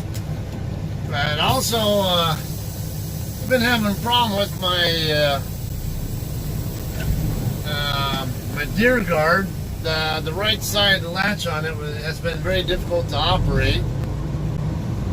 And I think it's because when I went into a pothole at a rest area, where was that? Maybe in Tennessee or somewhere out that way. Yeah, within the last couple of weeks. Yeah, I want to say I was in Tennessee, but I could be wrong. Somewhere over there. I remember I tried to stop at a I want to say I was at a rest area somewhere on I-40 in Tennessee.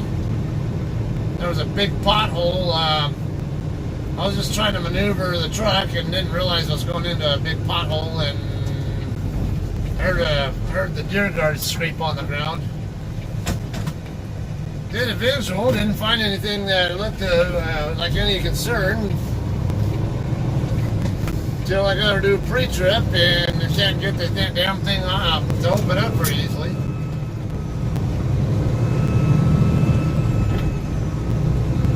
I realize it's probably because something in there out of alignment. I think it's the bracket on the the bracket that the guard itself mounts up to.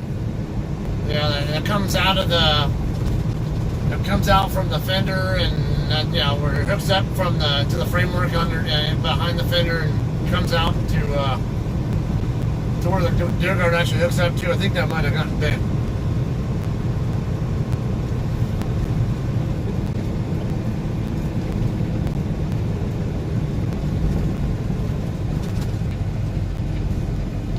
Have to order a new one of those. I can probably change that myself. I think it's just that big safety pin on the passenger side that has a tendency to come out anyway.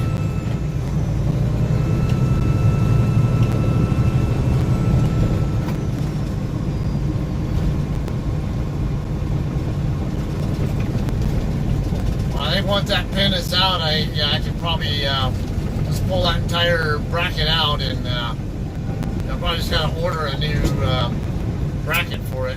Hopefully that's all it's needed, but alright, I'm on Tippecanoe Avenue right now, Rialto Avenue actually. Headed northbound. I'm gonna turn right. I turn left onto 5th Street. Now, like Eric was talking about, you can also take Del Rio. Yeah, this street. No, we're actually, oh no, I'm not on Del Rio. I'm actually on Tippecanoe. And if I was coming from Del Rio, I could actually take it all the way up to straight up to the 210 freeway. But normally, when I'm coming out of here, I'll take 5th Street across to straight over to the 215, and then get on the 215.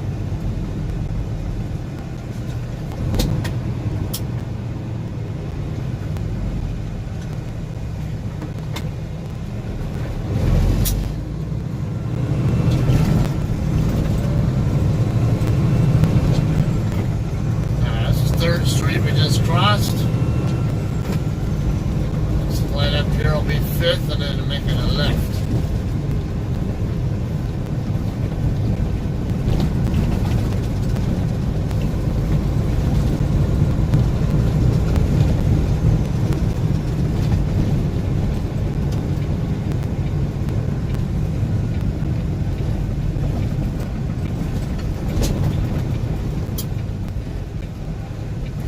right by downtown San Bernardino taking this route.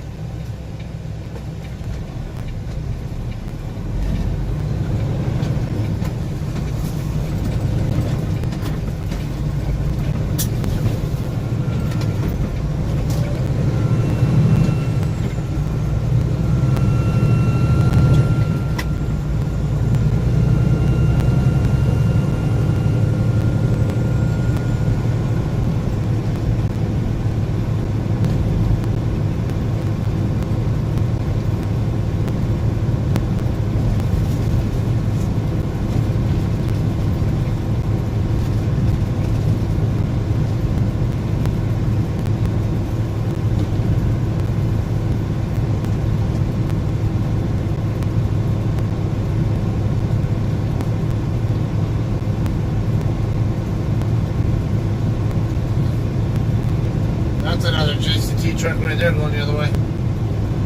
Obviously on our way to the drop yard.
Street and Waterman Avenue is where I'm at.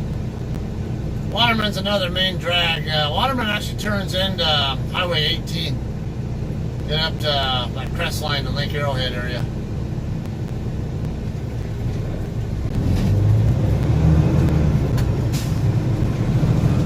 Waterman also takes you down to the 10 freeway, and on the way down to the 10 there, it's actually the place where the San Bernardino mass shooting happened.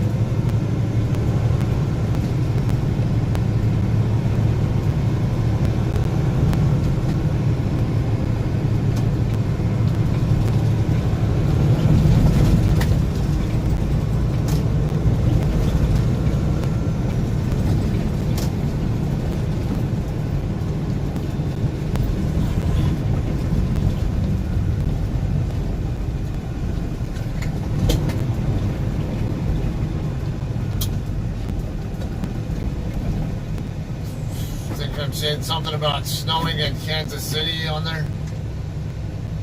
Snowing really in Kansas. Oh, okay. Well, snowing pretty hard, huh? Jim, I'm in downtown San Bernardino right now. I'm heading westbound on 5th Street. Just got a little bit west of Waterman Avenue. I'm coming up on Mountain View now. I'm heading toward Interstate 215.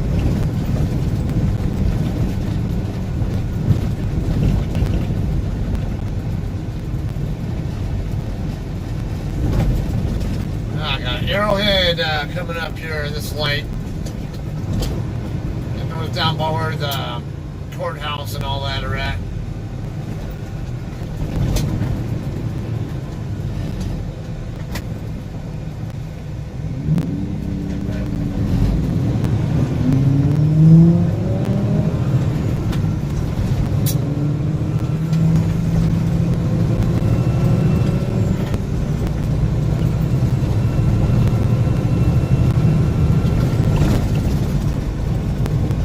Street right here, and it goes up in letters until I get over to the freeway. E Street is another main drag here in town. First McDonald's ever was actually down here at E and 14th.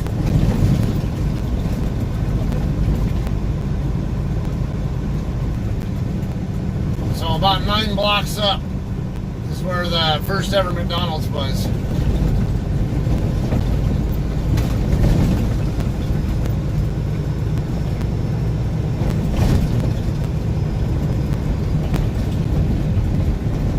Not a particularly good area of town, I'll tell you that. At least it isn't now. I don't know what it was like back then, but definitely not a part of town you want to hang around in now.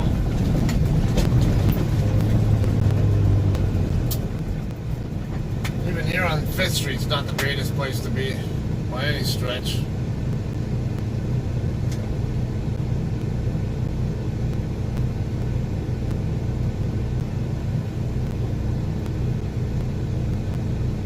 Yeah, in and out, burger. That's what a hamburger's all about.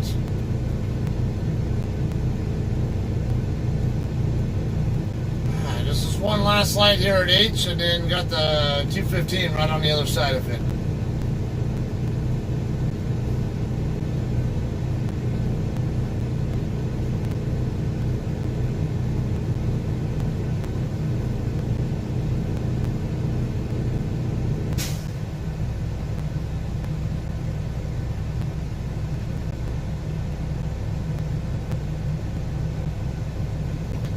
It's pretty windy at night. It's not bad here right now, though.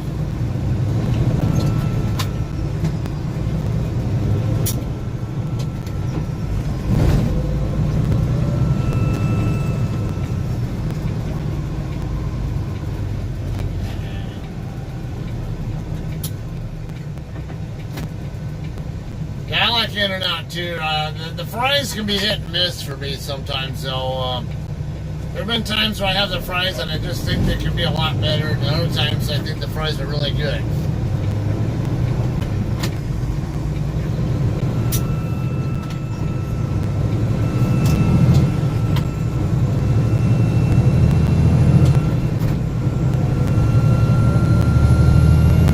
Come on, car, what are you doing?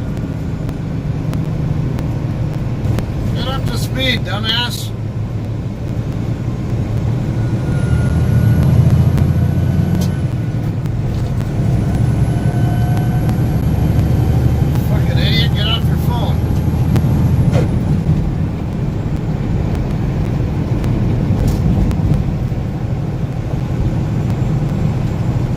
Get in their way just to be an asshole to them.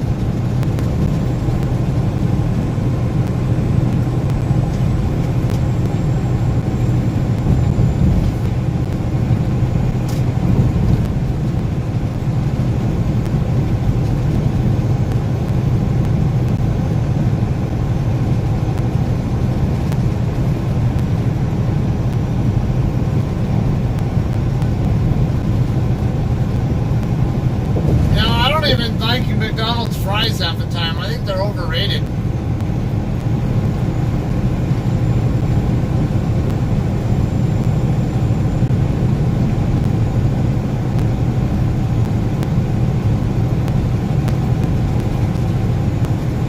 I know part of that I used to work at McDonald's as both as a regular worker and at one point in time a maintenance guy. You're gonna get on the freeway like a chicken shit like that, then too bad. Not like I could really move over, but you need to do a much better job getting on the freeway instead of like a fucking moron in a half-ass speed like that.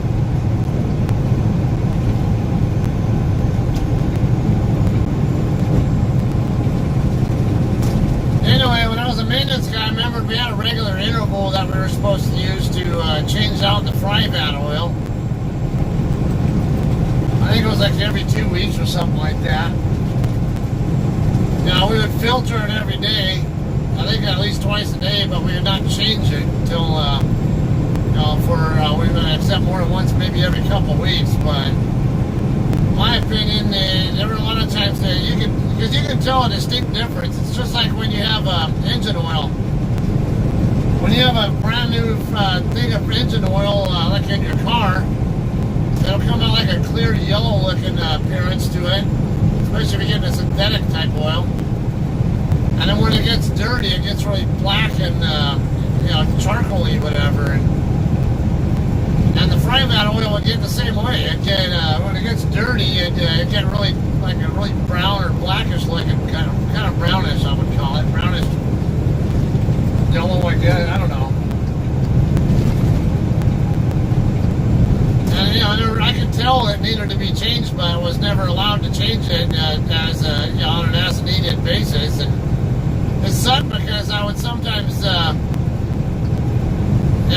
When people would get served fries and then I'd see them eating inside, and I'd hear them sometimes comment on how bad the fries were. And I knew exactly what the problem was, because the damn oil is filthy. It needs to be changed. It doesn't matter if you filter it, it's dirty. I mean, the oil's gone bad and you need to change it. That's why the fries go bad. So when you get fries from them and with a really like a brand new fresh tub of oil, the fries will come out really good. But if the fry vat oil is getting old and dirty, and no, your fries are not going to come out good. They tend to have a more soggy texture to them and just aren't any good.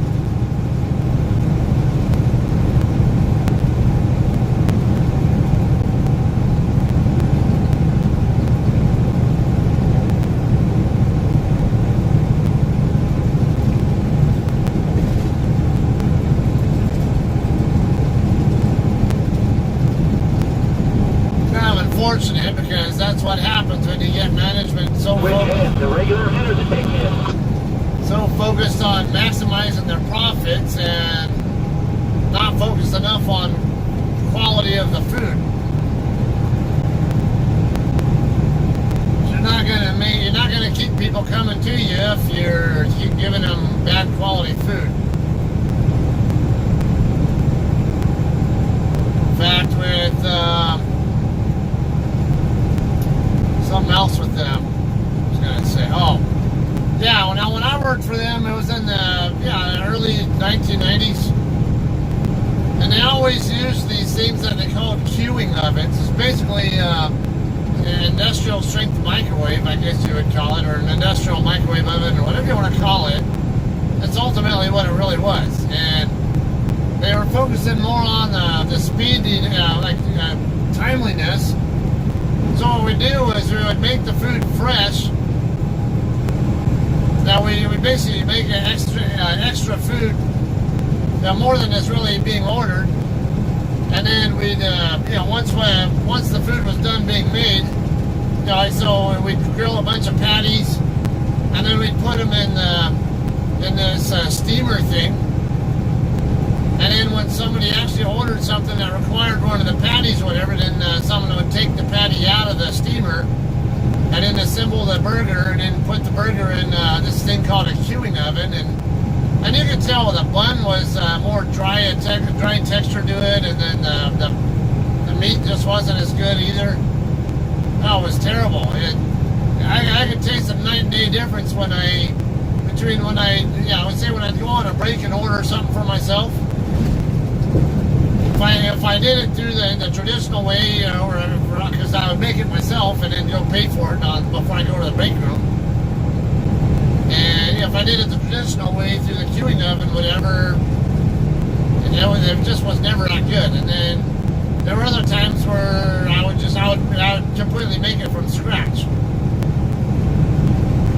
And oh my God, it was way, way better when I would make it from scratch than when I used that damn queuing oven thing. And the food was terrible with those things. I can't believe they even used those damn things.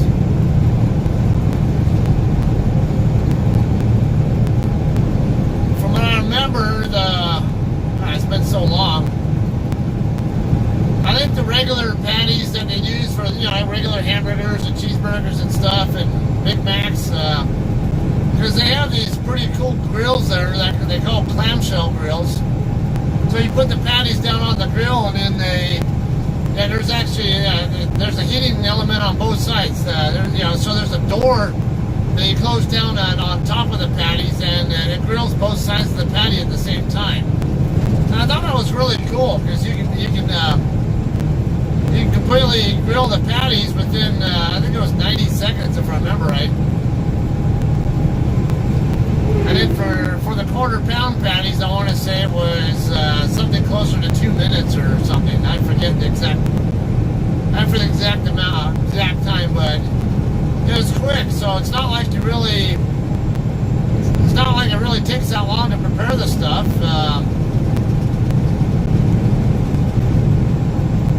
Personally, I'd rather wait a couple extra minutes and make sure the food's coming out right than get something fast that tastes like shit.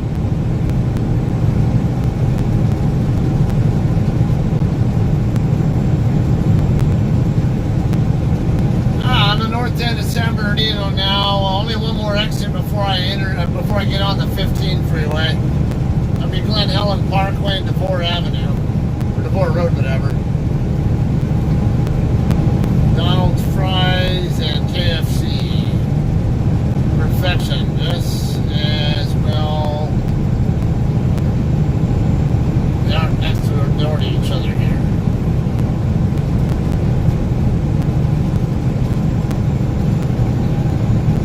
Yeah, interestingly, there's always a debate between in America, what's the best fried chicken, fast food fried chicken place there is. Now, I grew up on KFC. I always liked that, and I always had I like their flavor more. But you'll find other people here who swear by Church's Chicken or Popeyes or whatever. I think Popeyes or whichever one it is now they call Louisiana Kitchen or something. I think it's, what is that, Church's? And then we used to have another one called Pioneer Chicken. I haven't seen that one around in a long time though. And then of course you got the Chester's Chicken at a lot of the Loves truck stops.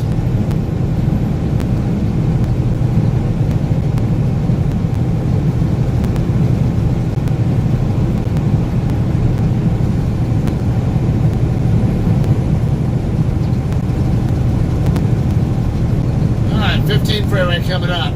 And we'll be heading our way up the Cajon Pass from here.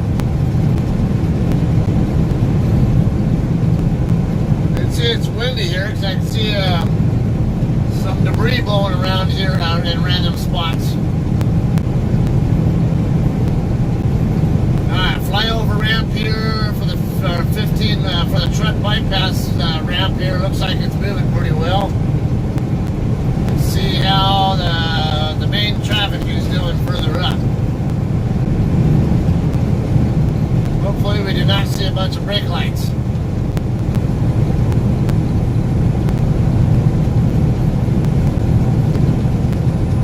Looks okay so far. I don't see any brake lights ahead.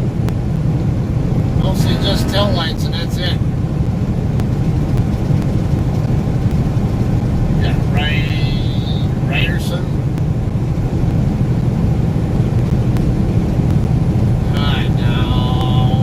One of these trucks is going to slow me down up here. Being that I'm a bobtail, I'm not getting slowed down even a hint. Like this container truck in front of me, or I think that's what he is, or no, what is that? No, that's not a container, that's probably a dry van.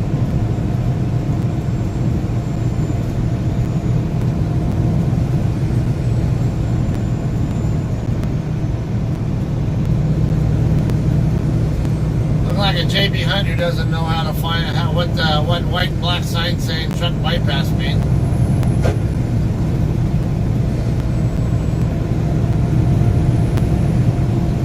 The JB Hunt truck over here to the left on the other side of the wall for me is supposed to be over here.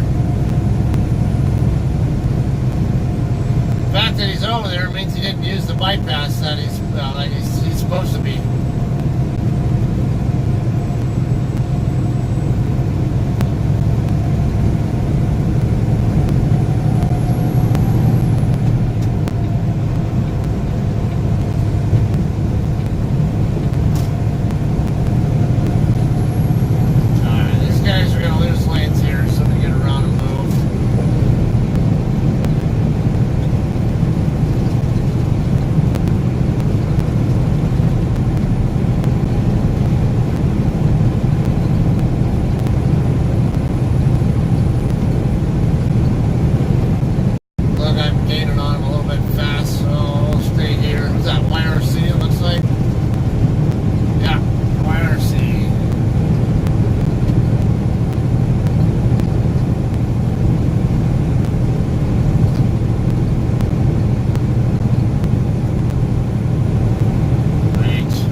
paying attention or don't give a shit.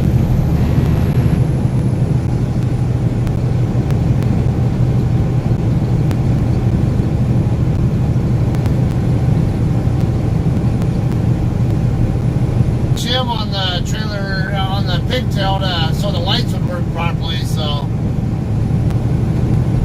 maybe it'll still be there tomorrow morning when I get over there. I'll have to get a hold of the other guy, let him know, and tell him I'll want to get it back when he finds it. I'm just going to stay in this lane because the lane to my right's going to end in a second.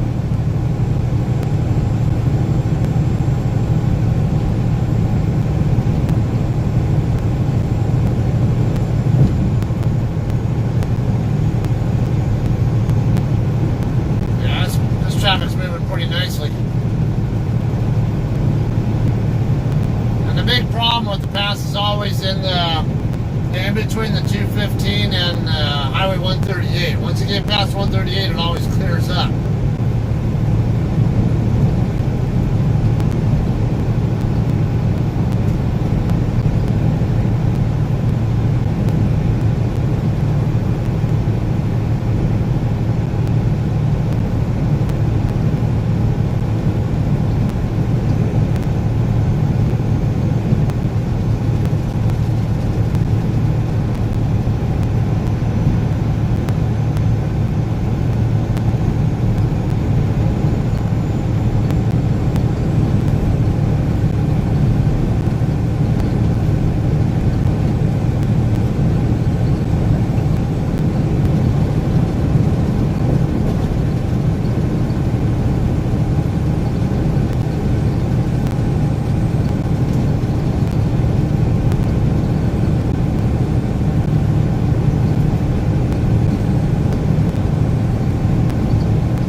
By the way the words are spaced on the sign way up the road.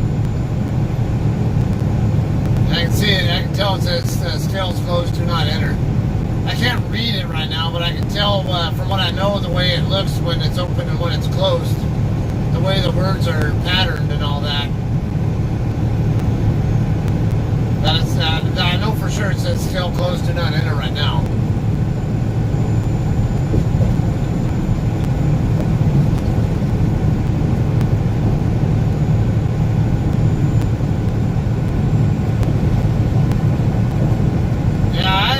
Independent shops are usually the best ones to go to. Kind of like when you come here and you get Mexican food, the best ones are usually the hole-in-the-wall places.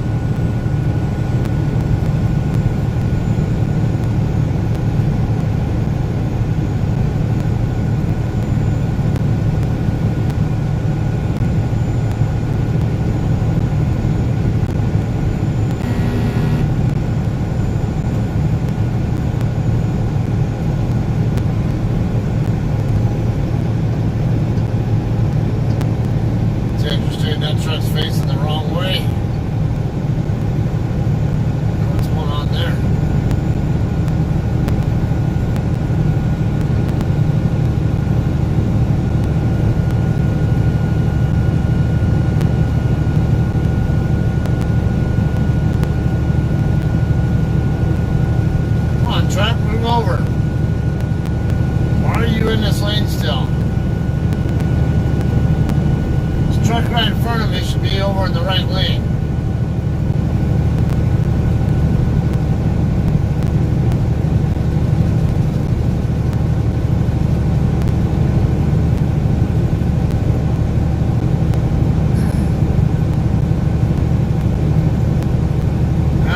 chippy there with the truck on the other side. I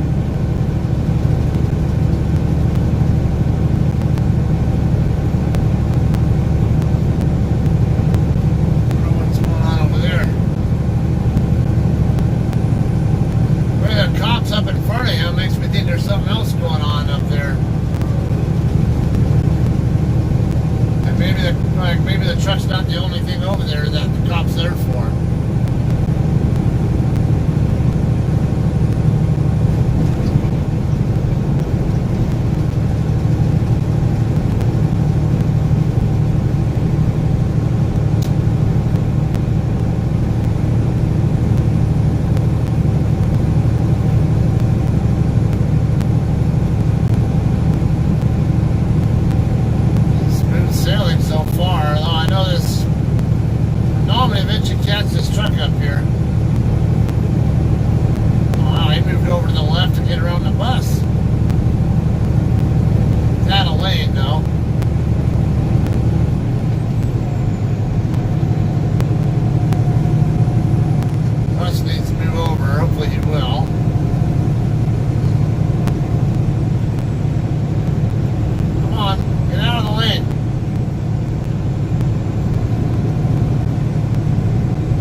If you're gonna drive that slow.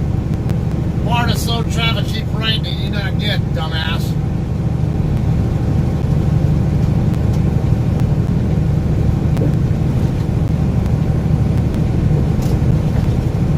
Freaking bus driver's an idiot.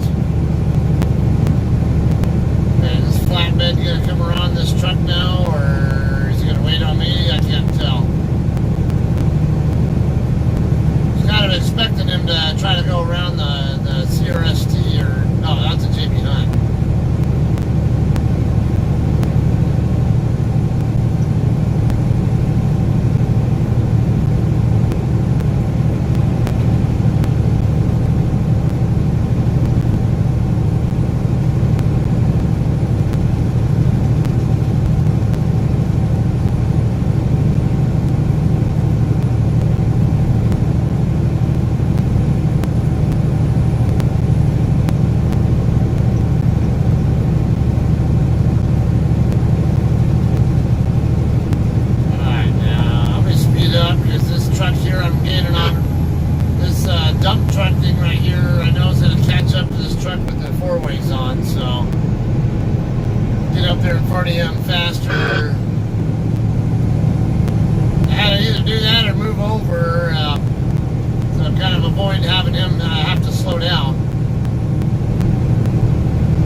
Near the top of the Cajon Pass by the time I catch him.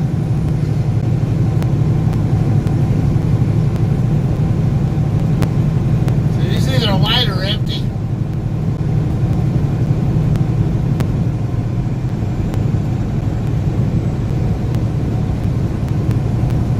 At this point, I'm not even going to bother trying to pass him because we're about to hit the summit right now, and more than likely, he's going to run faster than me once we get over the summit. Of course, that's my choice. I don't plan to run any faster than 60, and I'm sure he's going to run faster than that, because everybody does.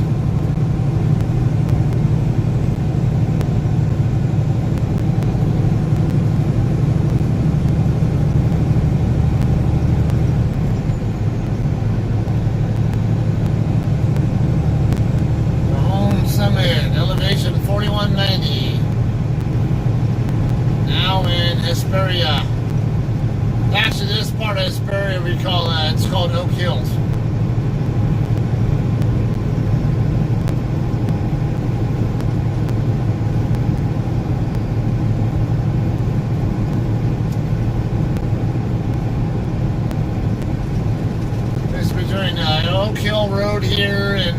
Ranchero Road, which is the next one. That's the area we tend to call Oak Hills, and then between Ranchero and Bear Valley Road is what we call the main part of Hesperia. And then from Bear Valley Road up to basically Stoddard Wells Road is Victorville.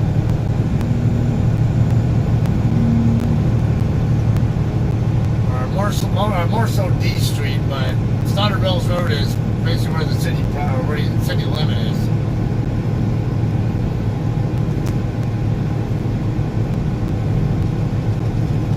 Correction, E. Yeah, E Street and D Street are right on each on opposite sides of the railroad tracks and a river from each other.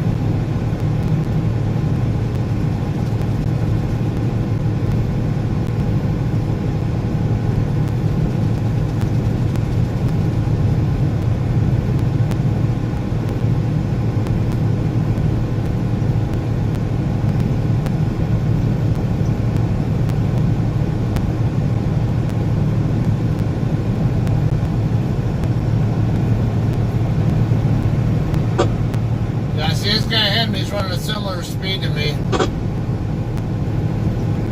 think he's mainly just making adjustments to the traffic in front of him, but otherwise running largely the same speed as me.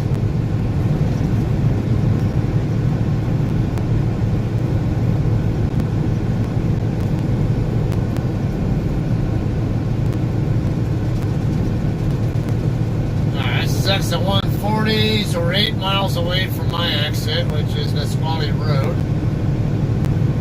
Hopefully that barbecue that my wife was talking about is cleared up by the time I get over there. Yeah, there was an accident that just happened here recently, apparently. See all those skid marks going across? Well, there were 2 sets of skid marks. One now was staying in the number 3 lane, and then another set that went across from the number 2 into the number 3. And then they both ended up dragging over into the right shoulder.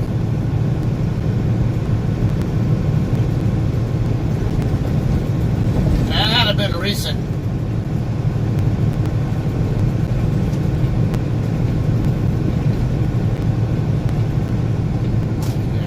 Okay, yeah, the 395 interchange is open after all. Yeah, I remember when Eric Wildman came through here the other day, I told him that the ramp had been closed for a while because of whatever, some kind of emergency repair they had to do. I don't know what, but...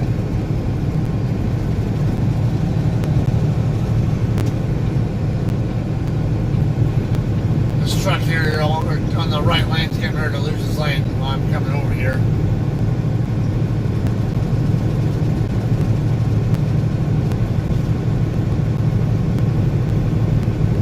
Bright lights. Like Reliable turned his brights on when he tried to merge over.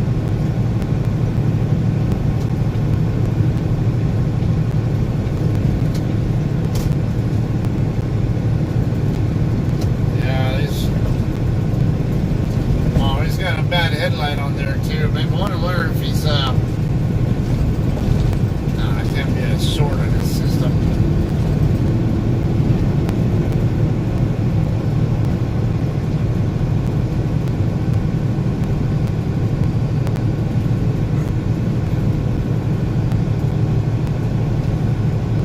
Main Street coming up next.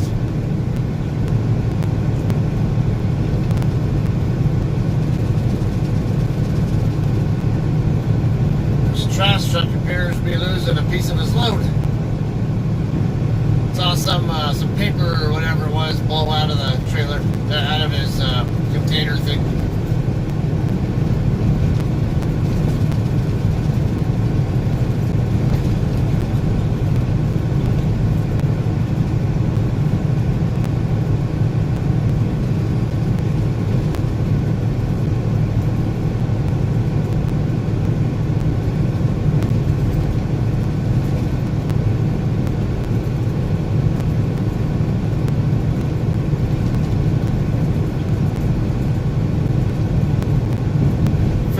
Degrees here in Hesperia right now. About 11 and a half for Tom.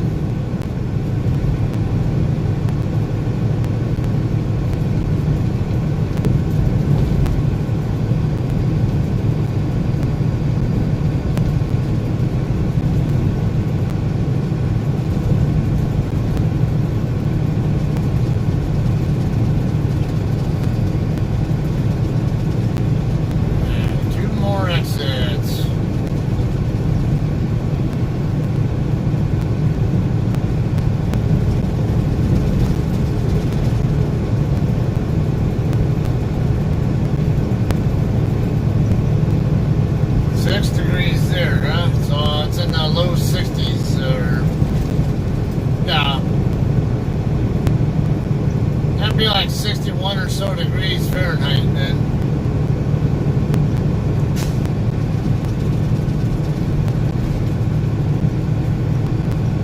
Guess what? It's my lane. You have to yield to me. I don't have to yield to you.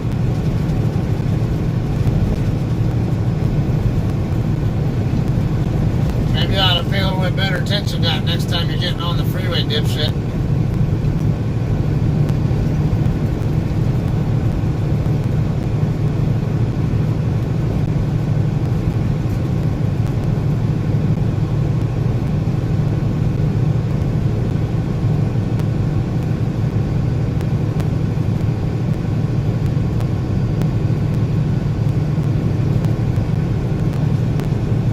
It is 4 a.m. there, isn't it?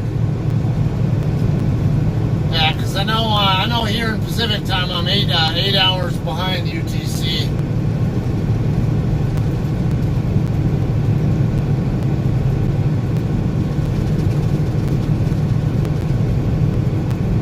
Then during daylight savings time we're 7 hours behind UTC. So you guys don't observe daylight savings there, do you? I assume not because, let's say, shut up, damn it. Because I know my UTC or Zulu time offset changes with daylight savings time.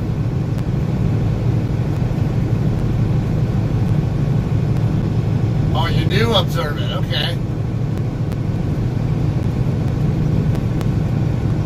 So maybe Zulu time doesn't change at all, and then it's just when you're in daylight savings time, you go from UTC to UTC plus 1 then, I guess.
Obnoxious lights.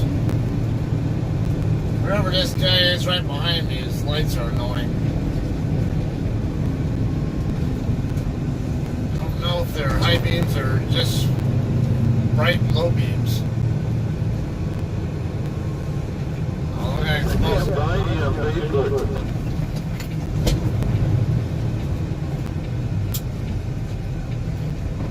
Trying to find a cool record.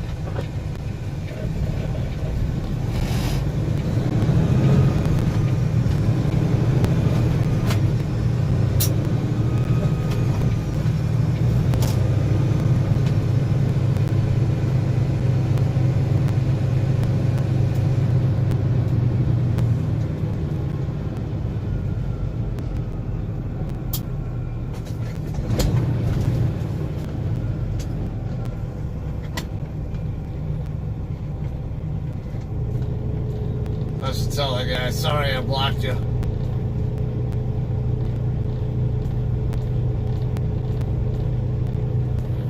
49 minutes of personal convey time so far. Swear, I didn't seem like it's been that long.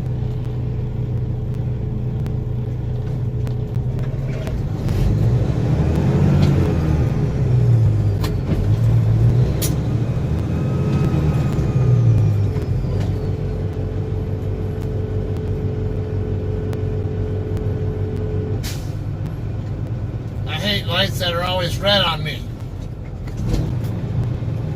Why can't they just be green all the way down?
This light, but the next one is where the area of the where the barbecue was.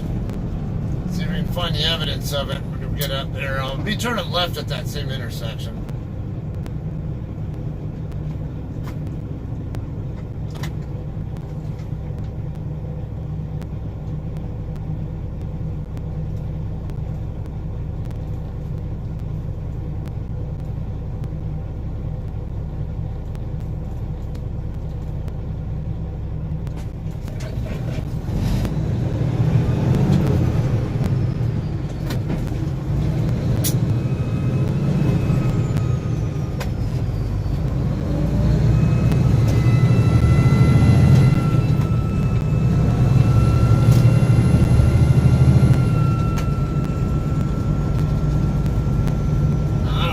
Right at the intersection, or it was just near the intersection, but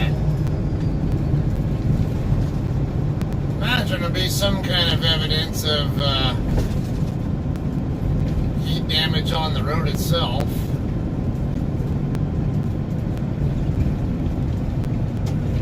I see nothing so far. Just skid marks, that's about it.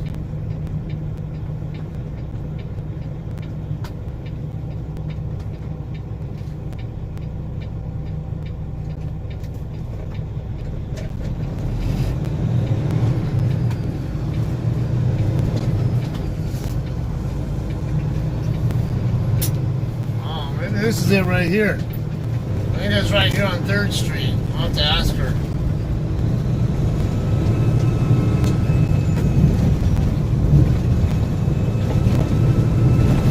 Whee!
done. So my status changed.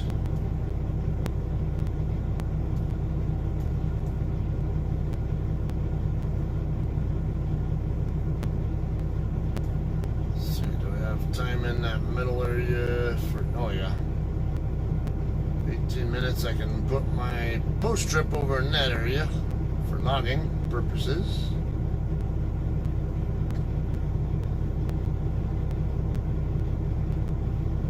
Strip, and I'll put drop trailer BT.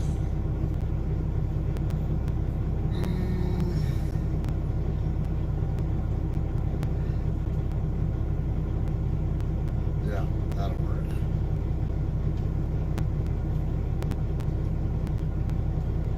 I'm gonna have a little more flexibility in when I can leave. I'll be fine either way because I don't plan on. No, don't certify yet. I get to review my logs before I certify. You don't make me certify. Alright, so I'm all done here. I'm gonna wrap this up, get my stuff and run inside and get me some grub and all that. So, Washington Bridge equipment. Alright, so anyway, I'm home. I'll leave here in the morning to meet up with the other guy at our drop yard and where I was just at earlier. And I'll meet up with him and then grab his trailer and take it into Carson. Where in Carson, I don't know it's going yet. I'll assume Albertsons, or Ralph's or whatever that place is. They're off Wilmington Avenue, but somewhere down there. We're gonna have some traffic to deal with, I'm sure. So have some fun times, both directions, I'm sure, especially tomorrow night with it being Friday evening. So, all right. I want to thank you guys for hanging out and watching and interacting, chit chat, whatever, or even if you're just lurking and enjoying this, whatever, doesn't matter. Oh, CDL physical, I got to do mine this week too, because mine's coming up in March, and California tends to be kind of slow, but. All right, guys. We'll talk to y'all later, all right? Have a good night. Thanks for watching.